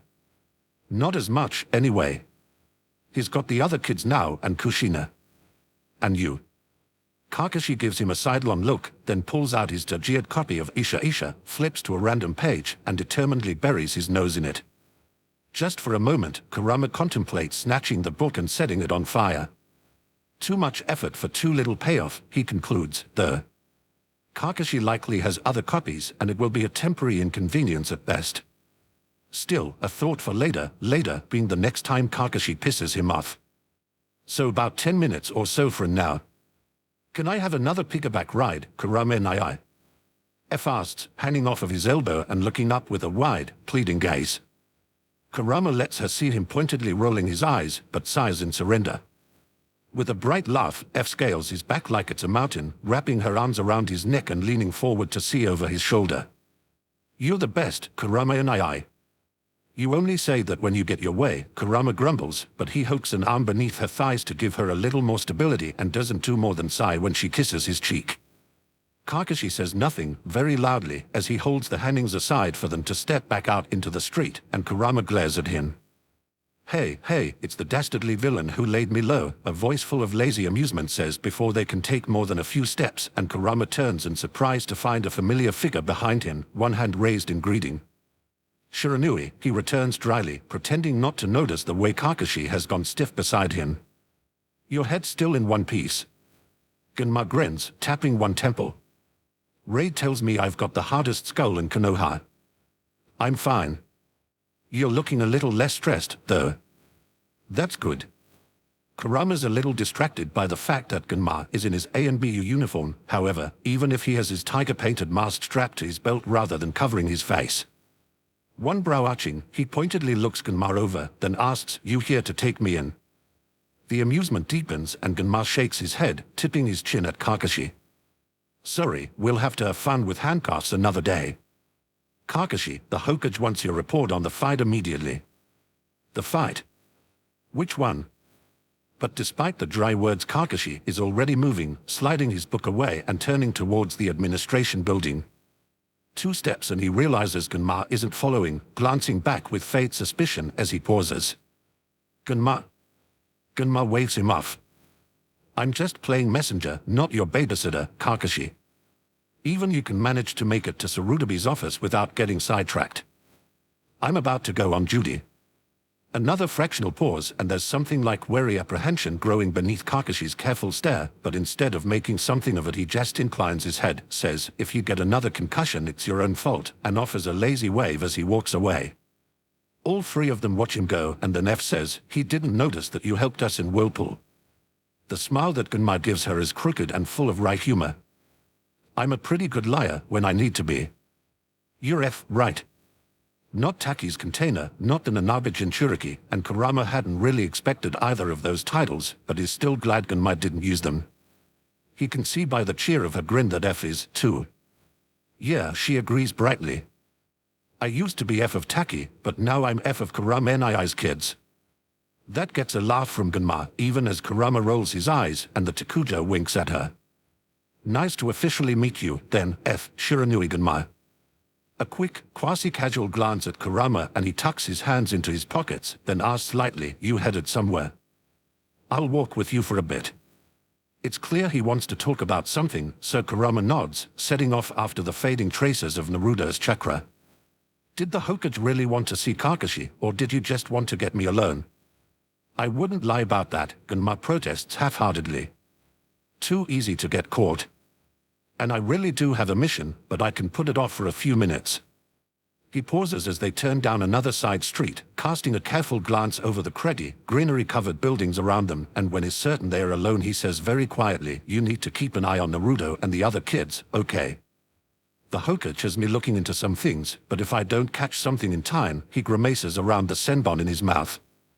Between the Hokage prompting this, the Jinchuriki kids being in danger, and Gunma acting paranoid in his own village, Kurama doesn't need 3 guesses to figure out what this is about. "Dance," he growls, just as quietly. "You're looking into him." Gunma blinks, long and slow, and pulls the senbon from his mouth. "Yeah," he acknowledges, eyes narrowing. "Do I want to ask how you knew that?" Kurama ignores that, because saying time travel will cause more problems than it solves. He digs into old memories, focusing on the things Sai once told his Naruto, and stops walking for a moment as bits and pieces trickle back. Sai even went back to one of the old bases long after Dan's was dead and burned to ash to find all the records from Root's operation in the hopes of locating all the members once the fallout from the war had settled. Naruto hadn't gone with him, but Sakura had, and she and Naruto had talked about it over drinks afterwards. Those are old memories, half-faded from alcohol and everything that's happened in between then and now. Still, hoping he's remembering correctly because Sai was one of Naruto's precious people, too, and just because Kurama hasn't thought about him yet doesn't mean doing so doesn't hurt a little. Kurama takes a breath and says, "You know the tunnels in the Hokage Mountain?" There's a moment of silence and then Gunma snorts, clear amusement in his face. Of course you know about that, too. Yeah, I'm familiar with them. That's where ANBU headquarters is. Kurama nods, because he knows that, too, Naruto might not have been ANBU, but he was Hokage, and even beyond that he visited Sasuke down there enough times for Kurama to remember them just as well as if he'd actually been a member. Past the southern end of the barracks, there's another tunnel that leads out into the forest. One of the Nadame's old lads is nearby. I've been past there, Gunma confirms, hazel eyes steady on Kurama's face. Pretty place, right? Lots of trees, peaceful and good for relaxing, since no one ever goes there. Message definitely received. Kurama snorts faintly, but feels a bit of the tension ease out of his shoulders. Lots of flowers, he agrees, dust dry. It makes Gunma laugh, even as he pulls the mask from his belt. Well, braiding flower crowns is the best cure for workplace stress, isn't it? With all the Kumonin wandering around, I think it's about time I take it up again. Eyes open, Uzumaki. Same to you, Kurama returns, but before he's even finished speaking, Danma has his mask on and is leaping for the nearest cluster of hanging roots. He scales them easily, swinging up onto the rooftops in a few easy motions and vanishes from sight. F cranes her neck to look after him, expression thoughtful. You like him, don't you, Kurama and I? Sensible people make me happy, Kurama says, which is more or less an answer. He hitches her up a little higher with one arm and keeps walking, following Naruto's trail. It meanders a little, avoiding big crowds, but it's definitely headed for the field outside the academy, right where he met Kurama for the first time. Still leaning forward over his shoulder, F hums. Konoha is a lot bigger than Taki, she says thoughtfully. And it looks nicer, too. Are we going to find a house here? Honestly, Kurama has no idea. Kushina and Minado's house is gone, destroyed in the Kyuubi attack, and the tiny apartment Naruto used to live in is too small for all 5 of them, 7, even if Han and Rish really do end up sticking with them. At this point, Naruto's idea of getting Tans to build them one is looking like their best bet. We will, he promises F, because there's not really any other choice. He'll try to corner the Hokage before it gets much later and find out, since they finally have the opportunity not to sleep on the ground and he'd like to take full advantage of it. Okay, F agrees, as cheerful as ever, and wriggles out of Kurama's hold. Dropping to the ground, she slides around him, then heads for the knot of blonde and red heads at a run and flings herself at all 3 of them with a war cry. Kurama chuckles a little, watching the 4 go sprawling on the grass with loud complaints and challenging shouts as F starfishes out on top of them. There's a wriggle, a twist, and Yujido gets both feet in F's stomach and heaves her away, rolling upright only to be tackled by Naruto. She goes down with a cry that sounds like treachery, and Naruto drags Gaara along with him to pin the older girl. It works right up until F comes back, scooping the 2 boys up with a whoop and holding them off. An instant later, Yujido sweeps her legs out from underneath her, and all 4 of them hit the ground again. Ignoring the free-for-all wrestling match, Kurama sinks down under the tree with the swing, leaning back against the smooth bark and scanning the descending darkness. It's an eerie sort of parallel to his first sight of Naruto in this time. Even the weather feels the same, fading sunlight and a touch of cold breeze swaying the branches. This time, though, the sound of laughter and children's voices is all he can hear, and he can't fight a smile as he watches them try and grind each other's faces into the grass. It's probably a little rougher than most academy-age kids would be, but they are Jinchuriki and they are not afraid to use their strength. Kurama is glad. He's glad they're happy, glad they can be themselves. All of this started because he couldn't leave Naruto on his own, but it's grown from there. Now, in the same situation, he knows full well that he wouldn't leave any of them like that. From the tangle of bodies, Yujido surfaces and scrambles upright. She's breathless with laughter, eyes bright, half of her hair falling out of its braid, and she bolts for Kurama, diving down on his far side. Instantly, knowing exactly what's about to happen, Kurama yelps, shoving her away, but it's already too late. With a round of battle cries, Gaara and Naruto held themselves at him, tackling him bodily to the ground, and Yujita joins in, laughing like Kurama hasn't heard before. Kurama struggles, growls, tries half-heartedly to shake them off, but there's laughter bubbling in his chest, and actually escaping is pretty much the last thing on his mind. None of them feel the eyes on them, or see the small figure tucked back into the shadow of a doorway, watching their tussle with wide eyes and leaning forward to get a better look. They don't feel the touch of chakra that sparks, hear the very quiet, it's pretty and warm, that's lust to the night's breeze as it swirls spiky hair around a pale face. From somewhere deeper in the building, there's a call, short and faintly annoyed, and in an instant the watching eyes are gone. Chapter 58, Luciform. Luciform LSFRM, like light, having, in some respects, the nature of light, resembling light. From Latin lux, lucis, light, plus, form, from frimus, having the shape or type of dot. Kurama leaves the kids playing hide and seek in the dark with Yudakada to watch over them, and heads around the edge of the academy. The door of the administration building is standing open, and there are several squads worth of shinobi with different hetae milling around the ground floor. A few of them eye him with contained hostility, but Kurama ignores the stares and heads for the Hokage's office.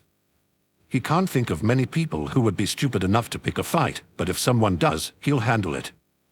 The room right outside the office boasts even more shinobi, these ones a lot more alert and aware than those downstairs. Guards, Kurama thinks, recognizing Namiyasha Raid and Izuki Yuga hovering by one of the windows. Mai and Zabuza are across from them, Zabuza leaning against the wall and looking amused, Mai pacing in a tight circle and clearly annoyed. The twin talking to the assassins he most vividly remembers dying for his Naruto and talking to the Kuririn he more or less knows, Kurama picks the ladder. He pushes through the suddenly even warier stairs and comes to a halt next to the swordsman, arching a brow at him. Something entertaining, shark face, he asks dryly. Even through the bandages he can see Zabuza smirk. Taran doesn't trust out half-sized Cage not to set off the next world war if she isn't behind him playing censor. Of course I don't trust him. Mai hisses, though she keeps her voice low enough that she can at least pretend she's being mindful of propriety. It's Higura. Half-sized? Kurama asks dryly. Aren't you being a bit generous there? The smile Zabuza gives him in response is wolfish, and he straightens to his full height, pointedly looking down. Firecracker, the only way you've got the high ground to say that is if I get you a box. Fuck him, Kurama decides, and with a sharp growl he body slams Zabuza back into the wall, sweeps his feet out from under him, and dumps him on his ass. You fish-faced fucker, he snaps, stalks past a laughing Mai, and heads for the office. His own fault for expecting anything like intelligent conversation from a man who thinks the piranha look as attractive. I've got a room at the inn to myself, Red. Zabuza calls after him, sounding like he's grinning as he pushes back to his feet. You're welcome to stop by any time, you know. I thought you said no encore. Kurama growls right back as he shoves through the doors and into the meeting room.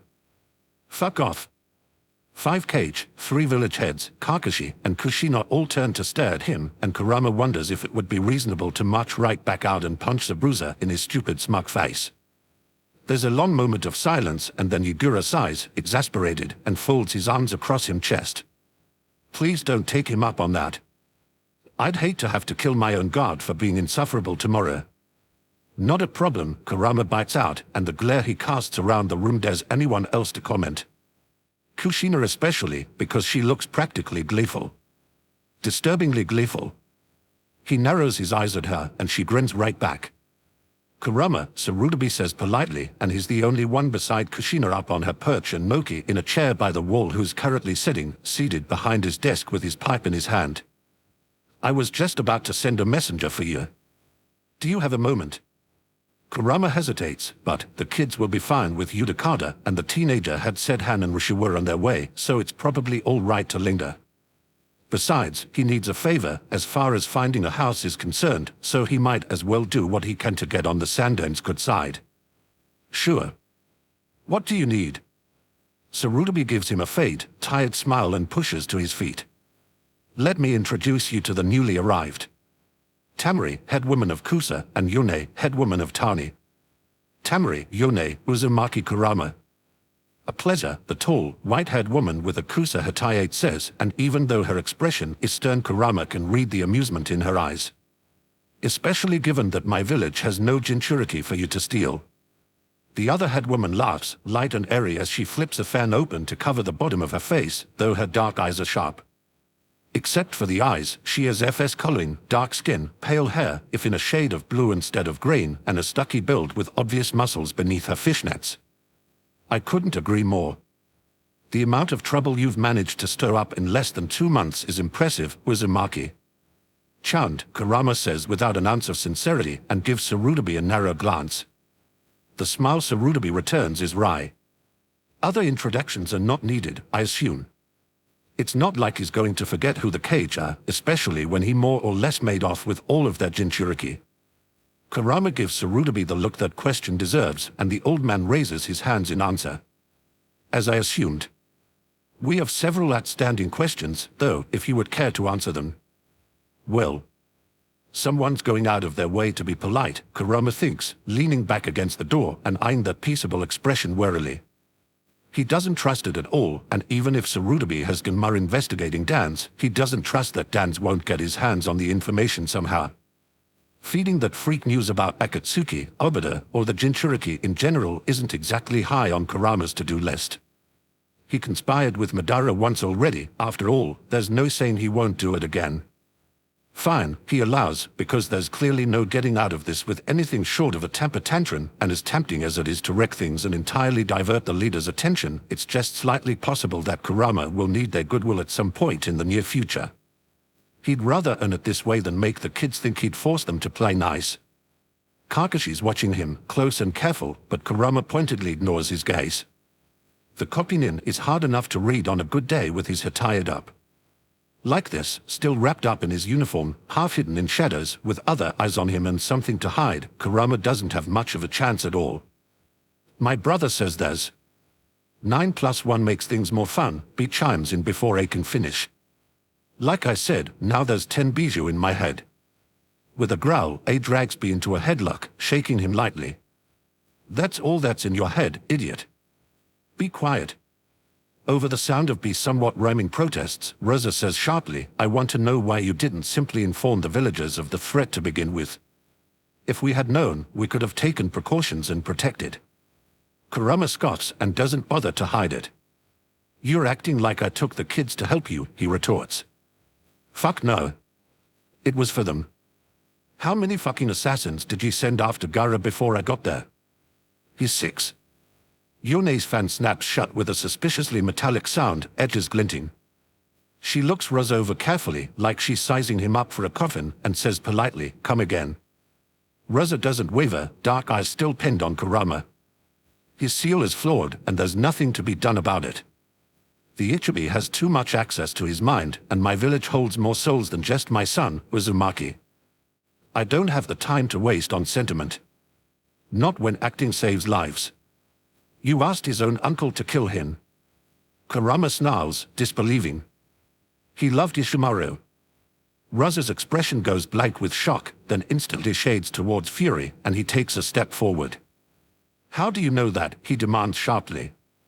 That was a top-secret mission, known only to myself and Ishimaru. You shouldn't. But I do.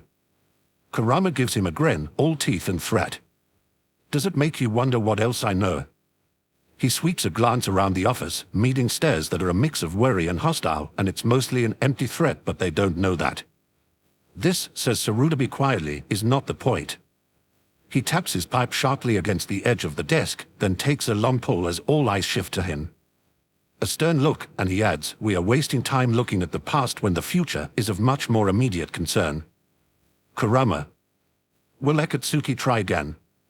Kurama hesitates, not wanting to drop the topic, but with the weight of both Kakashi and Kushina's eyes on him he gives a grudging tip of his head. Toadi's a dramatic asshole, but is determined. He's not going to stop trying until we take away all hope of his plan working, and for that we need to kill Zetsu. The plant one, Noki clarifies, and when Kurama nods he huffs disgustedly. Like Senju Hashirama, what a coincidence. Are you telling me there's no connection there? Konoha is not to be trusted. Listen, asshole, Kurama growls and is irritated enough that it rumbles through the air like the precursor to an earthquake. Madara making you shit your pants that one time doesn't mean anything except that you're a coward who can't let go of things, so unless you've got something helpful to contribute you should shut up before I make you. Noki goes white, eyes widening, and his mouth snaps shut. Kusa's head woman glances at Noki, brows rising, then at Kurama, and then back at Tsurutobi, who looks equally startled. Uchiha Madara, she asks. What does Konoha's first missing nin have to do with this? Zetsu used him to start all of this, Kurama answers gruffly. He's a bastard and I wouldn't spit on him if he were on fire, but he didn't pull his delusions of grandeur out of thin air. Zetsu's trying to get his creator, the real leader of Akatsuki, released from her seals, and Madara was his catalyst for doing that. Madara can't be behind this, Hizen says, but the tacky headman looks a few shades paler than before. He'd be almost 100 years old at this point. Toby was a student, Kakashi puts in unexpectedly, and when Kurama raises a brow at him he crinkles his visible eye in a bullshit smile. He's trying to pass himself off as Madara, but is too short. And Madara is dead, Kurama adds. I'd like to keep it that way, personally. Well, with Orochimaru sitting in a jail cell it should be fine, you know. Kushina's smile is cheery with just a hint of blood behind it. He's the one who brought us back. Which doesn't make Toby any less of a pain in the ass, Kurama counters. We fucked up 2/3 of their plan, but he still has Kasame helping him, and Sazori. Conan, too, if she managed to survive the snakebite. And makes a sound of great annoyance, finally releasing B and letting him straighten up. How do you even know this, he demands. Were you part of Akatsuki? This time the snarl that tears from Kurama's throat is the very farthest thing from human, and he lunges before he can remember why that's actually a bad idea. Kakashi darts forward and grabs him before he can claw his face off, and it's only because Kakashi is something like a friend that Kurama doesn't just go straight through him to get to the wreckage. Shut your fucking mouth, he hisses, and A is startled but defensive, already puffing up to yell right back.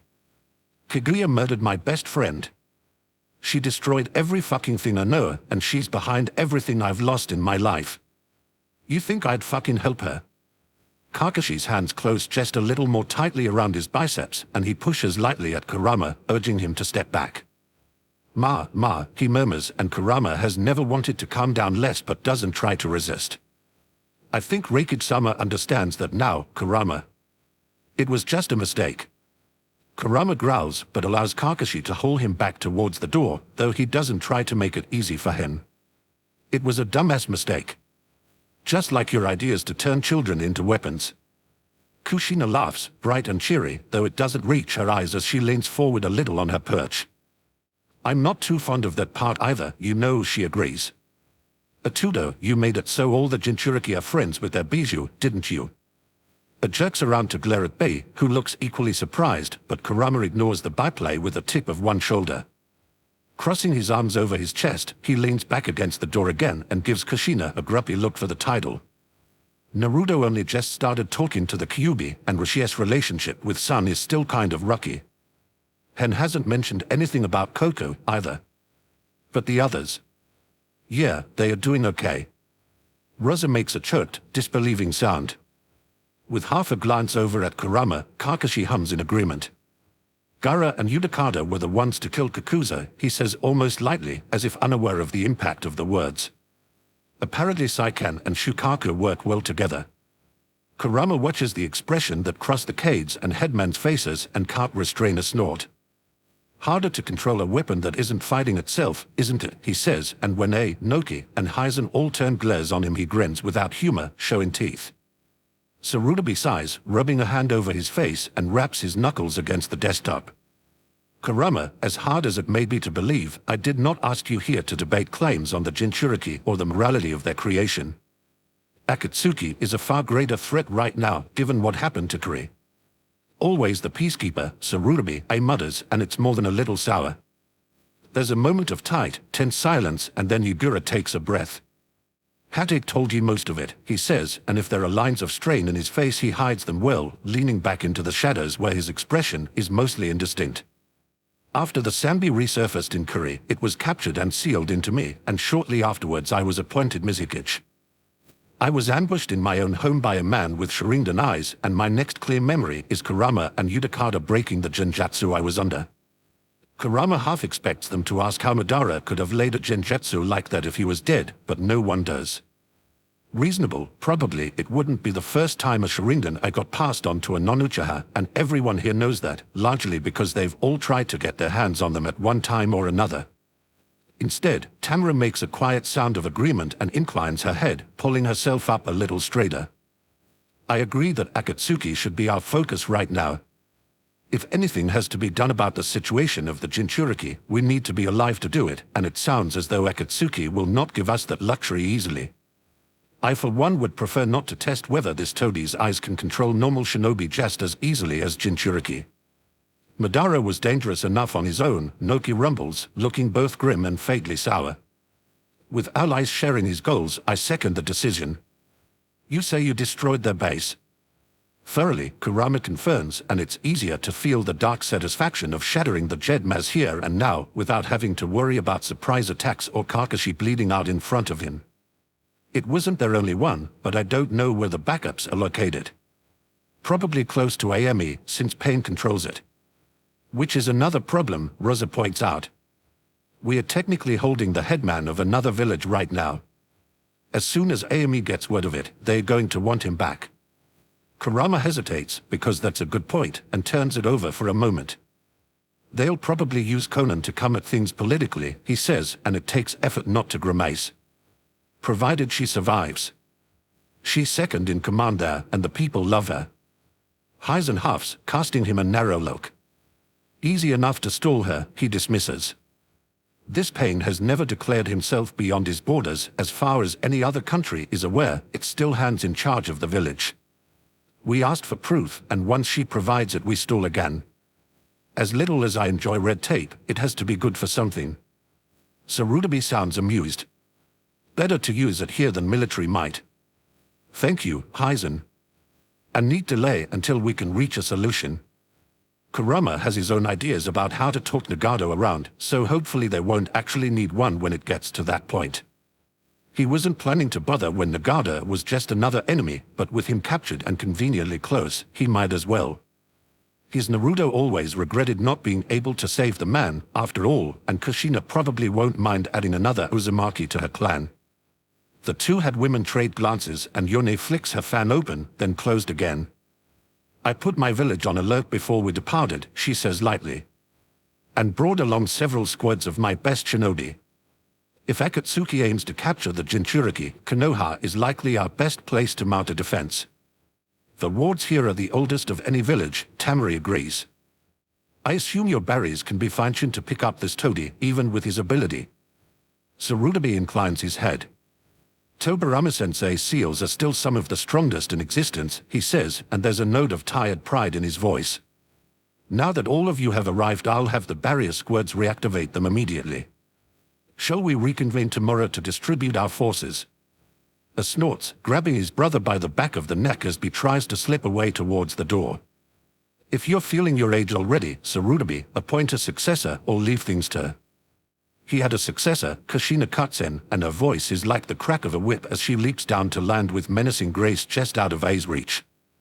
Kurama knows her well enough to recognize the grief on her face, even if it's mostly buried, knows that one misplaced word is all it's going to take to turn that grief into rage. Minato gave his life to save Konoha, you know. He was a great man and a great Hokage, and if you're going to forget that he existed, I'll. Kurama catches her by the shoulder, and when she spins to grab him in preparation for a flip, he blocks her hand, grabs her elbow, and pulls her away. No one is forgetting Minato, he tells her, and if it's sharp it's because he knows precisely how to catch her attention. But there's no way to bring him back, and right now Sarutobi is Hokage. Focus, Kushina. Kushina stares at him, and for a moment there's rage boiling right beneath the surface, tangible and tempting. A lifetime ago Kurama would have reached for it, fed it, used it. And, just as she would have then, Kushina contains it, strangles it, forces it down and takes a breath. For all her temper, she's one of the best Kurama has ever met at controlling her emotions, even if it doesn't seem like it at first glance. She reaches out for him, drops her head against his shoulder, and sighs against him with a weary sound, but the moment of vulnerability doesn't linger. Before Kurama can do more than touch her back, she's pulling away, shoving her hair out of her face, and she turns on her heel. "Come on, Atuda, let's go. I'm bored."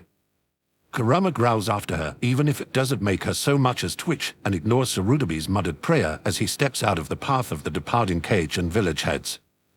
There are no more protests regarding the Jinchuriki, which is good, because Kurama's patience is at the very end of its tether. "Yes, Kurama," the Hokage asks, faintly weary, as he rises from behind his desk and turns off the lamp. "I assume you had something to discuss."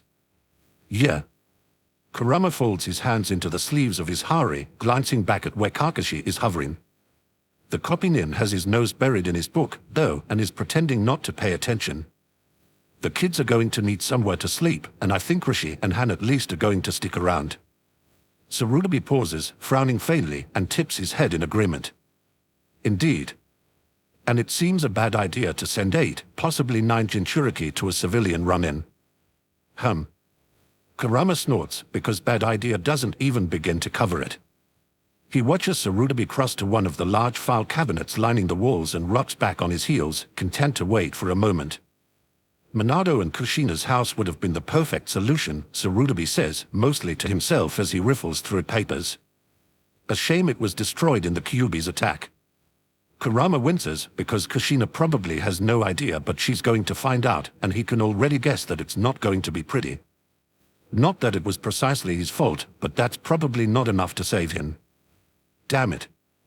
However, Sarutobi says with a note of cheer in his voice, oblivious to Kurama's sudden trepidation, the idea is a sound one, and an actual house will likely make all of you more comfortable. Ah, there it is. He surfaces with a handful of forms and returns to his desk, fumbling with his glasses as he switches the light back on. Here we are. There's an empty house just past Training Ground 7 that used to belong to a small clan which died out in the Second War. It's stood empty ever since. Seeing as the Uzumaki clan is currently landless because of an attack they helped repel, it will be simple enough to deed it to Kushina. There are perks to living in a place that's entirely under military rule, Kurama thinks, faintly amused. He forgets, sometimes, just how much power the cage have over their villagers and how little say anyone else has in matters. "Thanks," he says gruffly, taking the papers as Sarutobi passes them over. "I'll hand these over whenever she wanders back around." Sarutobi's smile is wry as he slides his bifocals off and sets them aside. Kushina is many things, but careful with paperwork is not one of them. Get her signature, then file those with the records office tomorrow, and it will be uncontestable. Good night, Kurama. The clear dismissal irks a bit, because Kurama definitely isn't used to being dismissed by anyone, but he tamps down on his anger, tucks the papers away, and heads for the door. Kakashi falls into step with him as he starts down the stairs, not saying anything, but Kurama gives him a sideways look anyway. "You," he says dryly, "really need to stop jumping in front of me when I'm pissed. At some point I'm just going to go through you." Kakashi gives him a smile that's probably 80% bullshit. "I think I can survive," he says lightly, but as they step down into the main building a subtle tension slides through his frame and his attention darts to something ahead of them. A little surprised, Kurama turns as well. The Kusa head woman is still present, expression just as stern as in the meeting, but there's a small figure next to her, barely older than Naruto, who's practically vibrating with contained energy. A familiar figure, Kurama thinks, looking down at a miniature Uzumaki Karen, who's staring up at him with wide eyes behind her glasses. Before he can speak so much as a word, Karen whips around to tug at Tamari's pat leg, hissing, "Tamara-sama, his chakra." His chakra is really bright and warm. Karen, another girl, several years older, and a Chunan, judging by her uniform, hisses, this one sporting the same long white hair and pale grey eyes as Tamari. She catches Karen's arm, pointedly tugging her away, and adds, "Be polite." There's contained exasperation in the head woman's face as she meets Kurama's gaze. "Uzumaki. There's someone I think you should meet." Without acknowledging her, Kurama crouches down to get on Karen's eye level and offers her a crooked smile. "Another Uzumaki, huh? I'd recognize that hair anywhere." Karen freezes in the older girl's grasp, glancing between her captor, the head woman, and Kurama with something that's very close to desperation. "Let her go, Rosetsu," Tamari orders, though her tone is closer to amused than sharp. To Kurama, she adds, "This is Uzumaki Karen." Once she heard your name and why we were coming here, she threatened to run away and find you herself. I thought it would be best to bring her to you directly, given the alternatives. As soon as Rosetsu loosens her grip, Karen bolts towards Kurama, coming to a sharp stop right in front of him. She pushes her glasses up, then says firmly, "You're an Uzumaki too." It's not exactly a question, but Kurama nods anyway. Iron. Uzumaki Kurama, nice to meet you. He casts a careful glance over her and has to swallow a low growl. Karen already has bite marks showing under the sleeves of her shirt, large and stark against the thinness of a child's forearms. Karen looks him over closely, like he's something she's going to buy in the market, and then tips her chin up and says, "My mom died healing people and I don't want to do it anymore. Your chakra is nice, so I'm going to stay here." That's not a question either, but Kurama hides his amusement as he glances up at Tamari, arching a brow. The head woman snorts faintly. "Clearly, I have no say in this," she says dryly, answering his unspoken question. Karen and her mother were both valuable as medics, but while we had an agreement with her mother to give her refuge in return for healing, that doesn't extend to Karen herself. If she wants to leave, I would rather it be with my blessing than after you invade my village with 8 Jinchuriki in tow and simply take her. Kurama rolls his eyes, because that's absolutely an exaggeration and definitely not something he would do, and ignores Kakashi's low chuckle from behind him. Instead, he looks at Karen, sees the faint hint of weariness deeply buried beneath a stubborn shell, and doesn't allow himself to sigh. "Well, we wouldn't be family if I said you couldn't stay, right? Come on, Firebrand, you should meet the others if you're going to be sticking around." "Ah," Kakashi murmurs in a tone of enlightenment. "A nickname? It's decided now, you're never going to let her go." "Fuck off, bastard, no one wants your opinion," Kurama tells him, rising to his feet. He hesitates, then glances down at Karen and Sage, but she's a hell of a lot shorter than the last time he saw her. Still definitely Karen, though, there's no doubt about that. "What a ride?" he asks. "I can walk," Karen informs him tartly. "I'm 7, not 3. Oh, she and Kushina are going to get along like a house on fire." Kurama's pretty sure he remembers his former Jinchuriki saying those exact words at one point or another. "I know that," he answers, and it comes out more patient than he actually feels. "But you don't have to, is what I'm saying." "I'll walk," Karen decides, though she at least mulls it over for a moment. She grabs the hem of Kurama's hari, which apparently means she's not about to let him get away, and looks up at the head woman. "Goodbye, Tamara-sama." "Goodbye, Karen," Tamari answers, and there's nothing of regret in her tone, but maybe a little sadness. "You are welcome back in Kusa any time you wish to visit your mother's grave." For a moment, Karen's firm expression wavers, nearly crumples. Kurama can feel her trembling just a little where she's practically pressed against his leg, and her hand is white-knuckled in his hari. She doesn't say thank you, doesn't acknowledge the offer in any way, and from where he's standing Kurama can see the mark in her skin again. It makes him want to break something. Tamaria's face, preferably, though he honestly isn't all that picky right now. "Come on," he says again, and drops a hand on top of her head. "The others are by the academy. It's not too far of a walk."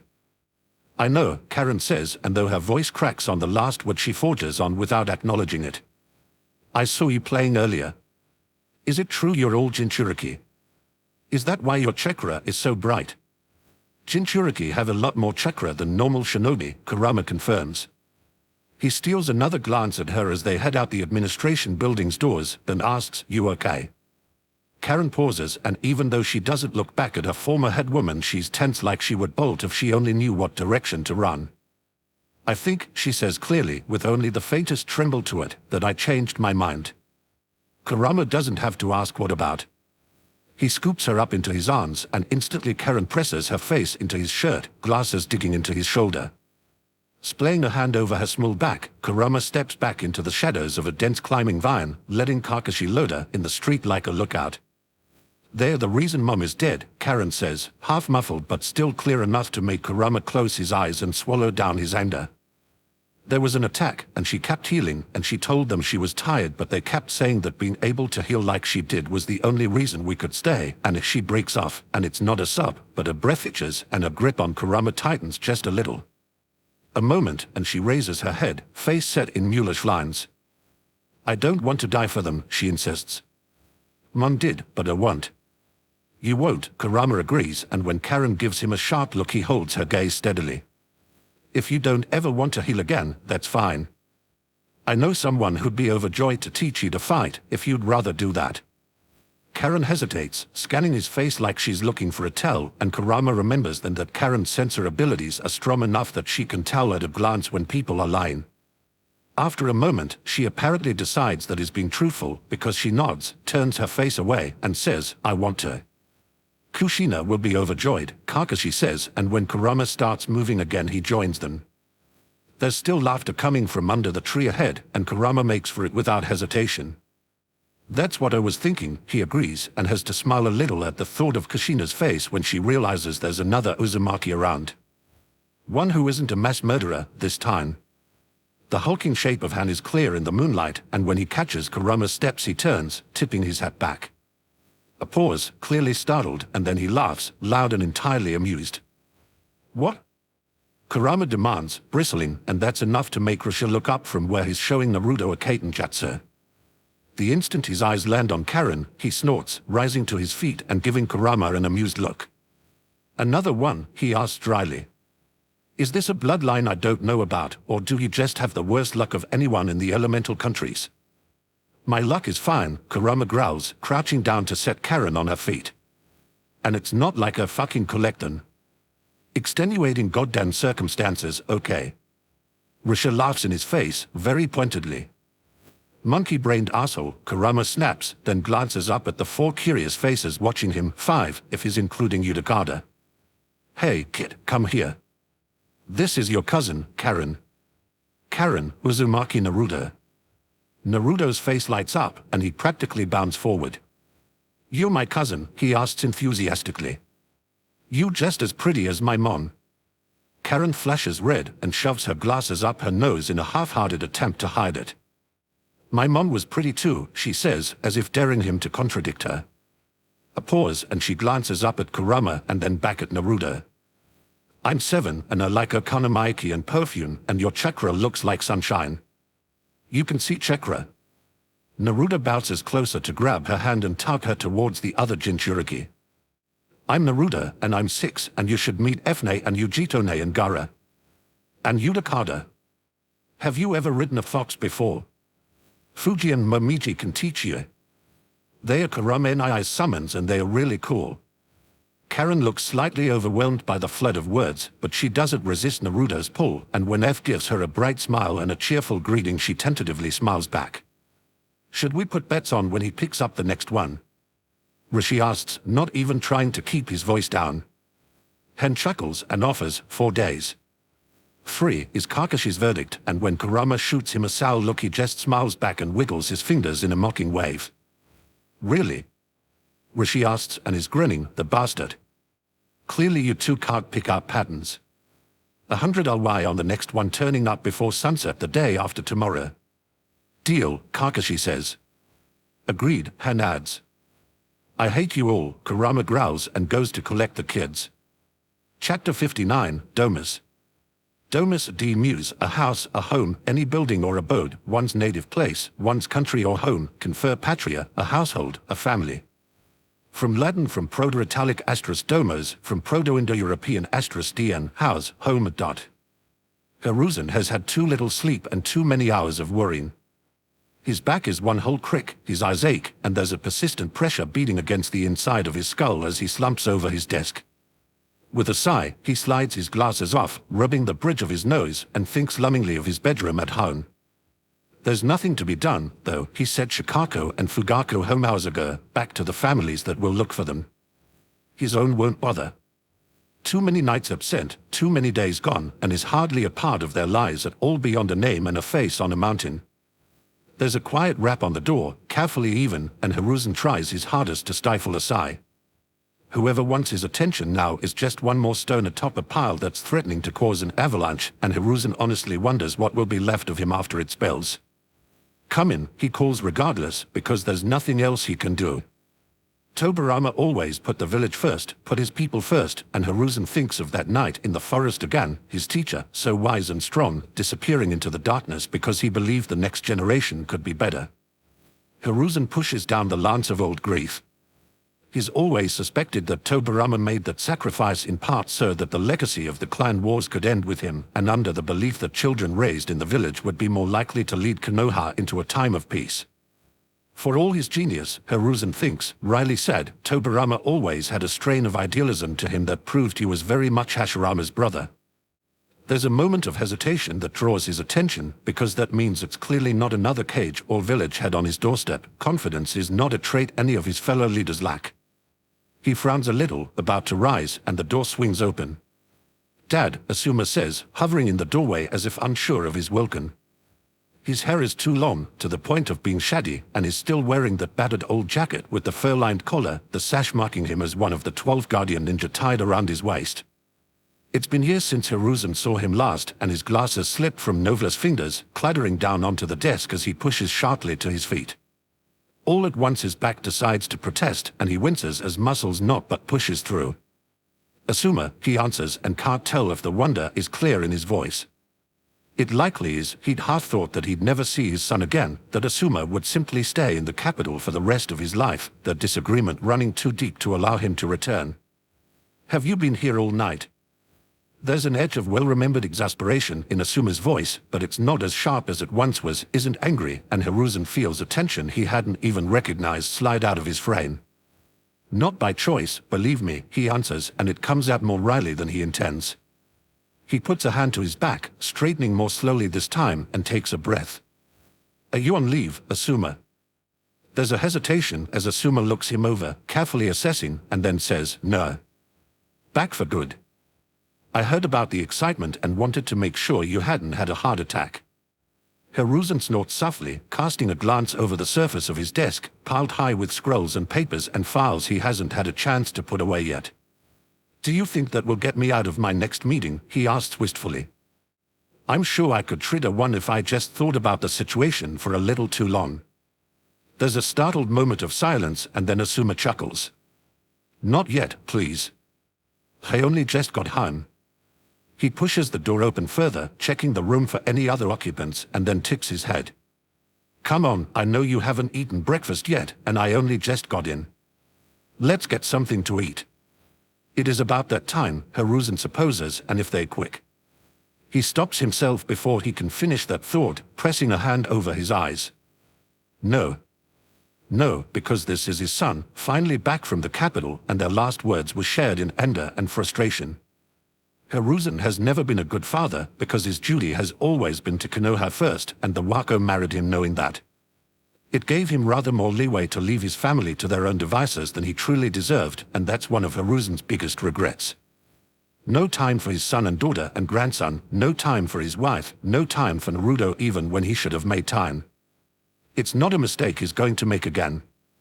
I could eat an ox, he says decisively, straightening one last stack of papers and stepping around the edge of his desk. A moment of inner debate, and he leaves the hat where it lies, strips off the heavy robes as well and drapes them neatly over the back of his chair. When he looks around, Asuma's brows are high with surprise, and Hiruzen meets his gaze with a tired smile. 3 steps past him, out into the main room, and he catches Azuma by the elbow as the Chunin staggers up the last of the stairs with a load of papers. Izuma, if you'd be so kind as to leave those on my desk, and then send a messenger to the other cage to let them know the meeting is rescheduled for 10. Just tell them something has come up. Izuma blinks, glancing between Hiruzen and Asuma, and then smiles brightly. Of course, Hokage-sama, he agrees. I'll let anyone who comes looking know that you'll be back later. Thank you. Hiruzen pats him on the shoulder, then turns to look expectantly at his son. There's a long pause, and then Asuma chuckles. Neglecting your work, old man, he asks, but there's a warm sort of humor in his voice, and he falls into step down the stairs. Hiruzen thinks of Tobirama, so devoted to the next generation. Thinks of Kurama, so desperately willing to sacrifice anything at all for those he loves. Thinks of Kushina and Sakuma, returned from the dead to the families that have needed them so sharply. It's a good reminder, he thinks, and feels for the weight of the Hataye in his pocket. Not one anymore, but carried. Tobirama was the one to hand it to him the day he, Honira, and Kohara passed the bell test. Well, for a given value of past, They never had a hope of getting even one bell off the Nadame Hokage, but they'd given it their best shot. Maybe, in the end, it's the effort that counts the most. I've recently been reminded, he says, and the words are light but the meaning behind them is anything but, that all things in life require a certain amount of balance. And besides, I believe I'll be returning to retirement before the year is out. And won't that be a surprise to the replacement he has in mind? Hiruzen would be lying if he claimed that wasn't one of the perks. Morning in Suna is one of the few comfortable times to walk the streets, and Rosa tries to make a habit of it whenever he has the time. That habit makes him restless now, far from his village in a place with too much grain and too many people, but he isn't about to drag his guards out and into the streets. They are very close to enemies here, with the last Shinobi World War so recently passed. It's only been a few years, and Shinobi have a long memory for grudges. He paces the room instead, trying to keep his mind off the tight quarters of the room he shares with his children. His remaining children and the thought is teeth, but he can't allow himself to dwell on it. The Uzumaki siblings have made it clear that he has no say in his youngest son's life any longer. Rosa will deny to his dying day that a part of him is relieved. Gaara outside of Suna ceases to be a problem that has to be dealt with through force. Gaara capable of channeling and controlling Shikaku is only a political problem, and Rosa might be many things, but blind isn't one of them. There's no way Kurama will allow Gaara to be used as a weapon, and that means Rosa can focus on Kurama's loyalty, Kurama's abilities, Kurama's threat. He doesn't have to kill his son anymore. Stopping beside the soul window, Rosa stares out over Konoha, but he doesn't see the greenery-covered buildings. Instead, it's his brother-in-law most clearly in his mind, Yoshimaru, with his kind smile and gentle eyes and all the hate he held for Rosa. So fiercely protective, just like Kurura, but a wound of the heart is different from a flesh wound. Unlike flesh wounds, there are no ointments to heal them, and there are times when they never heal at all. It was something Ishimaru said to Gaara, but Rosa had overheard. Overheard and dismissed it as nonsense from a medic nin who was too soft, too kind to a boy who needed to be stronger. If he'd been stronger, Yoshimaru would still be alive, Rosa had thought after that disastrous mission, furious and far too caught up in his grief to consider who was truly at fault. If Gaara had managed to control himself, the last remnant of Kurura would still exist, dozens of Suna's citizens would still be alive, and Rosa wouldn't be facing an out-of-control monster instead of a little boy. Except, I'm staying with Kurama and II. Gaara had used Shukaku's power without being consumed by it, and if the Kopinen's words are to be believed, it's not the first time. Kurama's closeness with the boy Rosa could write off. If the Uzumaki really is the 10th Jinchuriki, he likely has little reason to fear the Ichibi's power, but that moment. Rosa scrubs a hand over his face and tries not to let his regret creep up on him. He did what he had to for the sake of his village, and Uzumaki Kushina's taunting words don't change that. How many times did you use the Ichibi when you were at war with Konoha? If Jinchuriki are supposed to keep villagers at about the same power level, it failed, and if they are supposed to keep the villagers from fighting, that didn't work either. Suna is already the weakest of the 5 great nations, capped as one of the 5 by history more than anything. Even Taki rivals them in size, and Wind Country's economy doesn't look to be improving. The defeat in the last will left them vulnerable, incredibly weakened, and reeling from the loss of so many high-level shinobi. Sealing Shukaku into Gaara right before the end of Kurura's pregnancy was supposed to be the last resort, a last line of defense to keep Suna from being overrun by the next Kage searching for a soft target to expand their empire. Rosa knows his fellow Kage, his fellow nations. Konoha is largely peaceable because they have no need to be otherwise. The village rests on fat coffers, more missions than its shinobi have time for, more resources than it could use in 10 years of famine. IWA is isolated, proud and aggressive, and Rosa trusts only that Noki will always look out for his village and his pride before all else. Kuri is too far away to worry about overmuch, and has enough internal strife even now to keep Yuguro occupied. Kumo makes Rosa worry, and he knows it's a sentiment most of his fellow Kage share. Like his father, is arrogant, and Kumo is stronger than IWA. Strong enough to make their military might a constant threat, and more than ready to snatch up any and all power that crosses their path. Rosa remembers hearing about the Hyuga incident, barely 3 years ago. The first time he was briefed on the circumstances, he was absolutely certain it was going to lead to war. So utterly certain that that was what A was aiming for, because there was no other option in the face of such a blatant attack. He'd readied his shinobi, shored up his defenses, and waited for Sarutobi to call sooner as a reluctant ally to come to Konoha's aid.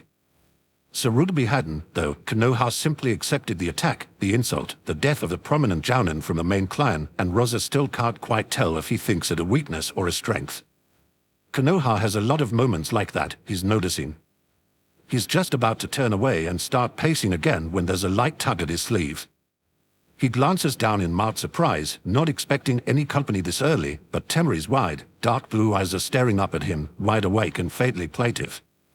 "Yes, Temeri," he asks. Temeri looks at him for a long moment, painfully similar to Kurura when she had a weighty question, and then glances out the window.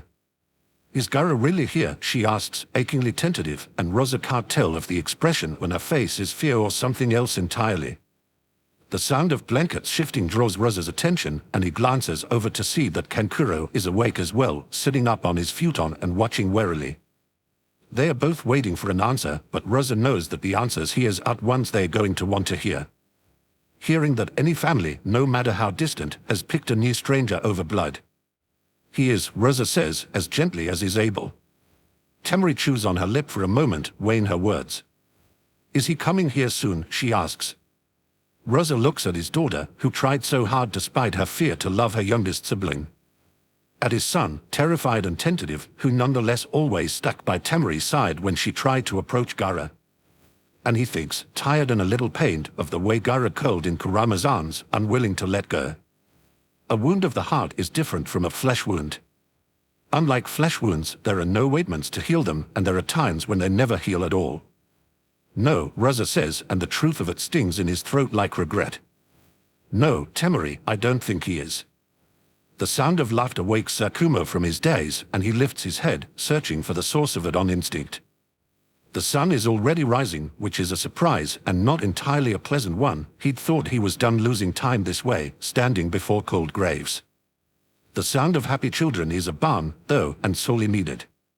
His bones are chilled through, and he wonders how long he's been standing here, staring at the lilies left on his own grave. Kakashi's hand, he's sure of it, there's likely no one else left who would bother. He turns away, forcing down the thought of his son still leaving flowers at his grave, looks towards the road in time to see a flash of crimson. Kurama is on the path, 2 children with him. The youngest 2, if Sakumo recognizes them. One is Kushina's son, and the other is the Keisuke's, but there's little difference in the way they adhere to the man, the red-headed boy in his arms and the blonde on his shoulders, clinging to hanks of Kurama's hair like reins. It makes Sakumo smile, just a little and very much despite himself, and without conscious thought he finds himself moving, drifting towards the road in time to intersect them. "Good morning," he offers lightly, breaking into an argument about whether ramen is acceptable breakfast food. It sounds like Kurama is losing anyway, and Sakumo knows exactly what it's like to be out-argued by a child. Kakashi got his mother's attitude, and it was always simultaneously Sakumo's greatest joy and his biggest headache. "Old man," Kushina's son chirps, sounding just like her. "Hi. You look like Kakashi."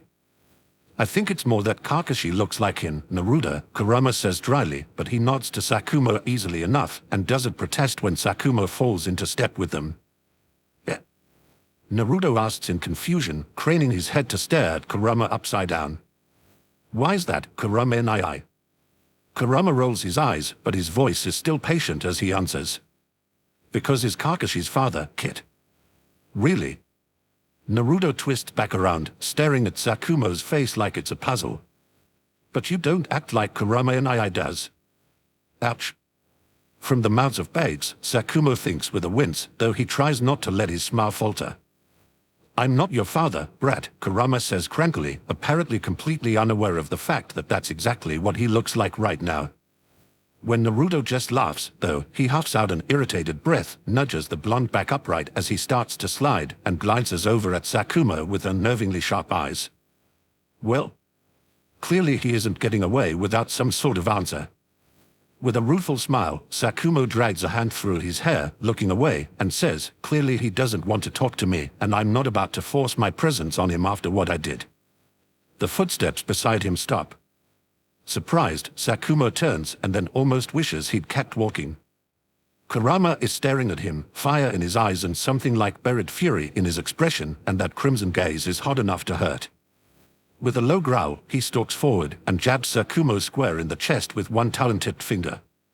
"What the fuck?" he demands sharply, and when Sakumo opens his mouth to respond, Kurama steamrolls right over him. "No. No. Fuck that, you asshole. You didn't take Kakashi's opinion into account before you went and killed yourself, so why the fuck should you do it now? What the hell has changed? You left him alone when he was barely even self-sufficient, and you fucking broke him. Take some goddamn responsibility, bastard, and man up and talk to your son. And if you hurt him any more than you already have, I'm going to feed you your spleen." With a snarl of pure rage, Kurama gives him one last withering look, grabs Naruto's ankle, and leaps for the nearest tree. In an instant, the only trace of his presence is Naruto's fading whoops and the red of the other boy's hair peeking over Kurama's shoulder before they vanish completely into the shadows. Feet frozen where they are, Sakumo slowly reaches up to rub at the neat hole Kurama's sharp nail left in his shirt. There's a dot of blood beneath, but... well, Sakumo is absolutely certain he deserves much worse at this point. He closes his eyes, fighting down the knot in his throat that tastes of bitter cowardice. He's been hiding, and there's no use denying it. Hiding beside his own grave, and God's, but how low can he sink? All night he's been staring at the evidence that Kakashi has mourned him, the flowers carefully placed, and surely almost 13 years is long enough to move on. Maybe Sakumo can't remember all of it as clearly as he'd like, and maybe the sting of betrayal is still fresh in his heart, but Sakumo made the wrong choice once already, and it must have been wrong if Kushina and Kurama and Kakashi's own distance are to be believed. Maybe the root of that decision was cowardice, too. Escape, a final, irreversible way of hiding from his shame, and Sakumo has had enough of hiding. He turns, heart beating too hard in his chest, ready to call up a summons and find his son, and stops dead for a second time, eyes widening. "Dad?" Kakashi asks, just as startled, and takes a step back that looks more automatic than conscious. And it hurts, seeing that, but Sakumo can't blame him. "Kakashi," he says, and tries to make his smile fit his face the way it's supposed to. It's difficult, because the Kakashi in front of him is so incredibly different from the little boy he remembers, but at the same time there's no way Sakumo would ever mistake him for anyone else. There's a thread of fate weariness in Kakashi's eyes, and he takes a step to the side, uncovered eye flickering over the road. "I thought Kurama came this way. Have you seen him?" Sakumo chuckles before he can help it, faintly sheepish, and rubs a hand over the back of his head. "Yes, I saw him. I see you're still good at making friends with unique characters, Kakashi. I'm glad." Kakashi freezes, looking like he's torn between reactions. "Friends," he finally says, and it's very nearly tentative. Sakumo gives him a wry smile, and this one at least comes more naturally. "Well, people don't threaten to rip out other people's spleens for just anyone, if I'm remembering correctly. He must be very fond of you."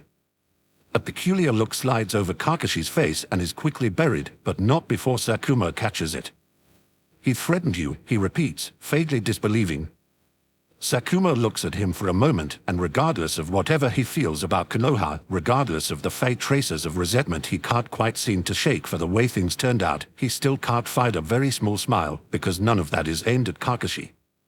Kakashi was the reason he lasted as long as he did, skills growing worse as his belief in himself faded, as the village whispered venom and mocked and blind. Maybe it wasn't enough, in the end, as Sakumo's self-loathing and guilt and shame grew too deep, but without Kakashi he would have fallen on his sword so much sooner. And in the end, so much of his decision was for what he thought was Kakashi's sake, sparing him the dishonor of growing up in the shadow of Sakumo's disgrace. "Of course he did," he says gently, and takes a breath. Steels himself with every last ounce of the courage he can scrape up in the depths of his soul, and tells his son, "Kakashi, I know that forgiveness isn't something I have any right to ask for, and that what I did can't be made right, but it has been." Kakashi interrupts, and he isn't quite looking at Sakumo, but he hasn't turned and walked away yet, either. "You're alive." Sakumo hesitates, but he can't do anything except shake his head. "No. Making it right would be never having done it in the first place. I can't change what's already happened, or what my decisions did to you, as much as I wish I could." As useless as the words are, "I'm sorry." There's a long moment of silence, and then Kakashi reaches up, closing his fingers around the plate of the slouted hataye he wears.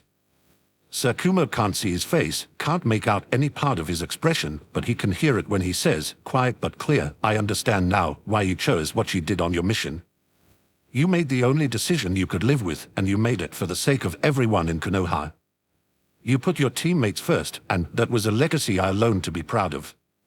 It feels like a hand closed tight around his lungs, like hot pressure against the backs of his eyes. Sakumo takes a breath that shakes and can't quite let it out for fear of it shattering into a sob. He presses his hand over his eyes, too much vulnerability on display for him not to, and tries not to think for a handful of seconds. He doesn't hear footsteps, but a hand settles on his shoulder, hesitates, then squeezes gently. The house is still open, Kakashi says, and his touch falls away. I didn't move anything afterwards. There's a ripple of wind that smells of leaves, and Sakumo doesn't have to look up to know that Kakashi is gone. That's all right, though. For the first time since he opened his eyes in a new world, Sakumo doesn't feel like this life, too, will end in tragedy. Maybe it's only a spark of hope, but a spark is all that's ever needed to set a wildfire to blazing. It turns out that Kurama's ability to track a weak, half-remembered chakra signal across the bustle of Konoha at mid-morning is pretty much shit. With a sigh of frustration, he stops at the edge of the closest training ground, eyeing the bank of the river balefully. He could have sworn. Are we exploring, Kurama and I? Naruto asks cheerfully, halfway draped over Kurama's head. I like looking at things from so high up. Well, Kurama is glad at least one of them is having fun. He glances down at Gaara, raising a brow, and the boy offers him a smile. I like walking, Kurama and I, he agrees. Only because you're not doing any of the actual walking part, Kurama grumbles, but when Gaara just gives him wide aquamarine eyes he sighs and boosts him up a little higher. Yeah. Okay, give me a second here. We should be going. Fuck. Kurama doesn't have a clue. Are you lost? A polite voice asks, faintly curious, and Kurama jerks around. One look at the newcomer, perched up on the limb of a tree with a medical textbook, and is ready to curse. Of course he would end up stumbling over the brat without even noticing. Naruto, why don't you and Gaara check out the river, he suggests, and Naruto cheers like this is the best idea he's ever heard. Come on, Gaara, he urges as Kurama sets him down on his feet. It's really pretty under the bridge. Let me show you.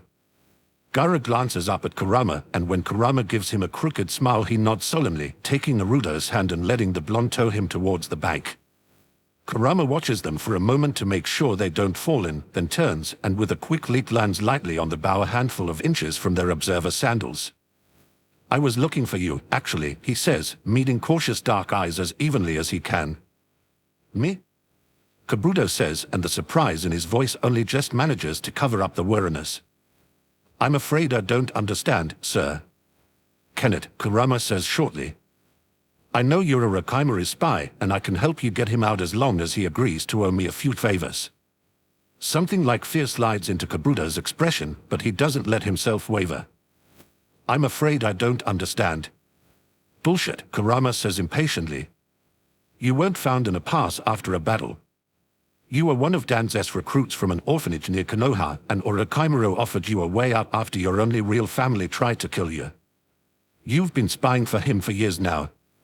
Kabuto looks like he's hardly breathing, staring at Kurama with wide eyes. With a sigh, Kurama sits back on his heels, studying the kid narrowly. Well, do you want to get him out or not? There's a hesitation as Kabuto looks him over carefully, then sweeps a glance over their surrounding area. Finally, satisfied that they're alone and Kurama isn't about to bolt for the Hokage, he takes a breath and closes his book. Why, he asks, and his eyes are too intelligent for the 14-year-old he's supposed to be. Orochimaru-sama is your enemy. Kurama watches him for a moment, turning various answers over, and then says, why don't you trade me answers? Tell me why you follow Orochimaru, and I'll tell you my reasons for letting him go. Kabuto accepts the deal with a single nod. Orochimaru-sama helped me find out who I was after Dan's, and Rude took that away from me, he says, and his eyes don't waver from Kurama's. He's building a home for me, for himself, for those like us. That's why. Oda Gakure, Kurama thinks, and the fact that the timeline matches up to his hopes is a relief. I might not like the snake bastard, but he's powerful. I need a few favors and he's more useful outside of Konoha. You go with him and both of you leave Konoha alone, okay? You need something, information or whatever, send me a message. That's all. Kabuto asks, faintly suspicious. A favor. 3 of them, Kurama corrects, giving him a grin full of teeth. 1 for giving you the keys to the seals on him, 1 for getting you into where he's being held, and 1 for not turning you over to the Hokage right now. Kabuto's hands clench tight around his textbook, and he looks like he can't decide whether to throw it at Kurama or accept the deal. Look, kid, Kurama says, and is starting to lose his patience. If Urokaimori stays in Konoha, there's every chance Sarutobi gets rid of him permanently. The Sandame's old, but he's smart. He's not going to leave someone that dangerous alive, right? He almost feels bad for the way Kabuto pales, eyes widening. The boy looks down at his hands, still white-knuckled around the textbook, and then mounts. All right, he whispers. Kurama blows out a breath, then reaches out and gruffly ruffles his hair. Don't look like it's a death sentence, kid. Now you don't have to pretend to be someone you're not. It might help you figure out more of who you are. He ignores the wide-eyed blinking Kabuto is doing and drops from the tree, heading towards the river to collect his 2 charges. Naruto, Gaara, come on. Let's go home before Kushina and the girls level our new house in the name of training. Naruto laughs, scrambling up the bank with Gaara right behind him, and he launches himself at Kurama's knees with dangerous force. Kurama and I up. And it's okay. If they break stuff, the creepy face would guy can just make us a new one. Shisui said, sir. Kurama snorts, scooping them both up in one go and boosting Naruto up onto his shoulders. Did he now? But I like it as it is, so let's try not to break it just yet, okay? Okay, Kurama and I, Gaara agrees, and when Naruto pouts, Gaara tugs pointedly on the lead of his pants. Okay, Naruto huffs, almost a whine. But it would be really cool to see a house get builded. Built, Kurama corrects with a roll of his eyes. He glances up at Kabuto, still watching with wide, wary eyes, and says, tomorrow. The teenager hesitates, but before Kurama can push, he nods. I'll be waiting here, he agrees. Bye. Naruto calls cheerfully, waving to him as Kurama starts down the road. Once Kabuto is out of sight, he grabs Kurama's hair again and asks, can we get ramen now, Kurama and I? I'm hungry. You're always hungry, Kurama complains half-heartedly, but he turns his steps towards the village regardless. Just don't tell your mom, okay? She's going to torture me again for going to Ichiraka without her. It's a secret. Naruto agrees brightly. I won't let my mom beat you up, Kurama and I. Brat. The only one getting beaten up would be her, so watch your mouth. Naruto laughs, Gaara giggles, and Kurama rolls his eyes, steals a small sandal so he can tickle Naruto's feet, and holds him steady as he squirms and shrieks for mercy. Chapter 60, Optative. Optative, active, a mood expressing a desire or wish, expressing a wish or choice of, relating to, or being a mood of verbs in some languages, such as Greek, used to express a wish, designating a statement using a verb in the subjunctive mood to indicate a wish or desire, as in had I the means, I would do it. From French optative, I've, from late Latin optativus, from optat, chosen, from the verb opta, choose, wish. Sazori is as blank-faced as ever when he steps out of the room, but there's less blood on him than the last time he came out, at least. Well? Kasame rumbles, leaning back against the wall across from the makeshift infirmary. She'll live, Sazori says without inflection, rinsing and drying his hands briskly. A glance back through the door, briefly resting on the sheet-covered form, and he snorts. For whatever good it will do when she wakes up and finds pain captured. Personally, Kasame is a lot more worried about Conan charging straight at Konoha in a head-on assault rather than turning suicidal, but he knows Sazori won't give a damn about that. Sazori doesn't give much of a damn about anything but his puppets and is seething over how many their enemies managed to destroy. How soon will she wake up? A day? Possibly 2, if she received a larger dose of venom than I thought. I have no information on Urokaimori's summons, so I can't be sure. Sazori sounds entirely disinterested, but he nods to Kasame politely enough before he vanishes down the hall to the room he's claimed as his own. Kasame glances once more at Conan, paler than ever and breathing shallowly, and turns away. The makeshift base is deathly silent, far removed from anything and hidden beneath the ground, and the shadows are thick everywhere the lights start to fade. Kasame doesn't particularly mind it, it's just a temporary bolt hole, and they'll be leaving it as soon everyone remaining can walk again.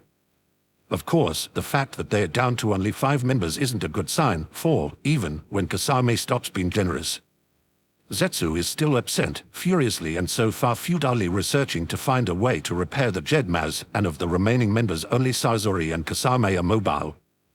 Orochimaru, their spymaster, is a traitor and captured, Pain has been taken, Kakuzu is dead. Their main base is in ruins, with every shinobi village on high alert. As things stand now, they've got very little chance of managing anything except a suicidal last sally. Of course, that's assuming they try a blatant frontal attack, and Kasame is pretty sure they've exhausted their opportunities for those. It's time to think like stealth-trained shinobi and act accordingly. Quietly, he lets himself into his own room and sets the bolt behind him, but doesn't pause, crossing to the full-length mirror on the far wall. He regards his own reflection critically for a moment, rubbing a finger over his blue skin with a huff, and then swings the mirror out like a door and slips through the opening revealed. The room behind is smaller, with barely space for a futon. Kasame steps over the edges of the mattress carefully, leaning down to check for breathing. Like Conan's, it's a bit too shallow for comfort, but when Kasame pulls back, one black eye flutters open, and Obito looks up at him wearily.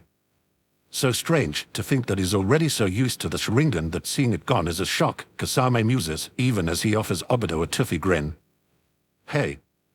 Still alive? Obito's mouth curls into a crooked smile, even as his eye falls shut again.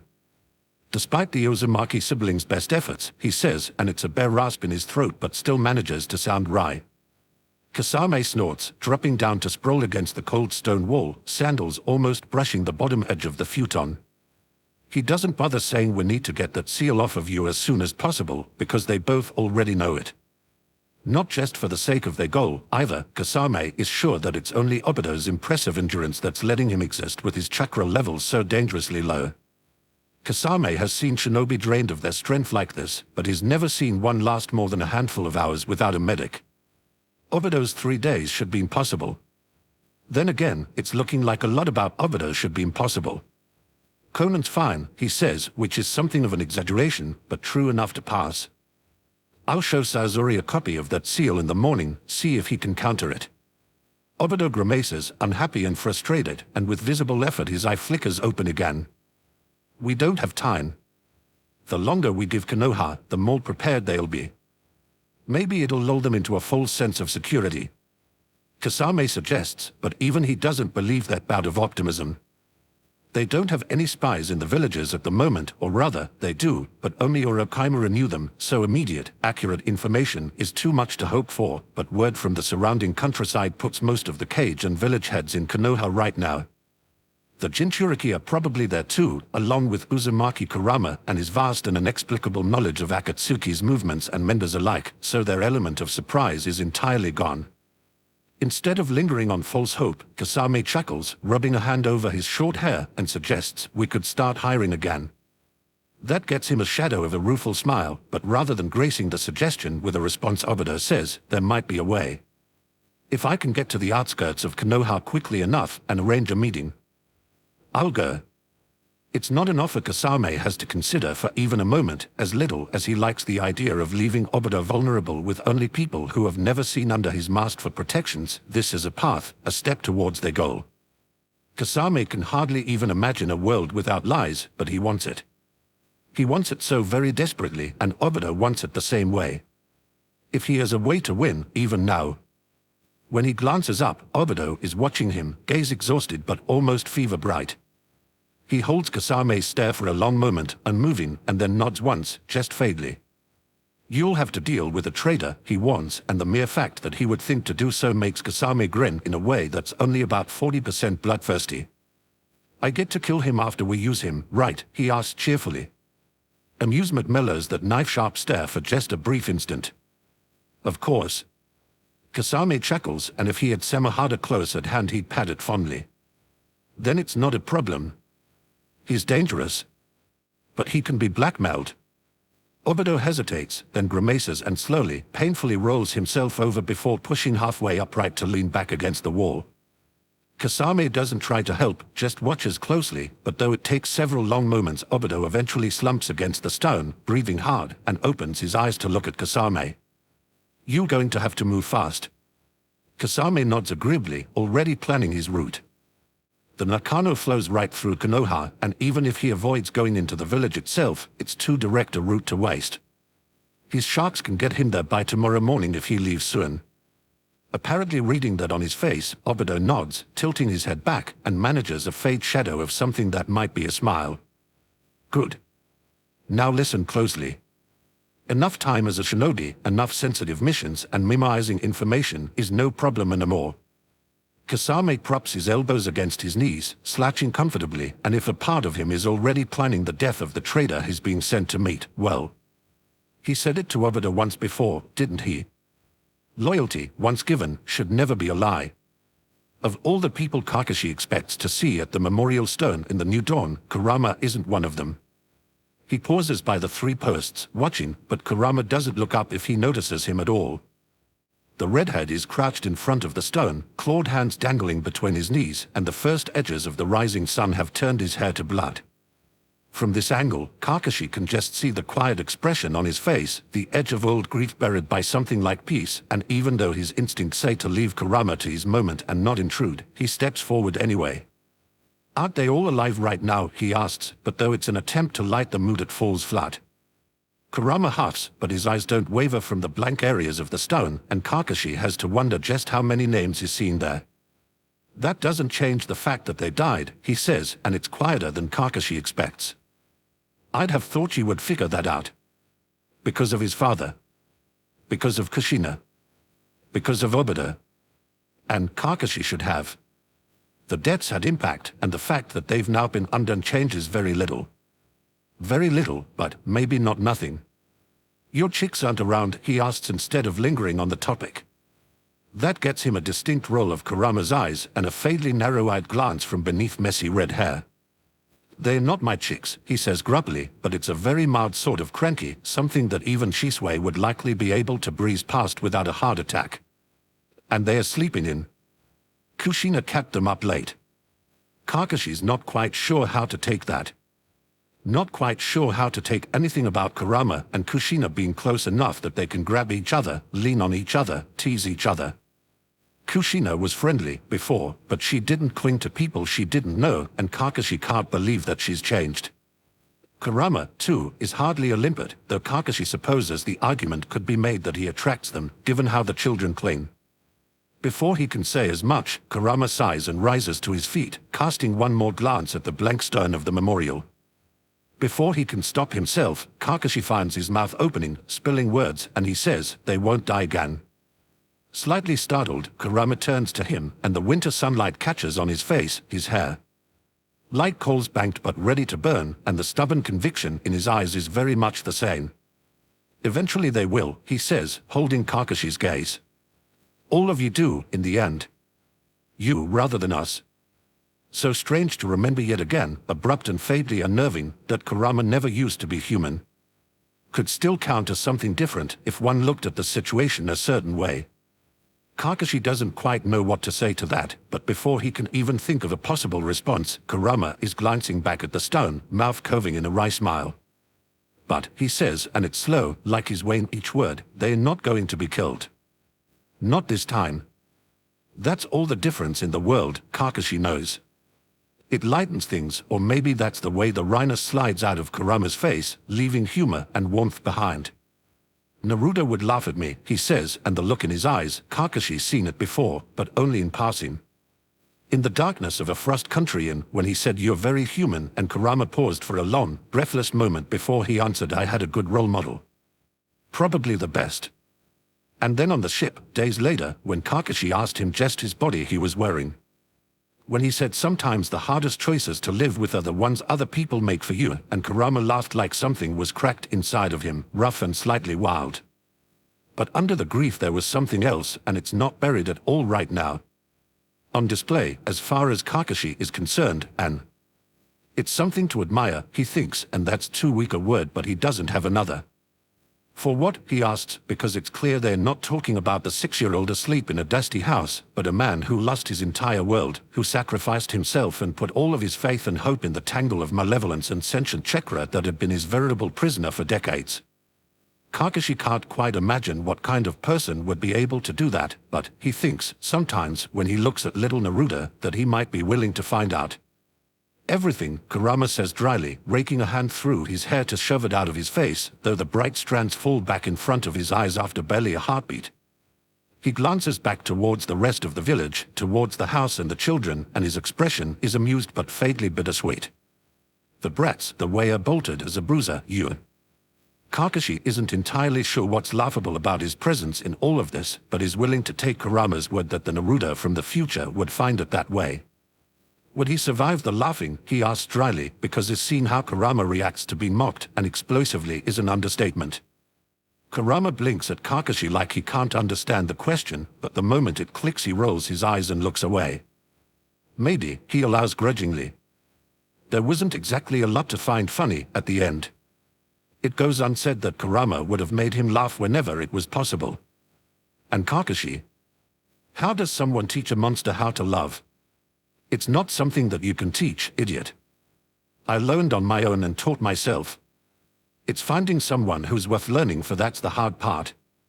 Kakashi thinks about the Kurama he first met, barely able to interact with other people, full of heavy, dark, destructive grief.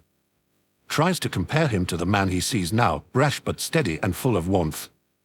He tucks his hands in his pockets, watching Kurama turn away, and the thought surfaces in his mind like someone who's drowning and finally manages to come up for air. Could I? Remembers Kurama again, meeting Naruto for the first time.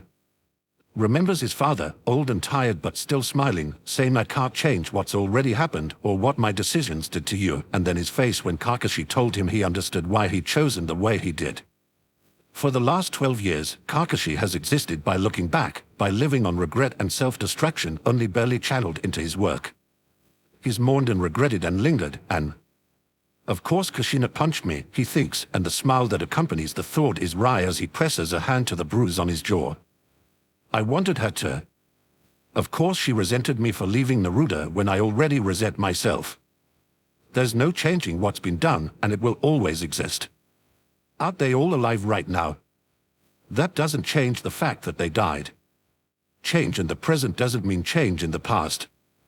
Outside of time travel, as Kurama clearly shows, that's impossible. But change in the future. Moving on, moving forward, refusing to let the past drag like a stone around his neck. I can. Nothing is changing around him. Kurama is still walking away, straight and steady, and the memorial still bears its heavy load of names. Kakashi doesn't feel the world shift, or the stars realign, or his memories become lighter. They'll always be there, and there's no getting rid of them, but it's just a spark. A flicker like embers finally catching the tinder, the flame leaping up for one brief moment. And maybe it isn't instant salvation, maybe there's no such thing. It's some small bit of light, though. A dark tunnel is only a series of steps, he thinks, and it's easier with a flame to lead the way. For the first time in years, Kakashi believes he might be able to come out on the other side. Gunma likes to think he's a pretty simple guy. He doesn't have any high-flung aspirations, personal vendettas, or dark secrets, and his backstory is sad but probably doesn't qualify as tragic. He's just another shinobi, talented in a handful of ways and content with where he is in life. That said, Gunma also knows he tends to be a little bullheaded when certain situations make themselves known. Gunma, Raid sighs, staring down at the absolute disaster that is their kitchen table. Gunma makes a noise of absent acknowledgement but doesn't look up from the stack of mission logs he's leafing through, because something isn't adding up but Gunma can't actually figure out what it is. Gunma, Raid repeats, a little more forcefully this time. Food. In a minute. Matters, admittedly, never been Gunma's strong suit outside of plotting trajectories, but is pretty sure these numbers don't make sense. After the Second Shinobi War, with the way upright hostilities eased, ANBU enrollment plateaued, and the papers are dragged out of his grasp, and even though Gunma grads for them, Raid knows him far too well and intercepts his hand halfway, shoving a bowl into it instead. Eat, the big man says with clear exasperation, setting a plate of broiled mackerel down with a pointed thump. Gunma, I haven't seen you get up in almost 6 hours. What are you doing? Knowing this as an argument he's not going to win, Gunma bolts down the rice as fast as he can, ignoring the narrow-eyed stare Raid is giving him for it. Mission, he says between mouthfuls. From Sarudabi-sama. Raid doesn't ask for details because he was ANBU as well and knows exactly how such things work. He just frowns a little, collecting the dirty dishes that Ming Gunma entirely missed him eating in his distraction. Well, I'm sure the Hokage wouldn't want you neglecting to eat for days on end, he says, brushing Gunma's shoulder as he passes. Gods know you need a lot of energy on ANBU missions, or even just training for them. I've seen you put away a whole rack of fish in one sitting after you got back, remember? Gunma drops his bowl. Fuck, he says, and then fuck, as he lunges for one of the merchant manifests he borrowed from accounting without explicit permission. Ray dives to save the remaining mackerel, but Gunma hardly notices, flipping through pages to find the list from last week. He hadn't been overly picky about the records he swapped, going for anything with Dan's name attached, and now he blesses the foresight. He checks the list, sets it aside, and goes further back. Dan's accepted the last supply delivery to ANBU headquarters. 10 days before that Dan's had accepted another order, and 6 days before that, and then 9 days before that. It's a pattern in that it's not a pattern. Dan still visits the ANBU barracks every few days, overseeing training or checking on missions, and no one's ever really marked it. He's an elder of Konoha and the Sandame's former teammate. Of course he'll assist the organization he was one of the first members of, whether that means advising on strategy or signing for deliveries of food or weapons. But sometimes those deliveries are just slightly larger than they should be. Shinobi tend to need a lot of food, after all, especially when they are training or out on missions, but the mission logs prove that the number of occupants in the barracks was always below the normal levels, not above. Right under their noses. Logical, simple, easy. There was a delivery just a few hours ago, Gunma knows. What are the odds that it was one of the big ones?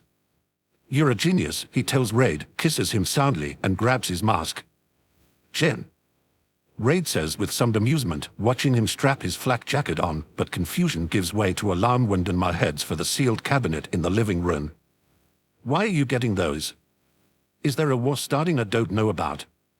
Gunma rolls his eyes a little, sorting through bundles of poisoned senbon with practiced care. If I assassinate the Raikage, I promise to give you at least 10 minutes warning, he offers dryly, and when Raid makes a noise of abject despair he glances up with a crooked smile. Call it, Rai, it's the mission. I think I've figured something out. Raid watches him pick 3 bundles, each marked with a different color of ribbon, and his frown doesn't abate in the slightest. Those. Gunma just smiles, even as he tucks the majority into his weapons pouch and slides a few extra needles into the seams of his clothes. Better safe than sorry, he says lightly, and it's only mostly a lie. Pushing to his feet, he closes the cabinet, watching until the seal flares and locks it again, and then turns to give Raid a smile. Look, I need to go. Don't wait up. There's not even an attempt to argue, because Raid knows the job as well as Gunma does. Just be careful, he says quietly, and when Gunma leans in, Raid wraps him in a tight hug. For a moment Gunma lets himself linger, breathing in the warmth, but he doesn't have time. Later, Rai, he says, pushing away, and then makes for the window as he drags his mask down over his face. A hard leak carries him out and across the gap between buildings to land lightly on the next roof over, and from there getting to ANBU headquarters is practically rote. Gunma doesn't bother with stealth as he drops into the tunnels, because one more ANBU is hardly going to raise an eyebrow here, and heads for the storage rooms. It's been a week since the last time Dan's accepted a shipment, but the next one doesn't come in for another week, and none of the gaps between Dan's orders are longer than 12 days. It might mean nothing at all, and Gunma could be jumping at shadows. But it's odd, and he doesn't like that. ANBU enrollment never fluctuates much outside of open warfare, and for incoming shipments to show variation that mission rosters and current occupation can't account for. Well, Gunma doesn't like it much. He's a simple man, and unexpected variations in otherwise consistent patterns make him twitchy. The main storeroom is dark and completely silent when Gunma eases through the door and locks it again behind himself. The lockpicks go back under the plate of his attire, and he leaps up onto the top of the shelf along the wall. The order is piled neatly in the middle of the open section of floor, waiting for the small kitchen staff to put things away. A and BU are encouraged not to leave the base while on duty in case they are called up on emergency missions, so the food's always decent enough to compensate, and the cooks know what they are doing. They are not shinobi themselves, though, and they probably never think to check for marks of other people in the room. Carefully, Gunma tucks himself away in the darkest parts of the shadow, where he won't be seen even if someone turns the lights on. He doesn't think they will, that would be fairly noticeable against the dark hallway, but he didn't get to be the youngest ever member of the Hokage Guard platoon by being careless. He doesn't like this. Doesn't like it at all, the thought that Dans could be a traitor. The Hokage might not have said it outright, but Kakashi, one of the most stubbornly self-destructive people Gunma has ever met, dropped out of Root right before it was quietly disbanded and never gave a reason why. I think that access to 10 of the most powerful shinobi in the world, 4 of them young children, is quite a lot of temptation for a man who once trained children to be the perfect weapons. Root is supposedly over and done with, stripped of power and personnel by the Hokage order, but really, what else could be happening to the disappearing supplies? They aren't for the regular A and B members because their numbers don't change enough to require the extra, so logic says the surplus food ends up elsewhere. Easy enough to find out where. All Gunma needs is a little patience, and he's got that in spades. The wait gives him time to consider how to handle things if he does uncover evidence of Root being re-established. Dan's a Sarutobi's old teammate, so Gunma can't exactly toss accusations around without plenty of proof, even if the Hokage was the one to assign him the mission in the first place. The manifests are a good start, but something heavy scrapes across stone. Instantly, Gunma goes perfectly still, quieting his breathing until it's completely inaudible. His internal clock says he's been waiting for several hours already, but apparently it's paid off, because a section of wall swings out like a door, and 2 figures in dark clothes ghost in. They are alert but not wary as they lay at ceiling scrolls and start shifting part of the stack of crates onto it, but Gunma doesn't allow himself to relax. There's no way of knowing what's in the tunnel beyond, but he's also not about to miss his chance to find out. Odds are there's no way to unseal it from this side, since the pair left it standing open. They are distracted, though, and Gunma takes the opening, crawling across the ceiling with slow, easy intent. No fast motions that could get him noticed, and even after all this time as an assassin instinct says to bolt for cover, but Gunma doesn't listen. He eases his way down the wall, sticking to the heavy shadows cast by the tall shelves, and as soon as both shinobi have their backs to him he drops to the ground, takes a breath, and slips into the tunnel. No other shinobi are waiting, which is a relief and one of the things Gunma wasn't allowing himself to worry about. Collecting extra groceries doesn't seem like the type of thing anyone would bring back up for, but then, Dan's a paranoid bastard on a good day. The passage isn't too long, thankfully, and there aren't guards at the far end either. The cavern opens onto is empty, bridges of stone stretching across the chasm in the center and branching off to meet other openings in the walls. Gunma can't hear anyone behind him yet, but the pair and the storeroom will probably be finished shortly, and he can't linger. He picks a doorway at random, more for proximity than anything else, and pads down the worn stone hall, hearing straining to pick up any hint of voices. Several minutes in, just as he's about to turn around and pick another corridor, he catches a low, deep murmur from up ahead. Eyes narrowing behind his mask, Gunma channels a touch of chakra into his hands and feet, leaping up to cling to the stone ceiling like a spider. It's high enough that there's little risk of being seen unless he moves too fast, and he crawls towards the source, as quiet as he can make himself. The sound is coming from beyond the tunnel's exit, where a whisper of cold breeze carries the smell of the open forest, and when Gunma leaps lightly down his feet hit grass. Moving up your training, a familiar man is sane, and Gunma's heard Dan's more than enough times to recognize him even without seeing the man. He doesn't try to, but darts for the forest and quickly scales one of the larger trees to hide himself among the leaves. Despite his age, Dan's too good a shinobi to miss the feeling of eyes on him. "Yes, sir." That sounds like a child's voice, young and light, and Gunma fingers one of the senbon in the cuff on his shirt, debating with himself. Dan's is good, but Gunma only needs to score a glancing blow with this particular batch of poison. The Hokage will definitely object, but once an assassination is done, there's no way to undo it. Still, no need to jump to conclusions. Better to have all the information so he can accurately counter any attempt to undermine the mission. Do you understand your mission? Dan asks, and it's not the fatherly tone he tries to take with the regular A and BU. This is something cold and hard, as unyielding as iron. Your partner has already accepted. A faint itch of breath, almost inaudible, and the chart says, I'm to kill Shin before he can kill me. The survivor will be assigned a very important mission for the good of the village. Rough steps, not quite even and identifiably Dan's S. Report to me when you succeed. Yes, sir. Another hitch, just enough to make the title crack faintly. There's no other movement for a long moment as Dan reaches the passage, steps echoing on the stone, and then the sound of a sword sliding out of its sheath. I don't want to kill you, sigh. Another boy, sounding a little older but also heartbroken. It's what Dan Sama ordered. The younger boy again. There's a mission. We serve the village of Konoha and Dan Sama. Well. Gunma takes a breath and closes his eyes, thumps the back of his head lightly against the trunk in self-directed aggravation, but you always have to be the hero, don't you, half-pint? His sister used to ask him as she slapped salve on his bruises. Gunma would roll his eyes, but keep starting fights anyway. For himself, for Guy, for Abisu, for anyone who got picked on, and Gunma's a pretty simple guy. But betray a fellow Konoha shinobi. Use your power against someone who didn't earn it. Yeah, then Gunma will start to have problems.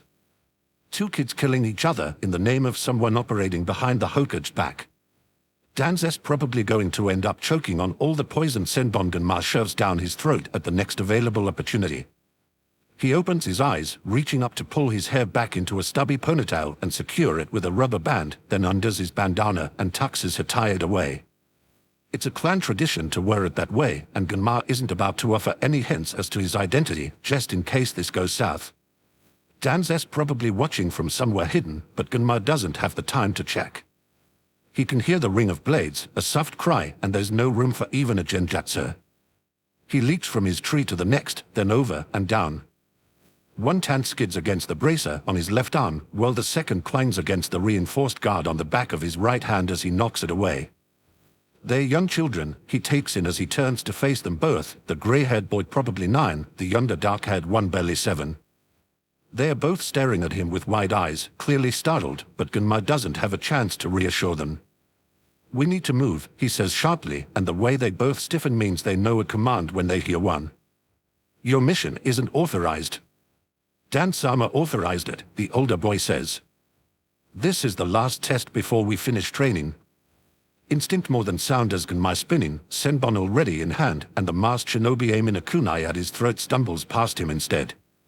Gunma doesn't waste time on regrets or hesitation, he flips a Senbon through his fingers and stabs it down hard in the back of the attacker's neck, and the man crumples. The other two root members appearing out of the trees don't give their fellow shinobi so much as a glance. Fuck, Gunma thinks, palming another 5 Senbon. 3 that will paralyze, 2 that will kill, and Gunma doesn't want to kill shinobi who might as well be comrades, but there are 2 little kids behind him who were ordered to kill each other, and Gunma isn't about to let them do it. You come with me and you both get to live, he tells the boys, though he doesn't look away from the advancing shinobi.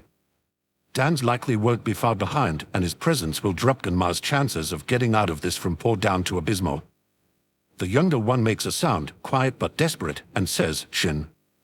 The root members move, and Gunma dives for the woman even as he hurls 3 of his needles towards the man. She swings her tat at him, almost too fast to dodge, but Gunma's been sparring with Raid, an even better swordsman, since they were genin, and rolls beneath the blow. He comes up hard with his shoulder leading, catching her in the stomach, and the force is enough to throw her back, even as her sword scores a deep line across the top of his shoulders. A kunai stabs down at Gunma's head as he twists to his feet, ignoring the burn of torn skin, but he knocks it aside with his arm guard and slams a senbon tipped with paralysis mixture into the muscle of the man's thigh. The woman is already back on her feet and lunging, but Gunma leaps clear over her, last senbon in the air even as he lands in front of the kids, and she hits the ground hard, already convulsing. Coming, he asks the boys, carefully light-hearted, and they trade glances even as a flare of chakra announces someone activating a jutsu. Gunma flies through the familiar hand seals, then slams his palm down, and the earth shakes as a wall of stone rises. I'm not going to kill you, Sai, the older boy says, and grabs the younger's hand. He manages a smile, though it wavers a little, and adds, "You still haven't finished that picture you were drawing me, right?" Apparently that's all he needs to say. Sai curls his fingers around shins and nods, and if Gunma had time for a sigh of relief he'd take it. "Come on," he says instead, and grabs both boys. In the same moment, a second flare of fire strikes the Doten wall, making it tremble, and Gunma curses. No way to counter, but... The wall shatters with a deafening crack, but when Dan steps through, the only thing remaining is a whirl of leaves that's already dispersing. Chapter 61, Paranesis. Paranesis, P-R-N-S-S, an address or communication strongly urging someone to do something, advice or exhortation, particularly of a moral or religious nature, a warning of impending evil. From late Latin paranesis, from Greek paranein, to advise, from para plus a9, to speak of, praise, advise, from anos, speech, fable plus sis. Fucking damn it, Gunma huffs, bracing himself against the trunk of a tree. His back is on fire, and they're not out of the woods yet, literally in this case. There's still a good stretch of forest left between them and the village, and squads of hostile shinobi excelling in stealth and tracking on their tails. At least the kids have decent training. Gunma can't imagine doing this with two civilian kids. As if hearing his thoughts, Shin offers quietly, "I can go scout." "Or I can," Sai adds immediately, then pauses. A brief hesitation, and he bites his lip. It's definitely more emotion than is supposed to show, and Gunma is unspeakably grateful for it. "My ink animals might be noticed, though. Dan-sama knows what I can do." "Better not risk it either way," Gunma tells him, trying to make his tone comforting. It's harder from behind an A&BU mask, but he can't chance Dan's figuring out who he is. That's probably the only hope these kids have of actually staying free. If he can just get them into the village without being followed. A blur of movement, and with the darkness, the lack of moonlight, the heavy shadows, anyone else would probably miss it. Gunma was Namike's Minado's bodyguard from the time he was 14, though, and he sparred with the man more than enough to hone his reflexes beyond what most shinobi can manage. He spins in front of the boys, Senbon already halfway to their destination, and doesn't allow himself to hesitate even when the attacker dodges. The woman steps right into the path of the second handful he threw a split second after the first, and collapses with long needles in most of her vitals. "You're very good," Sai says in something close to awe. "Way too much practice." Gunma ticks one shoulder in half a shrugs, though most of his attention is on the area around them. If any more root shinobi are waiting, though, they are better at hiding than he is at finding them. "Come on, this way." From here it's a short run to the Forest of Death, which most shinobi avoid whenever possible. Heading that way might throw their pursuers off the trail, and Gunma trained there enough times with Kushina and later Anka that he isn't too worried about navigating it, even at night. "You guys ever use the standard training grounds?" he asks. Shin shakes his head, following barely 2 feet behind him with Sai's hand still in his grip. "Lord Dan's prefers us to use the grounds under the mountain." Of course, because if they didn't, someone might catch a glimpse of them and start asking questions, and what a tragedy that would be. Gunma firmly stomps on his urge to say so, because it's not helpful, and nods. "Then stay close. We need to move fast." A faint buzz sounds, low and heavy in the darkness. In summer, Gunma probably wouldn't even think about it, but it's the dead of winter right now. The only insects are... "Fuck," he hisses, and it's a dumb thing to do, but he grabs for an exploding tag. Grabbing Shin, he drags him closer to hiss an address in his ear, then orders, "Go, get there as fast as possible. I'll hold them off." Shin doesn't waste time arguing, though Sai's eyes are wide and he looks ready to protest. Still hanging onto him, the older boy takes off at a flat run, disappearing into the trees as Gunma throws the tag and dives to the side. It detonates, and the Kikaichi are blasted away in a surge of bright flame. Damn it. How the hell did Dans get his hands on Klein children? The explosion is more than enough to give his location away, so Gunma turns and heads the opposite direction of the boys, dodging a flight of shuriken and leaping out of the way of a futon gesture. A flash of movement and he spins, a single senbon driving into the shinobi's neck, but the pause lets the others catch up to him. 2 men, 2 women, and 1 kid with a full-face cloth mask and spiky black hair, almost definitely an Aburain. "Don't suppose you guys would be interested in talking this out?" Gunma asks slightly, eyeing the 5 of them. Damn, but he wishes he could use the Haration on his own right now. That would solve a hell of a lot of problems. But, unlike Minada, all he's got going for him is his aim. A paralysis jutsu crackles through the air, and Gunma leaps over it, flipping and coming down hard on top of the man who used it. He ducks a stab with a kunai, slams an elbow into the man's kidney, and while he's wheezing drives a senbon through his throat. The root agent goes down, but Gunma grabs him before he can hit the ground and turns, jerking his body up like a shield. 3 shurikens slam into it, and Gunma lets go, leaping up and over. He slams feet first into the woman who threw them, bowling her over, but before he can get a senbon in her vitals, the second woman hisses out another wenjutsu. No time or space to dodge, so Gunma goes right through it, feeling cloth rip and armor dent, the skin beneath splitting. She counters his punch, spins to throw an elbow at his throat, but Gunma ducks down to let it glance off the side of his mask and uses the opening to flick a kunai at her bare shoulder. It sinks deep, and barely a second later she collapses. The first woman is just climbing to her feet, wiping a few splutters of Gunma's blood off her skin, and the second man steps up to join her. Gunma retreats another step, most of his attention on them but a good portion on the kid as well. He hasn't moved, is still hanging back in the shadows, and Gunma can't quite decide whether that's hesitance or if he's being held in reserve for some kind of last-ditch attack. I guess that's a no to talking, he says lightly, palming the last of his paralyzing senbon in his left hand and 3 more of the deadly ones in his right. He doesn't want to kill the kid if he doesn't have to. The older shinobi have definitely been through Danzai's training already, but the boy can't be much older than Shin and Sai, so there's a chance of getting through to him still. You are ordered to surrender, the woman says, drawing her tant. You are outnumbered and trapped. Give up. You are accused of treason against Konohagakure. Well, if they wanted to find the magic words to make Gunma lose his temper, those ones are a pretty good bet. Gunma doesn't get angry easily, hasn't lost his composure since the day his sister's squad had their movements betrayed by a fellow Konoha shinobi and were killed by Kumo Nen. But being called a traitor by the very proof that Danz has betrayed everything Konoha stands for. Yeah, Gunma's not overly happy about that. Sorry, Gunma tells her, and keeps it cheerful, just a little bit dry.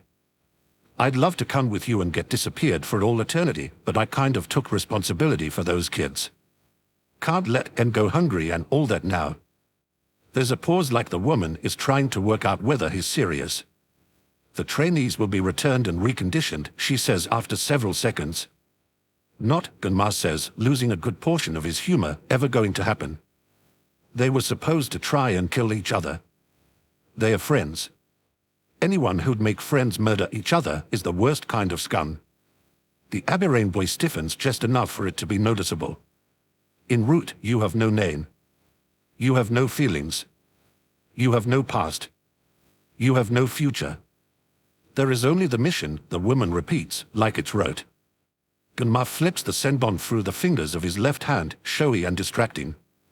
Then Danz has taken away all the meaning behind being a Konoha shinobi, he tells her. I'm going to regret killing you before you find out what it's really supposed to mean. It's true, not just bravado. Gunma regrets lots of the kills he's made, whether they were other shinobi like in the war or civilian targets on missions, and he'll likely regret this one more than most. It's never stopped him before, though, and it won't make him hesitate now. Right and wrong are big concepts and a little too complex for a simple guy like him, but Gunma's got the my village and not my village parts down pretty well. Root might have been founded by Danz, but they're not working for Konoha in any way that matters. That makes them enemies, and enemies have to be dealt with in any way possible. Besides, these guys are good. If he's going to make it back to explain to Raid why they suddenly have 2 kids staying in their apartment, he's going to have to be ruthless. It's not the woman who makes the first move, it's the man who goes low and comes up with a fire jutsu shaped like a dragon.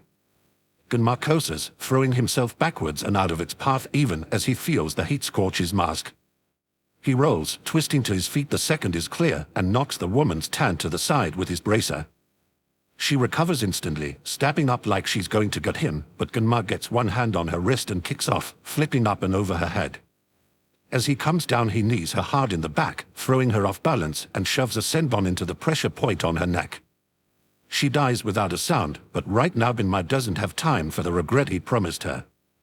That's for later, when he has the luxury for it. The man whirls in, another fire jutsu twisting from his fingers, but Gunma's had enough. He flashes through hand signs and takes it back, returning the surge of flame with a stronger one that scorches flesh and makes the man cry out. Ducking under his guard, Gunma shifts out of the way of a kick, dislocates his knee with a hard blow from his elbow, and brings the heel of his hand up hard as the attacker falls. His neck breaks with a dull crack, and Gunma lets him crumple as he comes smoothly to his feet. The boy has one glove off and is just making to remove the other. Don't, Gunma tells him, fingers closing a little more firmly around the paralyzing senbon in his hand. It doesn't have to go this way. The kid's eyes are completely covered, no hint to his expression showing there, but his mouth pulls just a little tight in clear hesitance. You ever met Sai and Shin? Gunma asks, keeping his tone light. Another long pause before the kid nods once, sharp and wary. I thought so. Trainees have to stick together, right? One half step forward, and when the boy doesn't move, Gunma allows himself a faint flicker of hope. Fu and Shin aren't friends, the boy says slowly. They play shogi. Strategy games are encouraged. Gunma's first thought upon hearing that name is the little Jinchuriki girl who's pretty much always clinging to Kurama's back and gods, but he can't even imagine what Kurama would say in that situation. Or what he'd destroy. Since Konoha is still standing and Dance hasn't been turned into mincemeat just yet, though, Gunma's going to assume the kid means someone else entirely. I can get Fu out, he says quietly. And you, too. Sai and Shin aren't going to have to fight anymore. Don't you want something like that? Dan-sama. Gunma snorts. Dan-sama isn't going to be around much longer, kid. The Hokage will see to that, and if he doesn't, I will. Dan's might be more powerful than him, might be older and wiser and more experienced, but poison, Gunma has come to find, is the great equalizer, and even Dan's can't check every last thing he comes into contact with. Gunma's poisons are the best in Fire Country, and he's got motivation on his side. There's no way Dan's is getting out of this unscathed. Another long, breathless hesitation, and the boy takes a breath. Dan-sama will just take more of us, he says, and it's full of something like grief. Gunma recognizes that tone all too well. We can keep them safe, he says gently, crouching down so he's closer to eye level with the kid. Whoever you're protecting, I give you my word as a Konoha shinobi, they won't be harmed. The boy stares at him, weighty and wan, for a long moment, and then nods. He reaches up and carefully pulls his mask off to look Gunma in the eye. I am Aburame Torin, he offers, like it's a choice, and Gunma knows that it is. Dan-sama would have taken Shino if I hadn't volunteered to go with him. Shino? Aburame Shino, as in Shibi's son. Gods, but what has Dan's been fucking doing? Gunma shoves down the outrage, the anger, and rises to his feet, slipping his senbon away. You should come with me, he says. If you want, I can go back and get Fu, but if you think it can wait a day, that might be safer for everyone. Fu is one of the most promising trainees, Torin says. He pulls his gloves back on, then his mask, and adds, he is on a mission for Dan-sama right now. That gives Gunma time, at least. He'd have gone back to the root base if Torin had wanted him to, but he wouldn't have done it happily so close to his last break-in. Better to give things time to settle down again, and then hit. Maybe with backup. Actually, definitely with backup. Aoba could probably be convinced to assist, even if the Hokage refuses to let them go, as a career interrogator is probably in the best position to deal with long-term conditioning anyway. Are there any other squads out here, he asks, even as one part of his brain is busy plotting a route back into the base. That tunnel Kurama mentioned, that has to be connected, given its proximity, and he doubts it will be well guarded. Maybe Tens could help them find an entrance, or create one. Torin shakes his head. Not in this direction. Fantastic. Gunma picks up a loping run, the kid right behind him, and maybe it's stupid, trusting that he's thrown off his conditioning so easily, but kids are resilient. Gunma knows that as well as anyone. And beyond that, Torin has someone to protect, 2 people, even. That speaks to still having a will of his own, and he obviously hasn't had all of the emotion drilled out of him yet. Gunma's willing to take the chance.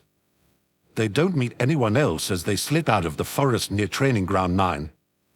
The buildings of the village proper start just a few yards on, and Gunma leads Torin through the twisting back streets until anyone not familiar with them would be lost and turned around regardless of their sense of direction. He's betting on the root members not getting a lot of time in Konoha itself, since Dan's trying to keep them hidden, and since no one seems to be following them, it looks like it's paying off. Are there safe houses in this area? Torin asks a little warily when Gunma pauses, checking the street in all directions. Something like that, Gunma says wryly, and before Torin can ask anything else, he leaps up the side of the apartment building, using the branches of a willow growing off the edge of someone's balcony for cover. The windows on the 5th floor are all tightly closed and locked with the curtains mostly drawn, the way he expected, so he perches on the sill beside Raid's hyacinths and raps his knuckles lightly against the glass. It's the same rhythm he and Raid used to use on the guard platoon, and Awashi is the only other person who knows it.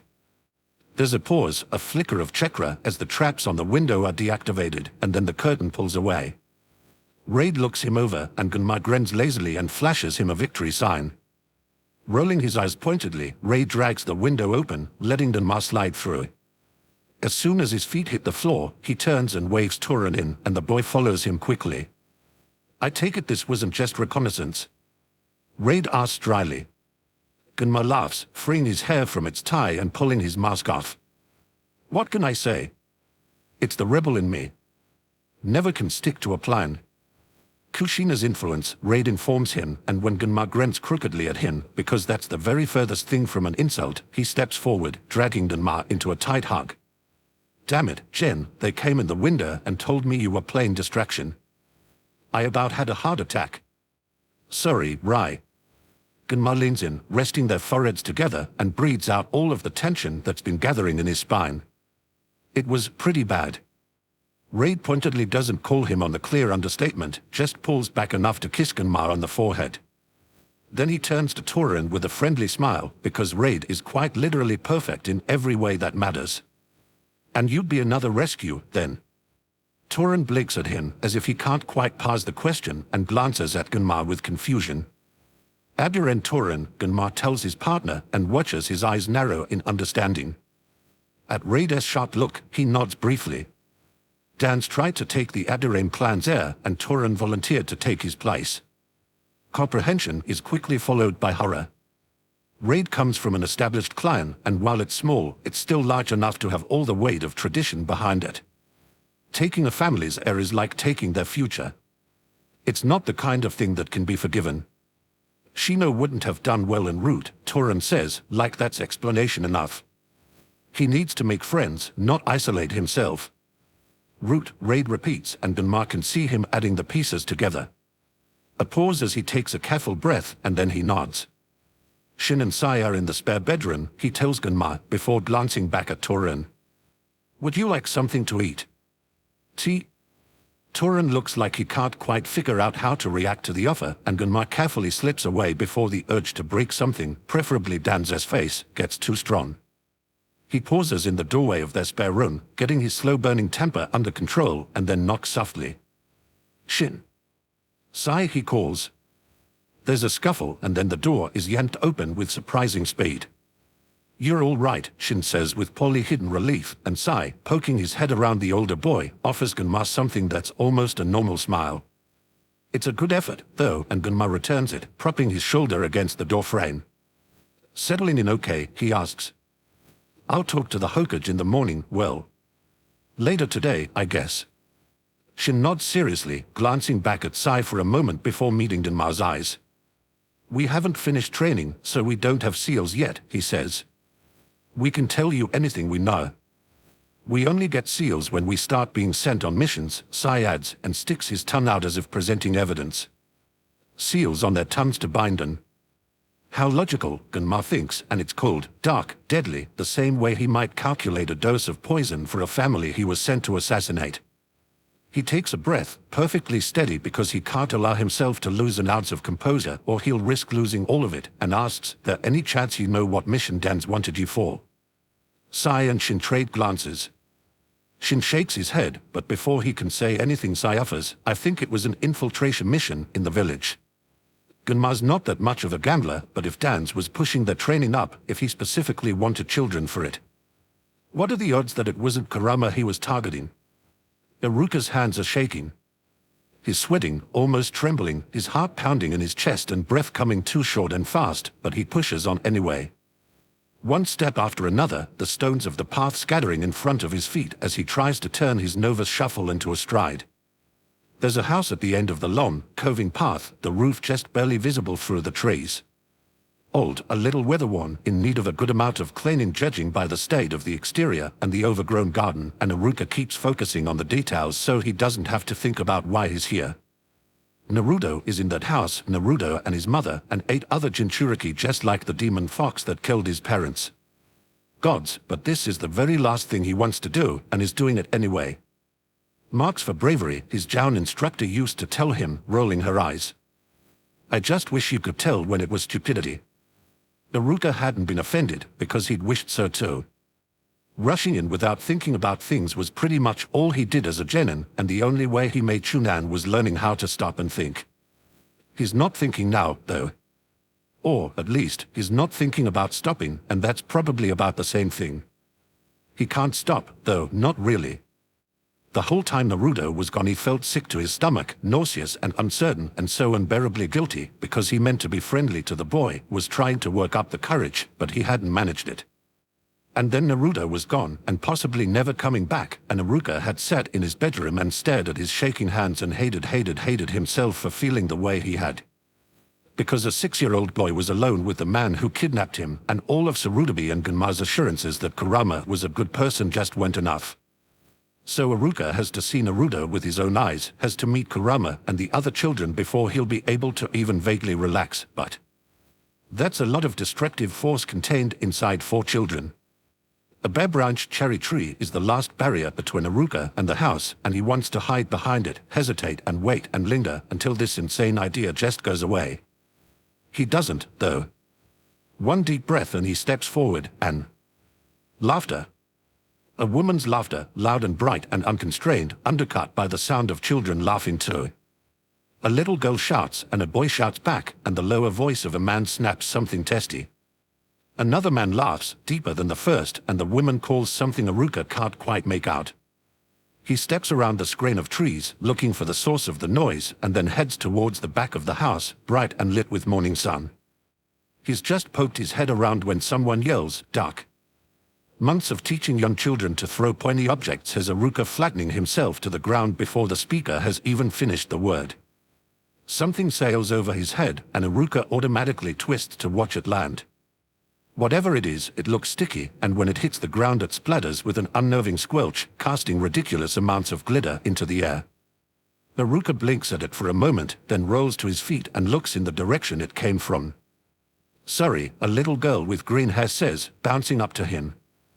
There's a teenager behind her, Haruka's age, with pretty amber eyes and dark hair, and he gives Haruka a faintly sheepish smile. "We thought that would be a safe spot to test it," he says apologetically. "Test?" Haruka repeats, glancing back at the oozing glitter bomb. If he's not entirely mistaken, it's currently eating into the ground like acid. The green-haired girl beams. For a practical joke, she says brightly, "Kushine is teaching us. But Yudakata made acid, not his sticky stuff, so we have to try again." The teenager sighs, though he looks vaguely embarrassed. "I told you, Saiken was too busy laughing to listen to me. We might want to wait." "Oh." With a pout that's at dangerous levels of cute, the girl wraps her arms around his elbow, hanging off his arm like he's a jungle gin. "We need to try again, though. I want to get my grandfather with it." She's about to add more when someone yells, and she twists around, leaps away, and bolts back around the corner of the house. The teenager rolls his eyes, but offers Haruka an apologetic smile. "I'm sorry about that. F can be a little overwhelming." Honestly, the acid still cheerfully eating its way into the ground is the overwhelming part, but Haruka smiles back anyway. "It's not a problem," he says. "At least there's only one of her. I teach a class with almost 20. Amber eyes widen as the boy blanches faintly. "I can't even imagine," he admits, and then inclines his head politely. "Yudakata of Kuri." "You mean Haruka?" Haruka returns, a little abashed that he forgot to introduce himself so completely. Then the name registers, and he feels himself go cold as he jerks back a step. The Rokubi's Jinchuriki." For one fraction of an instant something like hurt flashes across Yudakata's face, only to be quickly buried by a mask of polite calm. Yes. Forgive me for not mentioning it sooner. I forgot. But something an awful lot like guilt is churning in Aruka's stomach, as potent as the acid in the test glitter bomb. He steps forward again, reaching out, and can't manage anything except, "No, wait, I'm sorry. It was just a surprise, I didn't. I forgot, and gods, but isn't that a heartbreaking thing when he thinks about it? A house full of Jinchuriki who don't have to hide from each other, who don't have other people look at them with fear, and maybe Aruka doesn't know what that's like, but he does understand loneliness. He knows the feeling of standing apart while everyone else walks together, and he doesn't want anyone to feel that way, regardless of who or what they are. Thankfully, the warmth is rising in Yudakada's eyes again, and it's only with its return that Aruka realizes it had vanished completely. That's all right, he says, more gentle than Aruka has a right to. His fear has a reason, but that doesn't stop it from hurting other people even so. It's so hard when the monsters from his nightmares are so very human. He needs to stop letting himself forget that. I came to see Naruto, if he's here, Aruka says, trying to salvage some of his composure. I was his teacher, and I didn't know if he was going to come back to class, but I wanted to make sure he knew he could. That earns him another faint smile from Yudakada, though this one is several degrees happier than any of the previous ones. I'm glad, he answers and takes a step away. I think he's still playing with Gaara and Ujita, if you'd follow me. Aruka nods, falling into pace with him as they head in the direction the girl disappeared. The silence is thick, and Aruka wonders how much of the awkwardness is his own projection. I really am sorry, he blurts when it finally feels like too much. It was just unexpected. Yudakada doesn't look at him, tilts his head just slightly forward so that sleek dark hair falls to hide his face. A lot of people feel that way when they see us. We don't look like the bijou, and I think people are always surprised by that. Aruka winces because that's a little too accurate for comfort. And he feels like he owes Yudakada an explanation beyond the usual. He owes it to Naruto as well, but he'll wait until the boy is older. That's far too much to drop on a 6-year-old's shoulders.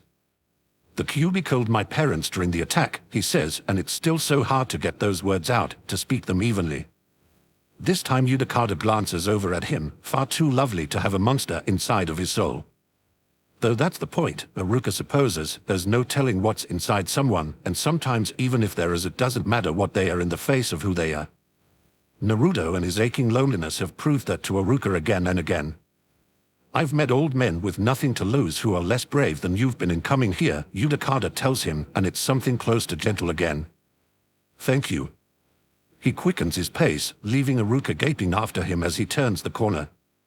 From around it there's a cheer, a yelp, and the thud of a body hitting the ground, and then a man snaps, "Damn it, Tamada, get off of me." A woman laughs wickedly. "But Atuda, you let the kids do it all the time." "She's right," Kurama, the little girl from before, chimes in. "You've got to be fair." "I have to do no such fucking thing," the man snaps. Kurama, that's Naruto's uncle, Aruka thinks, and it's enough to jar him back into movement. As he hurries around the corner, though, he stops dead in surprise because Yudakada is flat on his back on the ground, struggling with Naruto and a little red-headed boy who is sitting on his stomach. The green-haired girl is sitting on the shoulder of the biggest man Aruka has ever seen, giggling, while a blonde girl perches in the tree beside them. In the center of the lawn, a dark-skinned redhead is swiping at the familiar woman clinging to his back, expression set in an offended scowl as she laughs loudly. "Well, I certainly didn't expect to see you here, Aruka," a voice drawls from approximately 3 inches behind him, and Aruka yelps and jerks around to glare at just about the last person he expected to see here. "Kakashi.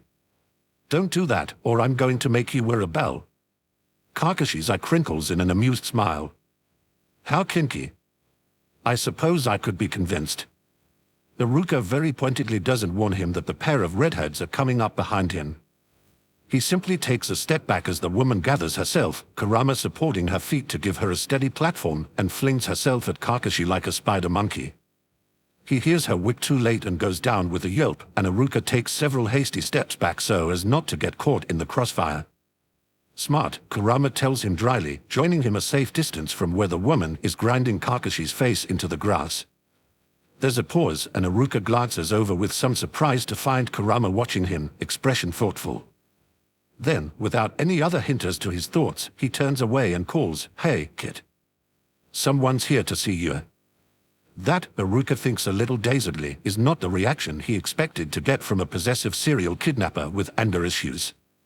But, as Naruto leaves off, harrying Yudakata to beam excitedly at Haruka and bounce to his feet, he forgets the trepidation, the uncertainty. He smiles back, because that's the only possible response, and says, "I'm glad you're back, Naruto."